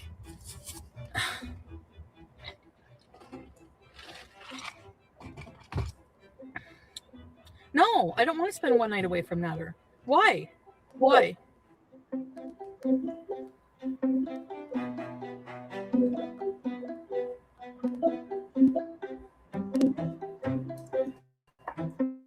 Hold on a second. Here's the thing, Alanis. This is not my series. I'm not going to take credit for this. This is the channel Knock Knock It's Karma. They put the work into this, not me. I'm just reacting to it. So if you like, the full series plus all the great videos are on Knock Knock It's Karma. If you want to check out all their content, the channel is called Knock Knock It's Karma. I'm not going to take credit for somebody else's work. That would be wrong. I didn't do this. I'm just reacting to Knock Knock It's Karma. They did a series called The 7 Deadly Sins. And each one of them involving Chantal. So I just want to put that out there. This is Knock Knock It's Karma.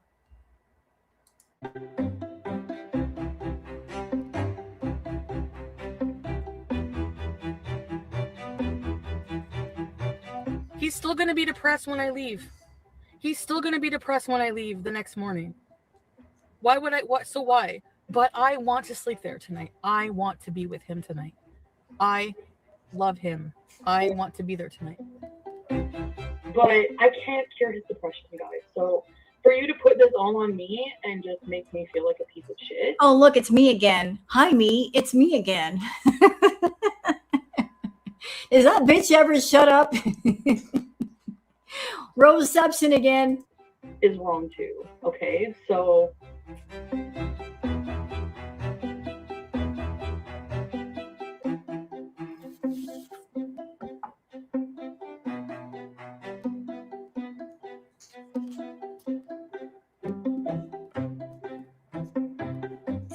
unblocking certain people. I'm tired of it. So if you just make me feel a certain negative way, I'm just gonna block you. And hopefully, Go ahead, stupid. you'll be replaced with someone more positive. I don't know. What'd I say? LD is going to be number 1 for blocking. Goodbye. Wait, what'd I say? That was funny. I missed it. I want to be there tonight. But I can't cure his depression, guys. So for you to put this all on me and just make me feel like a piece of shit is wrong too. Okay, so What'd I say?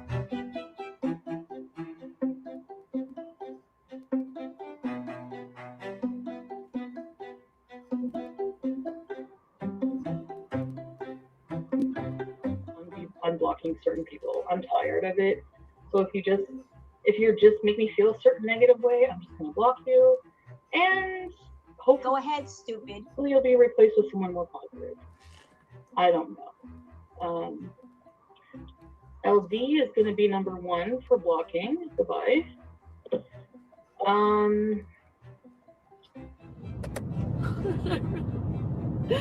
really appreciate a lot of you guys that have become my friends and just caring. And I just don't want people to think that I don't care about them. It's not even about begrudging helping peace. I don't know where this comes off as. People, you make shit up. You make me a person I'm not.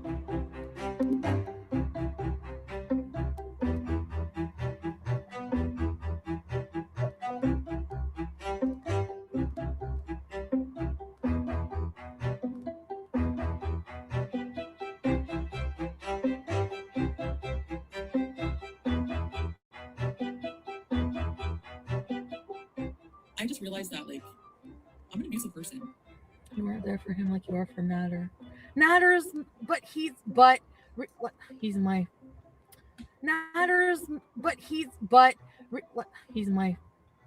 Oh, she wanted to say her boyfriend. She wanted to say it. She can't say it though because he doesn't want her to say I'm your boyfriend. It's like I don't know what to call him. I want to say my boyfriend, but I can't. No, you can't because he's not really your boyfriend. He's my boy. He's who I want to be with right now. Like, it's different. You guys don't know the type of relationship we have offline at all. At all. That sounds familiar, doesn't it? Why is it using the same lines with every guy? You guys don't know about us offline. We have long, deep conversations. You guys don't know us. You don't know what goes on. You don't know what goes on with the two of us. Yeah, very familiar. Using the same thoughts for every guy. We're so different offline. You guys have no idea. And she can't think of anything else. You have no question. If you're with somebody, you're around somebody, why would offline be different than online? If you love somebody, you love somebody. If they love you, they love you. Why would it switch whether the camera is off or the camera is on? You know, why wouldn't you keep that same energy no matter where you are? It really shouldn't be switching like that. Would it? If Natter were crazy about her, why wouldn't he have that energy on camera with her? Why is it different depending on if the camera is on or not? The camera shouldn't really matter. Shouldn't matter at all. You love someone, you love them. They love you, they love you. And it's purposely right now. It's purposeful right now. Eden Sparky, block those who don't enable. What's my bad behavior, Eden? That's what I want to know. I want to know what I'm doing. Not staying at home, changing, wanting to live my life the way I want to. Violetta Vidoyevsky. Hi, Violetta. Welcome to Very Important Users. Ready, set, bees. Liliana, it's a very, very different story. That's all I gotta say. Very different story offline. Prostitute Natter is not your boyfriend, you're delusional. But why is it different? Why is it different? If you got a guy in your life, and if he's not showing you off to the world, if he's not feeling you to the point where he wants to go to the nearest rooftop and shout, I love this person.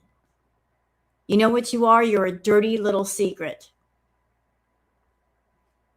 And there is a big difference between being a girlfriend and a dirty little secret. And that's how Natter treated you, as a dirty little secret. He wanted to keep you a dirty little secret. He didn't want to take you anywhere or do anything with you. You were just a dirty, profitable secret. He kept you around for the money. And that's as far as you went with him. He didn't want a relationship with you. He just wanted to keep you a dirty secret, hidden in the back closet. You know everything. So, like, prostitute. Natter said you're a friend, no love. He said today. It's okay. I don't know why you think he's gonna tell you guys things like that publicly.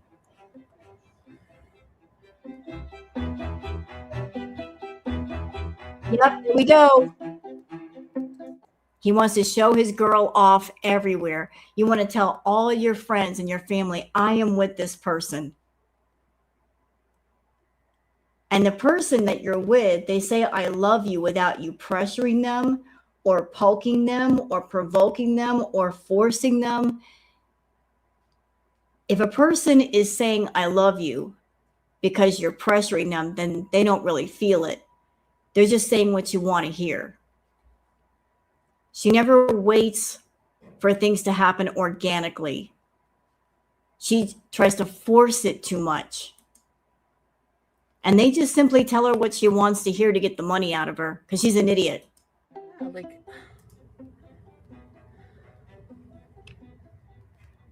they want you to give up your life and take care of him, and they're wrong. You are. They are wrong.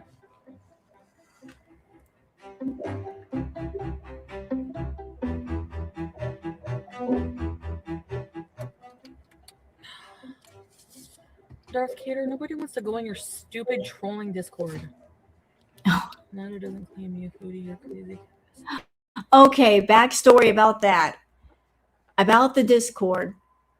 Chantal was so incredibly abusive and snotty and stuck up with her Beezers that there was talk about them creating a Discord so they can talk to each other. They were tired of hearing about Natter. They were tired of her acting the way she was acting. So they kept asking her, can you make a Discord?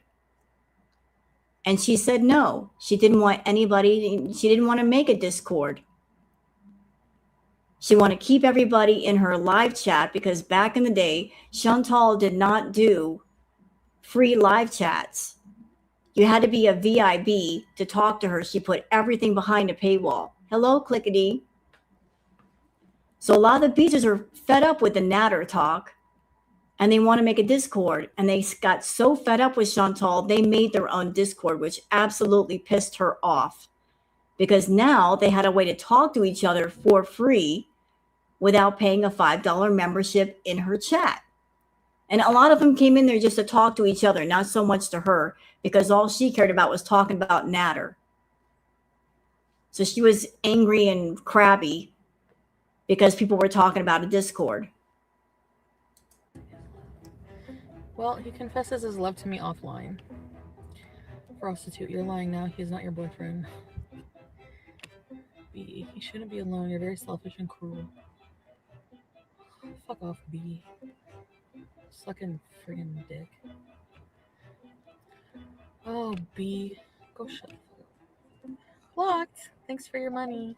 You know, the Beezers, they just wanted to have a space where they could talk to each other about how frustrated they were with everything going on with Natter and Foodie. And they couldn't do it in her chat because if they did, she would get mad and block them. And that's why they wanted the Discord. She made them so incredibly angry and frustrated and confused. They just want to talk to each other without being punished. Amber Waves, welcome very important Beezers, ready, set, peace. I'm sorry, but I do a lot for the people in my life, actually. So sorry that I want to fucking sleep somewhere else. Sorry. And if you want Natter as your boyfriend, so be it. That's my choice. If you don't like him, you hate me because of it. I don't know what to say. Again, doesn't this feel familiar? There's two extremes with Chantal. If you're a man in her life, either she's on your side and she's defending you, or she's encouraging her audience to hate you. There is no in between. Either she's defending you or she's bashing you. I think Salah's trying to avoid her bashing him. So he's keeping somewhat contact with her. But you never can tell with Chantal whether she's going to bash you one day or defend you the next. But she's defiant either way. I mean, hate him then, not me. Why do you hate me? Like,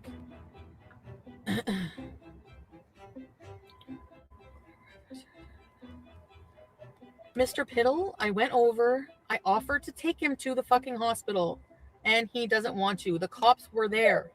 What more do you want me to do? Do you want me to go buy a rope at Home Depot and lasso him to the hospital? I don't know what you're asking me to do.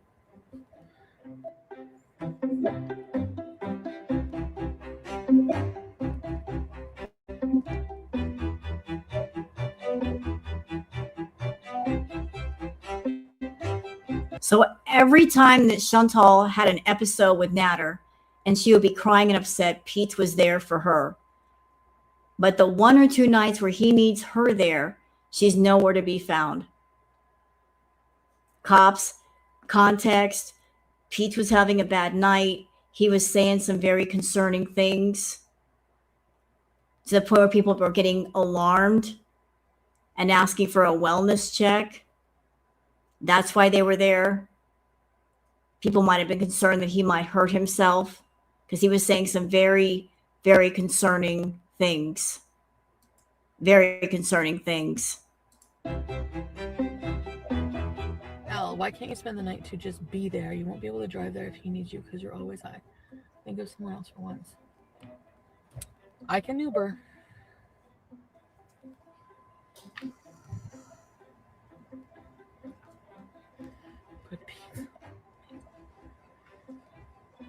So, there is that Peace will always try to protect you. He won't tell you he needs you. If he knows deep down you would rather be somewhere else. And understand I'm not doing wrong by Pete. Pete is my friend, not my boyfriend. So there's a difference, Deandra. Thank you. I edit online and won't even admit you're a couple. Well, like I said, what we do offline is very different.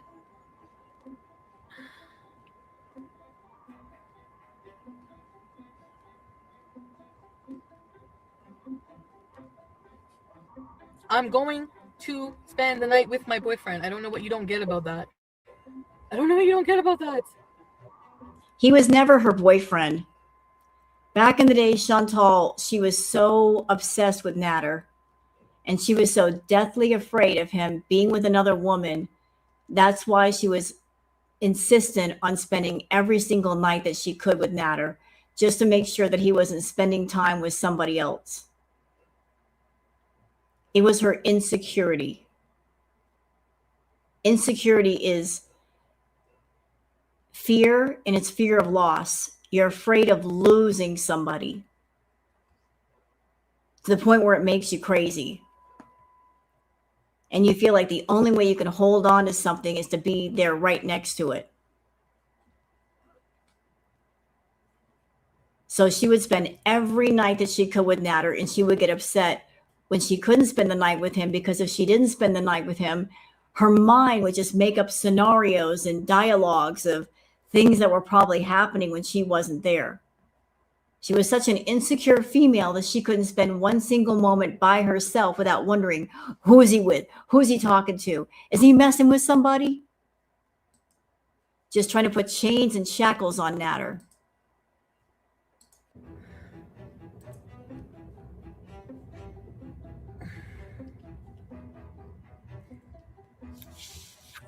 You can go.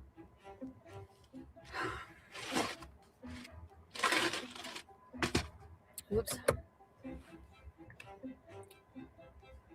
Oh, Mr. Piddle, go piddle yourself.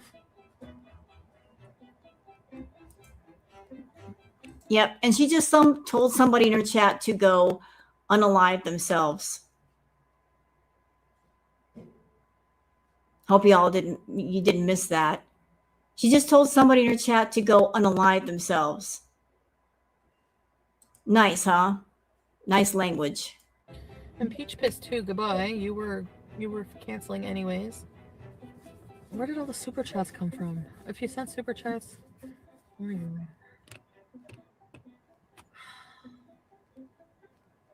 I told you to send to my PayPal, not super chats. Okay. This was something that happened a lot during Crackhead Olympics. If Chantal wasn't putting people down for sending her lower amount super chats, she would literally humiliate people for sending, like, say, $1.99 or $2.99. She would publicly ridicule them for sending low amounts in super chats. She'd be yelling at them. Why didn't you send that money to my PayPal? Because, YouTube takes 70%. No, excuse me. I'm sorry. Forgive me. 30% of what all YouTubers make. That's their cut.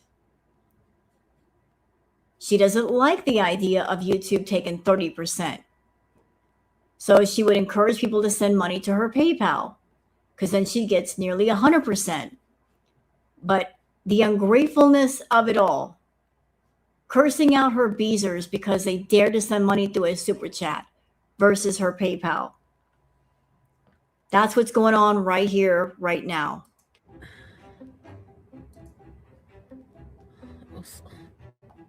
Why are you guys always coming in here and bragging about your cars but donate $1.79, girly? Like, anyone cares that you have a Cadillac? Like, still, you're not responsible for their happiness, okay? I'm not responsible for Pizza's happiness. I'm not responsible for Pizza's happiness. Well, guess what, bitch? We're not responsible for your happiness either. But you insist on coming online every day and bitching about things we have nothing to do with. You come to the public constantly and trauma dump. You talk about your health. You talk about your weight. You talk about your health problems. You talk about your medical issues. You talk about your hurt toenail. You talk about your sciatica. You talk about your broke ass scooter. You talk about the snow outside that you don't like. You talk about everything that bothers you. We're not responsible for your unhappiness, and yet you keep dumping it on people. And yet you won't shut up. You could talk about happy things, but that never crosses your lips to talk about happy things. It's always unhappy things. What I have for dinner? Nothing yet. I ate earlier, though. I don't have to eat like 3 times a day like Foodie. One meal and I'm good. Now, she hasn't changed a bit. I'm not responsible for anybody's happiness. We're not responsible for yours either. And people aren't responsible for your bills or your rent or your money troubles. We ain't your mama. Cry somewhere else about that shit. Responsible. And yes, I know that sounds insensitive. He's grieving the loss of his cat. And to me, I felt like I was being supportive. If I wasn't being supportive, it's up to him to tell me. Not for you guys to just be like,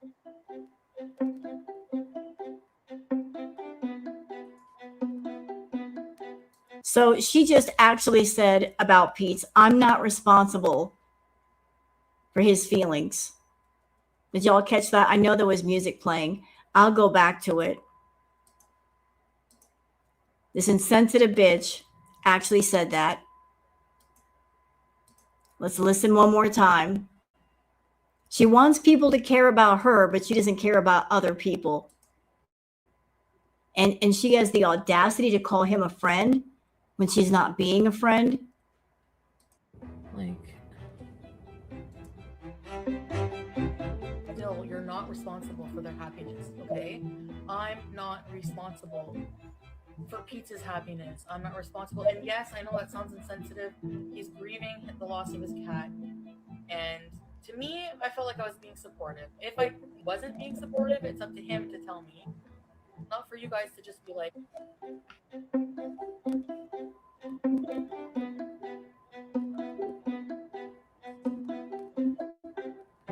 Your friend is grieving the loss of their pet, and your answer is, I'm not responsible for your happiness. Bye. No one needs a friend like you, Chantal.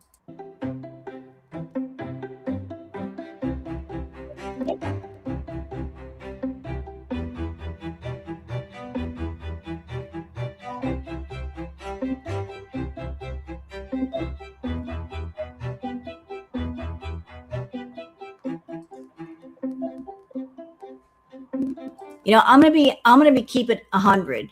I am not a Pete's fan, but right is right and wrong is wrong. And I gotta tell y'all, back during Cracked Olympics, she did him dirty. She did him real dirty. I remember that rotten piece of garbage driving to the park more than once, talking trash about Pete's. Talking about, oh, you know, like she wouldn't even discuss things with him. She would just go, she would make sure to drive away from the house in her Sangria Kia, go to the park and talk to her audience about, oh yeah, it'd be good if he lived alone. He'd be okay if he lived alone. It'd be good for him. Talking mad trash about Pete's behind his back. And if people try to tell him about it, he'd be like, I don't care. But just talking mad shit about Pete's. Like, you're supposed to be your best friend of 17 years, yet you won't go to your friend and talk to him. You'll go to the park, though, and talk to a bunch of strangers about your friend. Nice, real nice, Chantal. Yeah, she doesn't care about anybody but herself. She has no loyalty except to herself. None. And whatever she wants. Hello, Claudia. How are you?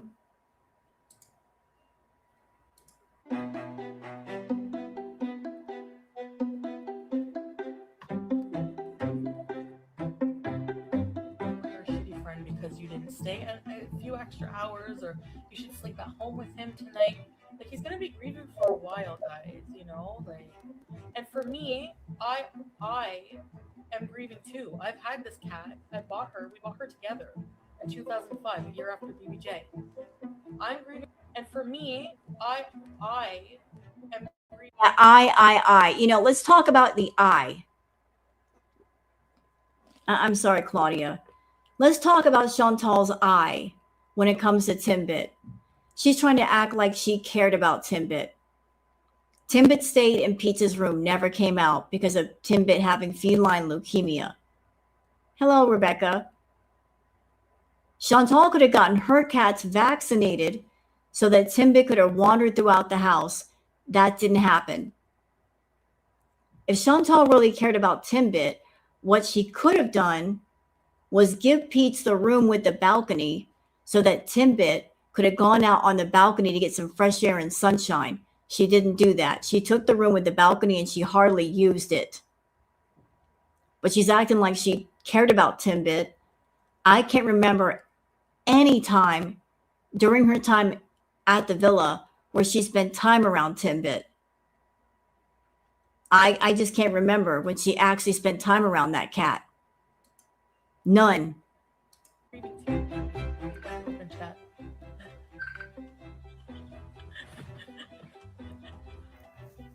Hello?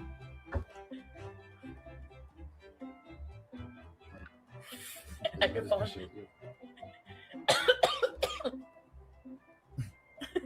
You say I don't have a special ear? Yeah, you think I understand that one. Please.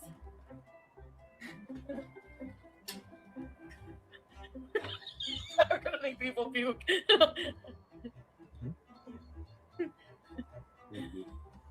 Truth. Oh, so she looked over to Natter and she said, "Love you." And you know what he said? "Thank you." Perfect. She's like, "I want to go spend time with my boyfriend." And she says, "Love you." And he says, "Thank you." Ouch. He's not saying "I love you" back.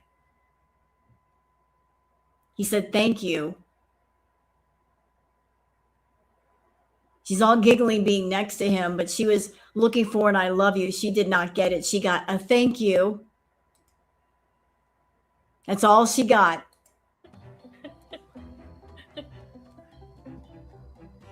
Matter? Yep. They want you to admit that I'm your girlfriend. Admit? Okay, this is manipulative. So they're on live stream and she's desperately trying to get validation that he cares about her. First, she tried with, she wanted to get an "I love you" out of him on live in front of people. She wanted him to say it on live and he did not. He said, "Thank you." Now she's putting more pressure on him to say, "Tell people that I'm your girlfriend." And he's not doing it either, but she's a pusher. She's pushing. She wants that validation. Let's see it again. Please.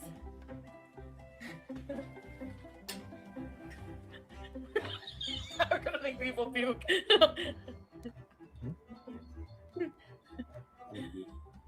Truth. For me to raise the beast. Watch. Matter? Yep. They want you to admit that I'm your girlfriend. Admit?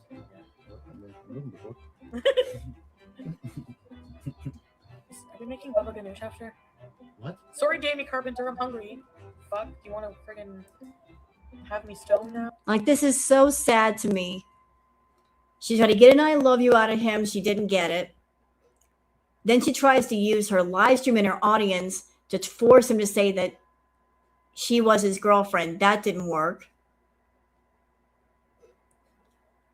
Like, she's trying to use public pressure to get what she wants. She's begging for him for some kind of validation, and he ain't giving it up. Yep, she's a bulldozer, all right.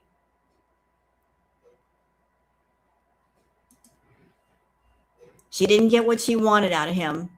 No, I don't know what you want. People are mad because I posted a picture of beet dip on my Instagram. No, I should try it before you argue. You should try it before you argue. When's it? And notice he's not on camera with her. He won't come on camera. She wants him to come on camera, but he's not coming on camera with her.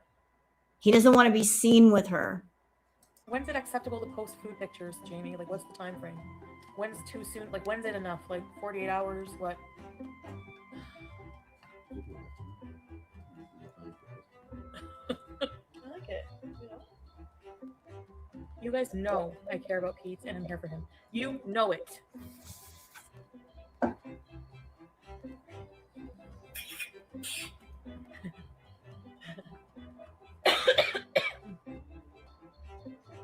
Watch Candyman now? Candyman? No, I play Candy Crush.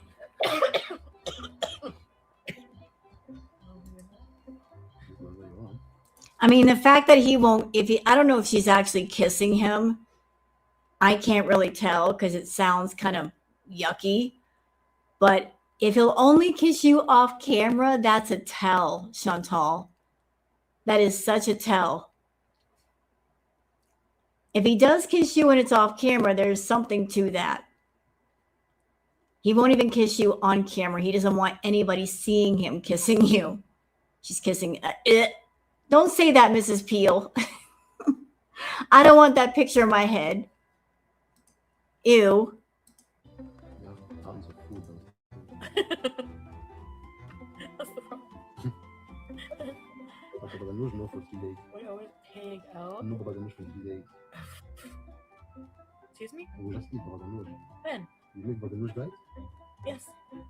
They're always things that always have to be in the fridge, okay? Baba ganoush, tahini, hummus, Hummus? and I made hummus. koshari. I never made hummus before. Yeah. I do. Kin spice, no hate, love, condolences to Pete. He may have found comfort and rested easier knowing his best friend was just across the hall.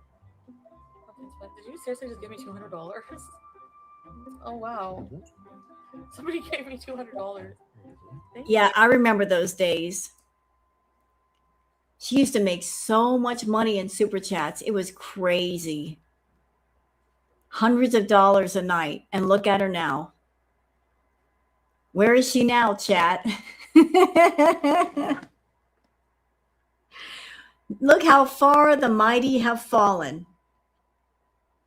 She went from having a YouTube channel with 100K subscribers, and she was making $20,000, $30,000 a month, getting hundreds of dollars in super chats a night, to now she's on Kick, and she barely gets super chats, and all of her money is made offline, not on YouTube.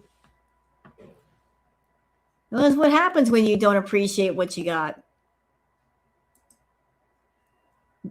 Crackhead Olympics was, in my opinion, Chantal's high point for money, but also her low point.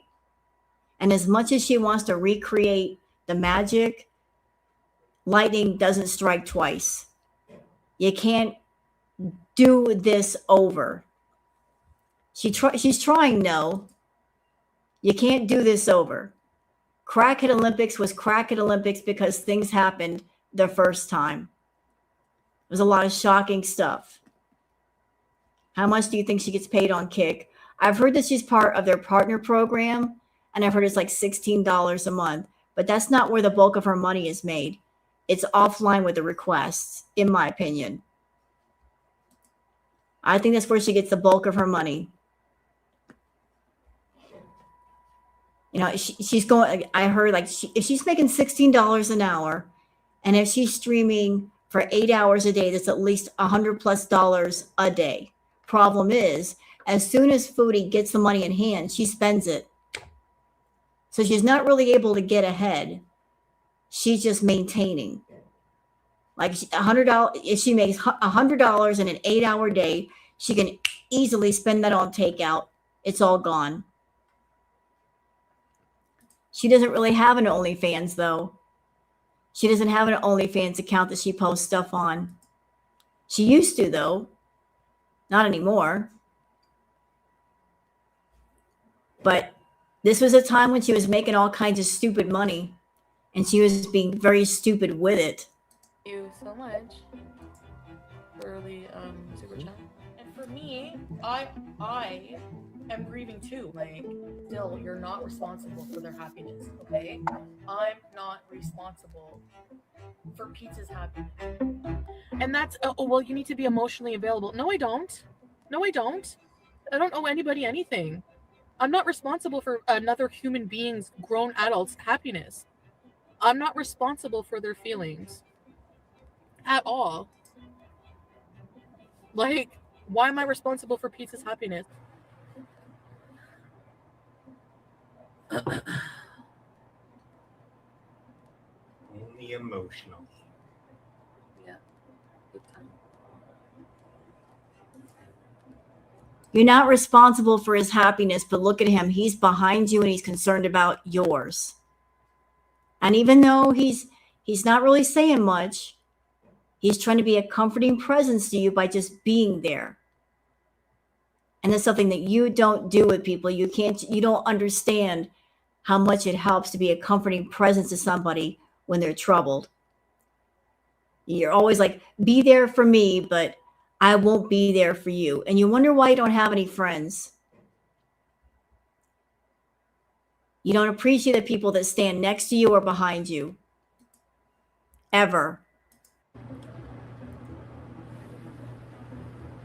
Ready to get help? Oh, yeah. Well, I say that, but... Yeah, you've been ready. And you know what, Chantal? Call me a hater all you want, but I hope one day that Pete snaps on you. Because when and if that happens, it's going to be a shock. I think you took him for granted. I think you took the love that he gave you and the friendship that he gave you for granted. You've done him dirty. You cheated on him multiple times. You left him in debt. You ruined his credit. You left him with a $5,000 damage bill from the Canadian villa with all the stuff that you did. And if he went off on you, it would be deserved. You would deserve it. He's got 17 years worth of dirt he could spill on you and make mad bank doing it. And I hope one day he does. And if it happens, you will deserve it. It won't be revenge. It'll be a get back. You will deserve it, bitch. For all the mistreatment, you will have deserved it. Because you are rotten.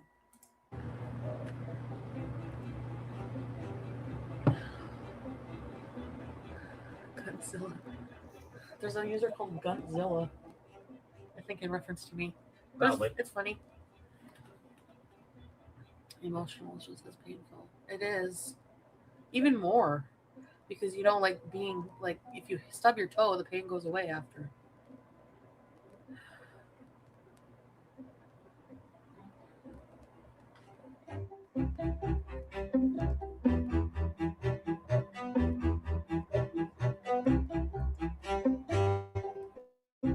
How performative. Look at her. Just look at her. I'm going to sit here like, isn't it scary how she can just turn off the tears and turn them on when she wants to? Look at her.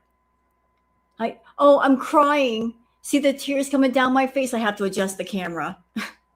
Performative. Look. Just look. Everybody get a good look at my face. I'm crying. I got to adjust the camera and get myself fully on the screen. Get my big egghead in the screen where you can see my tears. I'm waiting for people to send me super chats for crying. This is all performative. All of it.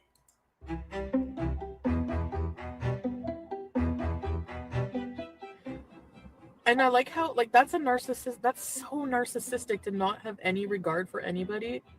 That's so weird. Like, how am I not regarding anybody? I'm not even doing anything. Oh, yeah, and people to always be like, oh, well, Pete's this, Pete's that. Like, honestly, I'm not even going to go there. I don't care about his feelings.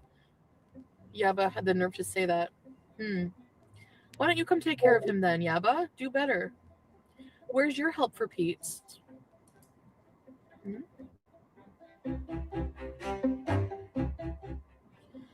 Why don't you house him ongoing?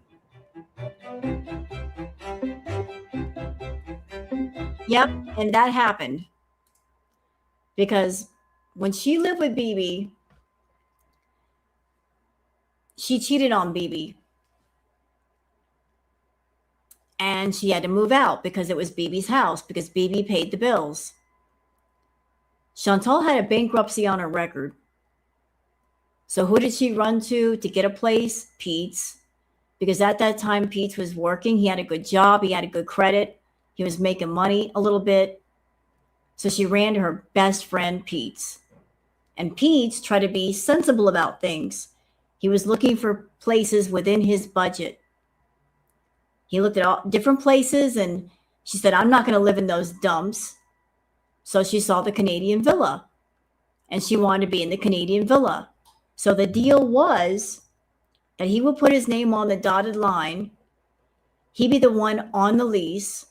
She would pay the bills and she would pay the rent. She essentially used him to get into the Canadian villa. And that was the deal. They moved in together, but his name was always on the lease. It was never hers. Ironically, after they moved in and she started seeing Natter, she would come on camera talking about how she would love to live alone and she wanted Pete's to move out or something. And he came into the room one day and basically called her out on live stream saying, I'm not moving out because my name is on the lease. And then she had nothing to say. But she used him to get into the villa. And then when she decided to run all the way to the Middle East to be with Salah, there were damages to the villa. Lots of them, to the tune of $5,000.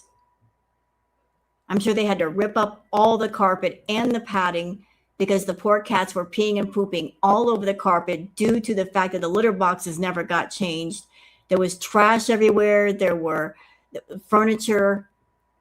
The kitchen tile got damaged.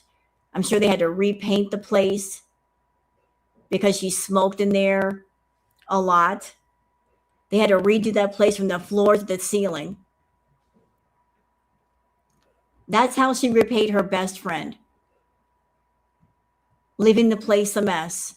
Leaving him with the bill. Vomit in the vents. Thank you. That place was disgusting. I'm sure it took a lot for the management to clean that place up for the next tenant. I mean, that's just a whole level of foul to leave vomit in the vents, dude. Can you imagine? That's just nasty. Nasty. The fruit flies. I don't care about him, but I offered to take care of him while he's struggling. Yep, that's true. He wasn't struggling when he met up with Chantal. She was struggling. Like I said, he was working. He had a job. He was making money. He had good credit. And then Chantal called upon him and she ruined it all. She put him in debt. She ruined his credit. He couldn't even go to therapy no more. All because of her. She was like a wrecking ball to his life. All of that ruined because of her. I don't care about him, but I took him for dinner yesterday to cheer him up. And here's a sobering thought. Think about everybody in Chantal's life. Is there even one single person that's been around Chantal that could step up and say, this person, Chantal Sereau, I am a better person for knowing her. She's made me better. She's had a positive influence on me. Nope.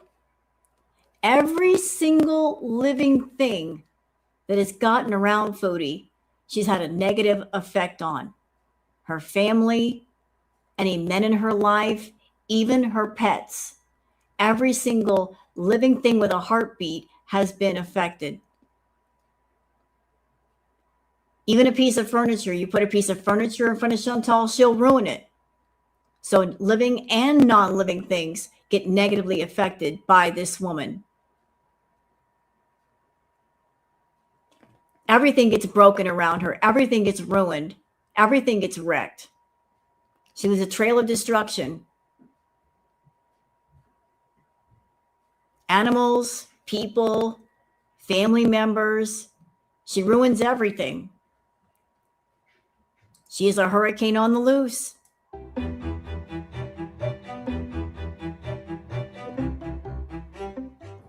I don't care about him, but really? Really?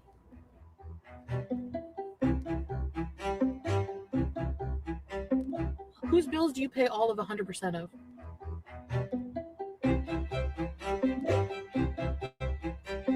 And that's, oh, well, you need to be emotionally available. No, I don't. No, I don't. I don't owe anybody anything. I'm not responsible for another human being's grown adult's happiness.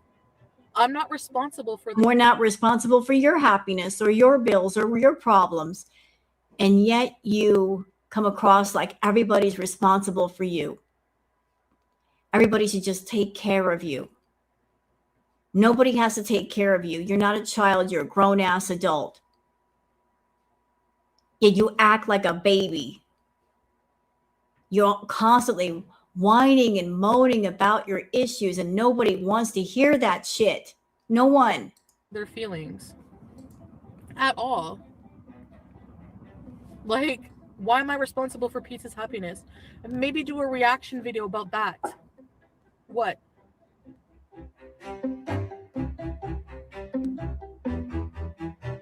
They hate you so bad they accuse you of what they're actually doing. The social media world is sick.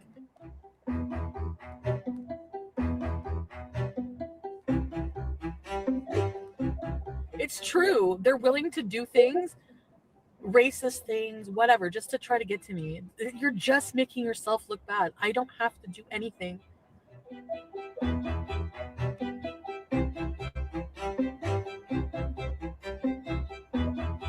don't have to do anything but just sit here and bees.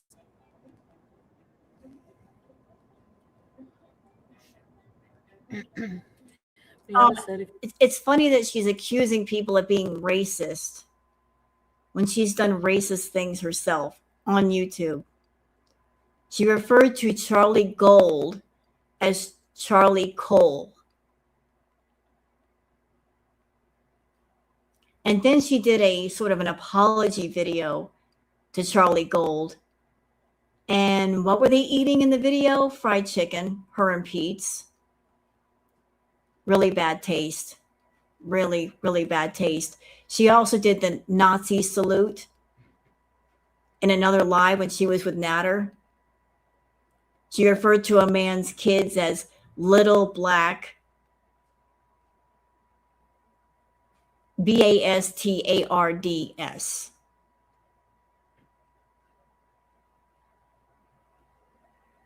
Yeah, she actually said that. Yeah, she called Charlie Gold Charlie Cole. Oh, this right here too. So she's racist. She is. She's a racist woman. If you left the country, Pete's would have nowhere to stay. Yaba is in a southern U.S. state and knows nothing about our life.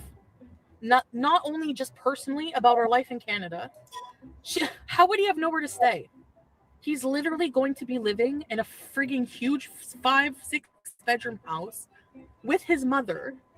Oh, he has to feed some cats. Oh, boo-hoo, what a job.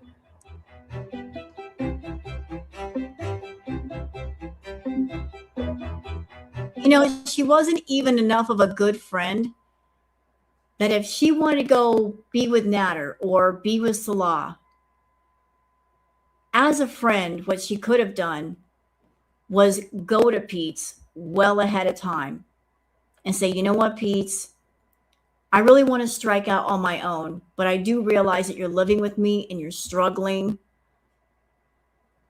So I'm letting you know ahead of time, well ahead of time, to, like, I'm giving you time to get a good job and start making money and start saving money so you can get on your feet alone.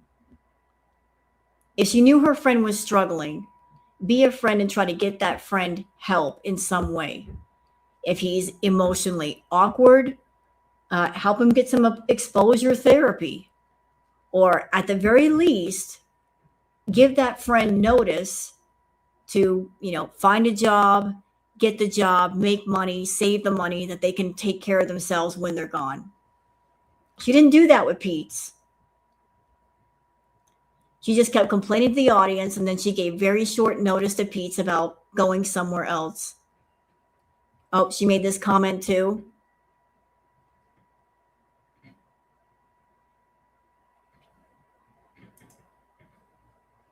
And she's not racist? Oh, yeah, she is. He gets free life to go pick up food from the door from me.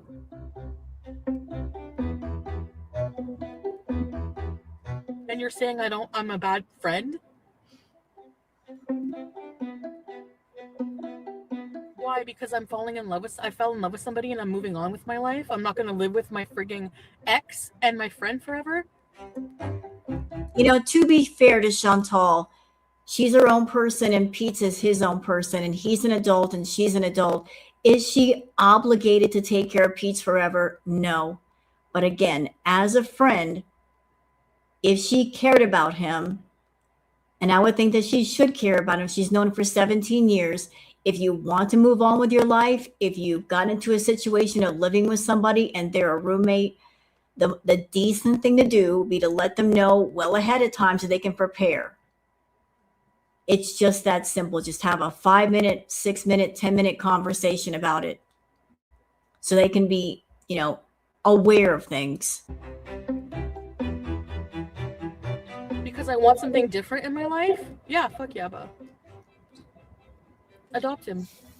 If you can do so much better. Like, he doesn't even complain. Pete is not okay. So, well, how is that my problem? I'm not sounding insensitive, but really, why am I getting blamed for everything, including the emotional and psychological well-being of a grown adult male whom I'm not even in a relationship with? And you know what? It's funny about the situation now. I think she wants Pete to move in with her in the apartment. She has gotten herself into such a state that she wants someone there to act as her caretaker, because she needs assistance to do things like go get her food and maybe go get her groceries. She needs an assistant because she's very overweight. She's very unhealthy. She wants Pete to live there and act as her servant. And notice what's not happening. He's not moving in with her. I think he's gotten wise to her. And he's like, I'm not moving in and dealing with all that. See, this is what happens when you take people for granted. And you take the attitude of, I'm not responsible for your happiness. I'm just concerned about mine. When you don't take care of people, they don't want to take care of you. See how that works, Foodie? There's like an old saying, be careful how you treat people on the way up the ladder, because of this, those are the same people that you'll see on the way back down. They will remember how you treated them. And if you treat people like crap, later on when you need them, they won't be around. Now that you need somebody, Pizza's not around for you. And again, you deserve that. You asked for it, you got it. Can you explain that? I just want a piece all weekend. Just want a piece.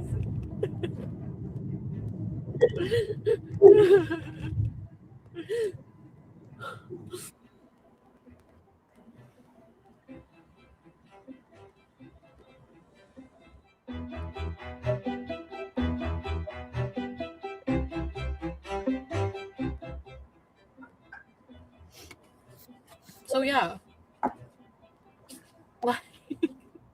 People just don't know how to analyze situations. Like honestly, like I don't know. I really don't. Like what's your What was that? Annualize as opposed to analyze. English major. English major, and it's annualize versus analyze. Okay, you need to go back to school, but all right. What's your point? You know what I mean?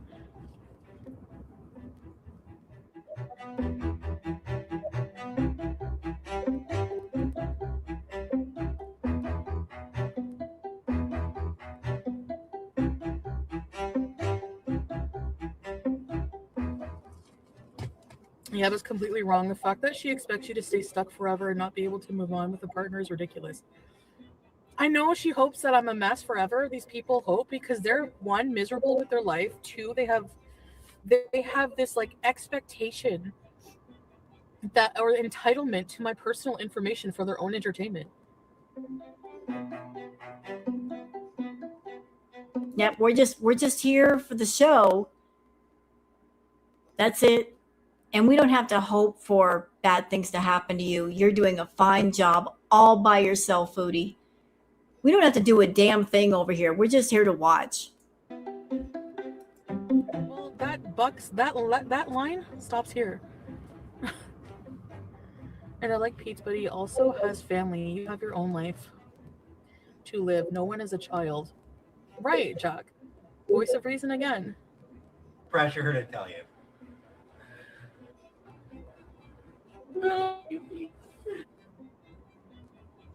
Pete needs help, but not from Chantal. I am doing what I can. Yeah. I mean, there's some issues I can't be very supportive with because I don't have I can try to help him as much as I can, but again, I have my own life, and I have plans for my life in the future, and I'm not apologizing for that. I would like to know how she helped Pete. How exactly did she help him? He started out with a job, good credit, money. He moved in with Chantal, and he went from having good credit, money, a job, to bad credit, no money, no job, and a $5,000 bill from the Canadian villa from all the damages she did. And he hasn't been the same since. So what good did she do Pete? Because I don't see it. How did she help him? She hurt him. And she's not sorry.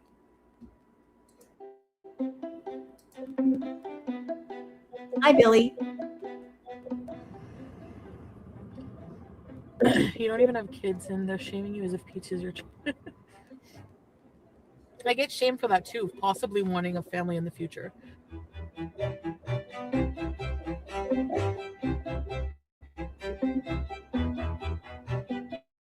Like, why do I not have the right? Like, because I was a mess at one point in my life? I don't have a right to change and want things better for my life. I don't have a right to change my feelings on wanting a family or how I view children. Wait, ma'am, pump the brakes. How can you want a family if you had a hysterectomy? How is that going to be possible? You had a complete hysterectomy. You can't have children. It's weird because you always hook up with men who want children, and they say they want children. Do you tell them that you've had a hysterectomy and you can't have kids? You say that you want children, but you've also made other comments that you hate kids. You don't like kids, so why are you saying you want a family? How many people constantly change their mind, or maybe I've made insensitive jokes in the past. Also, I think that she's resentful of the fact that she can't have actual children. Not because she wants children, but because she wants to use a living child to anchor herself to a man and have a man anchor himself to her forever. She wants to baby trap a man, but she doesn't have that ability because she can't have kids. So what does she do instead? She tries to use pets as a connecting point between herself and that man. Why do you think that she got Julia with Salah? She's trying to find an anchor point with that man to keep him with her forever. Since she can't have actual kids, let's use another living thing to keep her connected to him and him to her. That's why pets are so important to her when she gets into a relationship. Like, whatever. Or maybe I've made insensitive jokes in the past. Like, whatever. Not just that, but I don't hang around dudes that are not, like, I'm not going to hang around dude friends anyways. Like, I have no use for them. I have no use for them.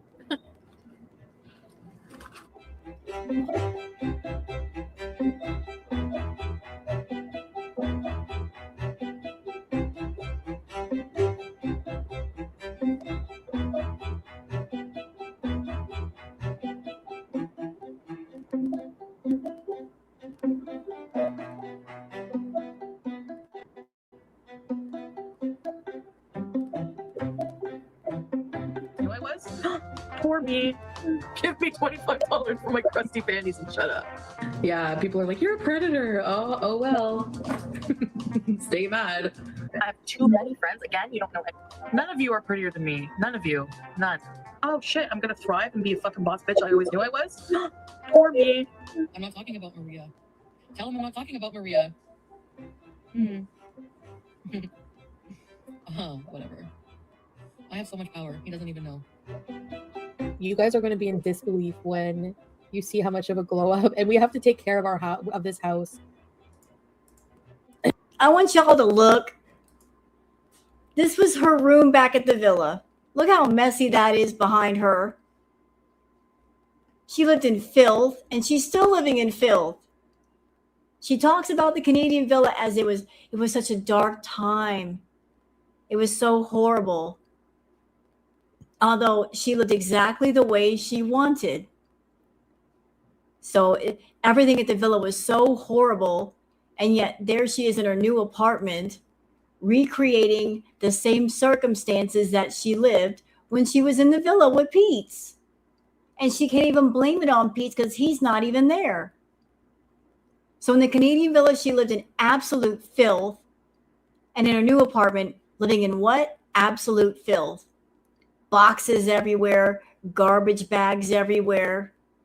So if this time in your life is so bad, why are you purposely recreating it? I don't understand. If this was so bothersome to you and so triggering, why are you redoing it in another location? Riddle me this, riddle me that. It makes no sense. Especially if there's a possibility in the future of rent to own. That would be amazing because, again, $30-something thousand or whatever a year in rent, or $30,000 a year in rent, or whatever it is, that's a big chunk down payment on a house already. I moved my car over. I hope that's his fucking car. If it's not even his car, then he should mind his own effing business. That's what I'm gonna say to him next time too. How about you mind your business? Thanks. I hate aggressive. Like, I found like the way he knocked with his big pit bull coming towards me. Like, get out of here, Baldy, you fucking asshole. I went all over the line. He said his wife. Well, they got into a big truck. And if that's his wife, his girlfriend is skinny like this. So I'm going to park my car the way I want to park my fucking car. Right on the line. Thank you. Come do something about it, bitch. I hate aggressive men. Come do something about it, bitch. I'm not trying to flex. So, unless you throw your bed away, you're gonna have to sleep on my DNA every night. I totally peed her bed. I totally peed her bed. And this is a rerun. Well, if you don't like reruns, then go watch something else with your $1.99. No one cares. No, she was bitter about it because the day after she's like, I'm just washing my sheets. No matter if you wash your sheets, you can't wash your mattress. She's a stupid idiot. Oh, well, she's probably gonna like screw her right now and be like, oh, you like that bitch? Oh, they're so fucked up. I hate them all. I hate them all. You just proved you're a liar tonight. Like, why are you trying to make me mad? This just makes me hate you more. And I'm just gonna keep talking more about you. So keep pissing me off more. Keep pissing me off more. 4K bed should have a mattress cover. It like came off. It came off because we were having sex on it. You know what? I'm still unclear, even as someone that's been watching Chantal for years, what a tree lady is. I don't know what a tree lady is. That always eluded me. What exactly does she mean by tree lady? I got crazy neighbors. Yeah, I do. The homeless lady at Natter is not. I'm not exactly sure. Is it one person she's talking about or a type of person she's talking about? I don't know.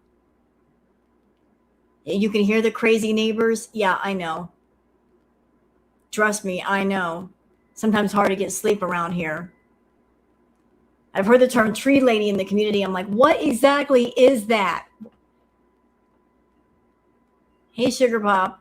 What is a tree lady? Somebody let me know. He wants to taste the rainbow. He's disgusting. No wonder he has STDs. Like, reading his comments, like, have fun with your hater. Like, seriously, like, you're gonna, like... What pissed me off was his reply to some of the hater comments. Like, some people saying the nastiest shit, like, she's not good for your channel, Natter, change your password and shit, and all this and that, and, like...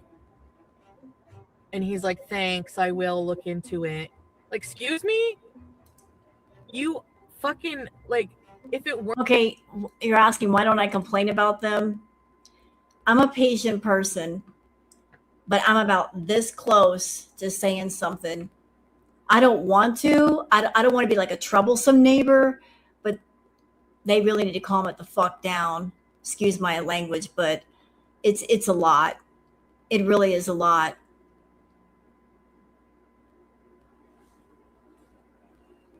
Like, I don't know what they do up there, but they need to calm it all the way down. Weren't for me, like, he thinks he's just magically, he'll be like, oh, my video only got 3,000 views.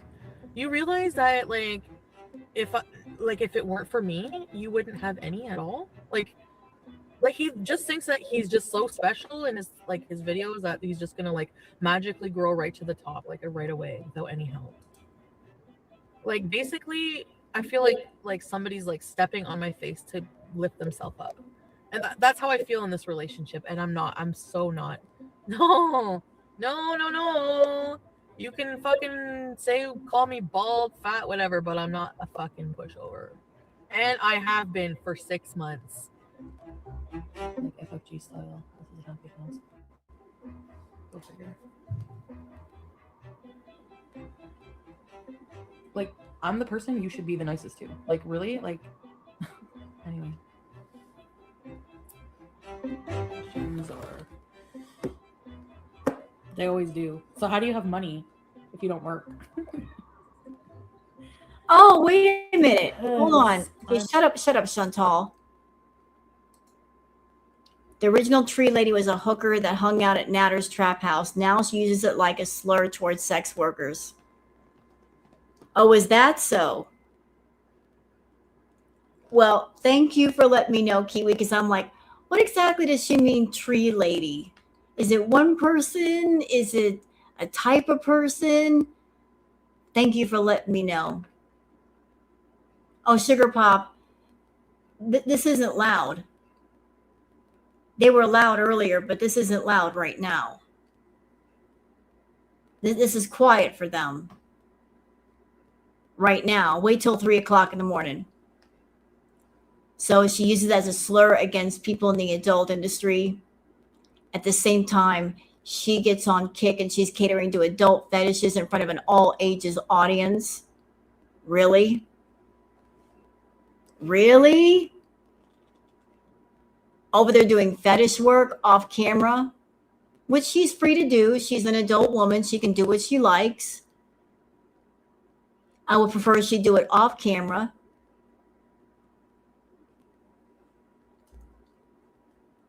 What's this?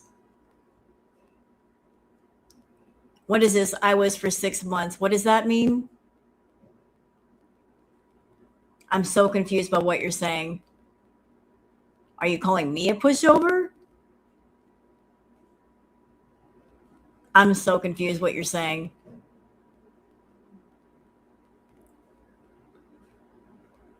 Can you rephrase that? Are you asking me if I'm a pushover? I just have respect for the fact that everybody needs a place to live. What Foodie said. I'm sorry. Apologies. My mistake, sir. Apologies. I was like, huh? What? My bad. My complete bad. Sorry. But she, it's just that's for adult workers, huh? At the same time, she's doing adult work, fetish work, doing every fetish under the sun that she can think of. She needs to shut her mouth. You know what? I got a feeling that some of the stuff she's been doing behind the scenes, at some point, we're going to know about it. There's going to be proof of some kind. Something's bound to come out. She's been very good about keeping things hidden. But eventually some of that's going to come out. And all that trash that she's been talking, she's going to shut up real quick. Like if you're doing stuff online in video form, somebody somewhere's got it. It might pop up someplace. Some of it's going to leak. Now, I got a feeling. I'm sure Salon knows about some of it. I think Natter definitely has a whole bunch of it. It's going to get revealed. It's really weird. She does the fetish stuff and she won't admit to it. If she admitted to it and said, yeah, I do stuff offline, then people would go, okay, you do stuff offline. That's what you do. You do you and you make that money. But for some reason, she does the work and she does not want to admit to it, although she does it right in front of people. It's very, very strange. If you're honest about yourself, then nobody has power over you. They can't shame you for nothing. But it's when you deny things that people have power over you. And she's been trying real hard to hide stuff. Yeah, there we go. Like Hungry Fat Chick. She says, yeah, I do adult stuff. She admits to it. And because she admits to it, nobody can use that against her. It's not a thing. Do what you want to do with your own body. But for some reason, it's like shameful to her. She'll sit there and she'll fart on camera and she'll mess her pants and all of that, but she won't admit to doing other work. I'm awesome. Cocaine Beeson? No. Oh, the German guy. Oh my god, this is fucking perfect, but he had to cancel on me. He had a stitch open up on a recent injury and he had to go to the hospital, so he wanted to reschedule for next Friday. But if I end up being the big goddess that I knew I always was inside, just like my tarot cards. Anyway. No. Yeah. For those that don't know, Foodie tried for a little while to do tarot cards. It's tarot cards, Foodie. Tarot. She wanted to do tarot cards, do tarot readings. I had a field day with that one. Tarot, yeah, I know, tarot. Tarot. It's tarot, Oral, don't you know? We've been pronouncing it wrong. Tarot. Tarot. Not tarot. Tarot cards.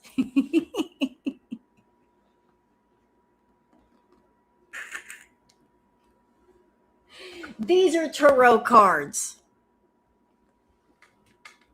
And I do tarot readings. And tarot reacts. Tarot your boat. Tarot, roll your boat gently down the stream.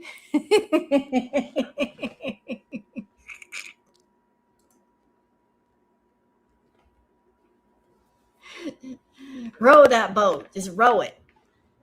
But I remember when Foodie got herself a set of tarot cards. And she was trying to do readings and she wasn't even doing them right. She wasn't even shuffling the cards. She was putting like the favorable cards on top. And then she would do this thing of like taking a card and pressing it to her chest. What? She'd be pressing it to her chest and like closing her eyes like she was using them for manifestation. It was the most ridiculous thing in the world. Ridiculous. And then she'd pull a favorable card. She wasn't even doing a full spread or nothing. Boo.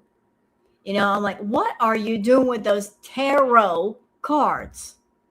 But she fancied herself a tarot reader. And then I remember this idiot took a Ouija board to the graveyard and tried doing a Ouija board in her car, sitting in her car in a graveyard. You should never use a Ouija board alone, by the way. Bad idea. But imagine doing it alone in a graveyard. Just dumb. Stupid. Oh my god. Hi, Jamie. Nobody believes me about what? What's a cat? Okay, so this man. Okay, I get this message. Okay, this fucking man. Oh my god. And I don't want any hookups. So, okay. This guy to a T is like my type for looks. He's slender, but he's, oh my god. I've seen everything about him already. I video everything. I mean, I don't know if he's real or not. Foodie, I'm sorry. I'm getting so distracted by your feather duster eyelashes. All I can do is look at them. You got like feather duster eyelashes on. I can't help but sit there and stare at them. They're distracting me. Can you please take them off? Thanks. Not, but he's too good to be true. I mean, he's gorgeous. He wants to worship the ground I walk. He wants to worship me in every way. Like, he wants to worship me, kiss my feet. He wants to kiss my feet. Now, the catch is he wants me to control his entire fucking life. Oh, so he wants you to be a dominatrix. Is he looking for a dominatrix? That's what it sounds like. He wants you to be a dominatrix. You know, I think Chantal would have made a great dominatrix. She's already a bitch. She got that bitchy personality. If she had more control, she'd be a great dominatrix. Sort of. She missed her calling. She should have been a dominatrix. Goddess Foodie.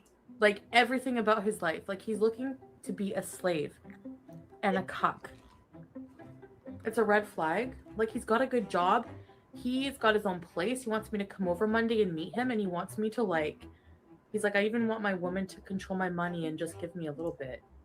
Like, oh, that's financial domination. Why didn't you grab that up?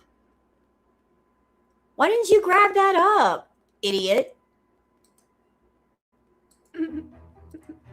Oh. And he's so... Oh my god, it's garlic bread. Green flag. The irony, though. She had a guy that wanted to basically be her pay pig and do financial domination and make her into a goddess. And how did it turn around, chat? In the end, she became the pay pig. She became the pay pig. She became the pay pig. She could have had a pay pig, But in the end, she's become the pay pig. She became like the walking, talking piggy bank. Dang, Foodie, you really messed that up. You would love to be a findom. Yeah, it's easy. Not Blubberella. Not Blubberella. Goddess Blubberella. Can you imagine the advertisement? Goddess Blubberella. Worship the ground I walk on or get stomped on by me. You will lick my funkle feet today and thank me for it. If you don't, you give me $200.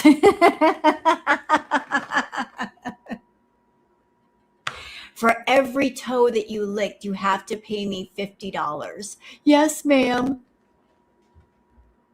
Yes, goddess.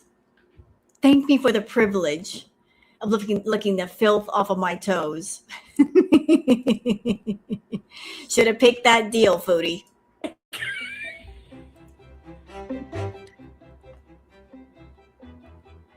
Yeah, I've never heard of free super chat. Well, I just want to say, I think this fucking place is haunted.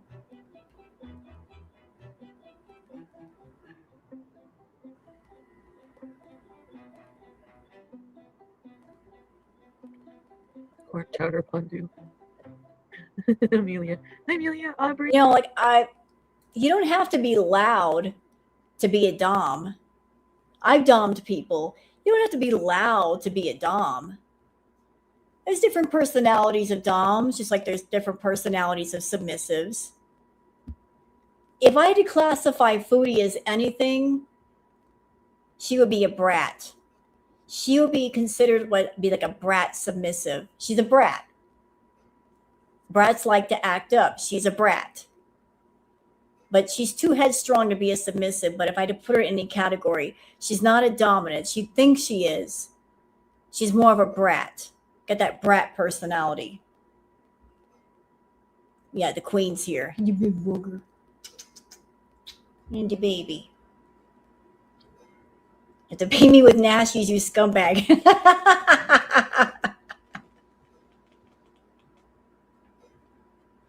I can imagine the conversations. I expect my tribute today at 2 p.m. I want 10 nashies, 4 milkshakes, 3 orders of fries, 2 twisty misties, and an adult diaper. Delivered at exactly 2 p.m. or you owe me $500.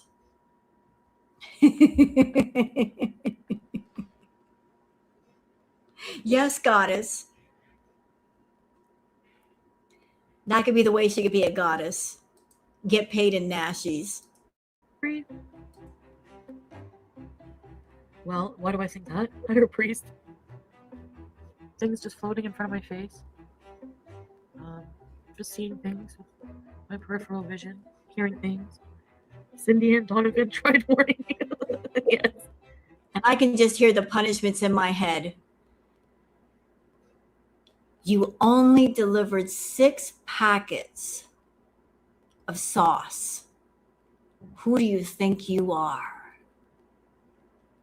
You want to be my pay pig and you only deliver 6 packets of sauce when I asked for 7? This is unacceptable. For that, you have to go out and get me 10 orders of onion rings right now. Or you know what I'm going to do to you. If I don't see onion rings within the hour, you know what happens. You know what happens. You'll be cleaning my bidet with your lips, bitch.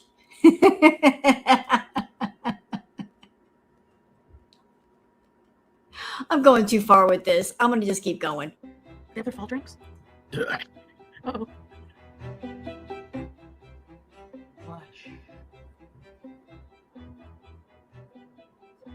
Baby face. Yeah, well, you're never going to see this baby face ever again. Ever. and a Diet Pepsi. I can talk shit about who I want. Are you gonna stop me?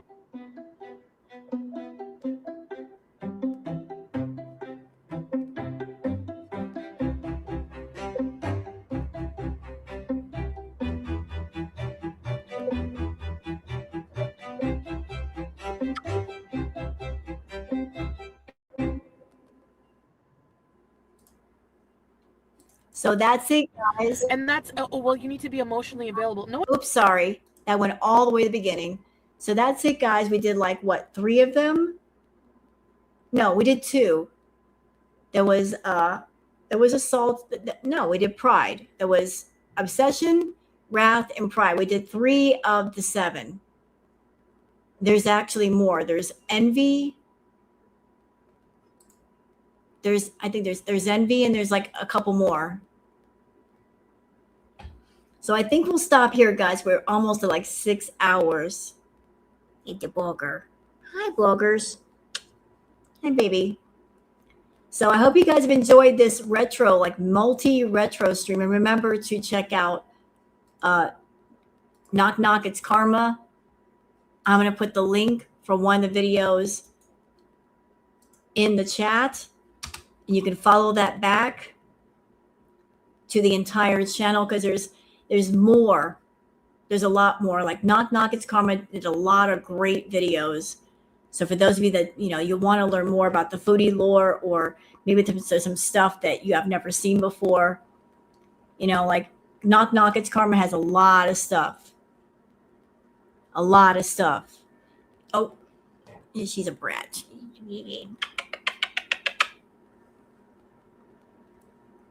All right, you guys have a good night, and thank you guys for coming in. It was awesome. I enjoy doing this retro react far more than I would reacting to her current lives. Her current lives are putting me to sleep. It's like emotional waterboarding, mental waterboarding. I can't. I'm getting tortured with the broken record. Well, I'm going to go spend time with the queen. All right. Thank you guys for coming in, and I'll see you guys later. Y'all take care and have a good one. Bye.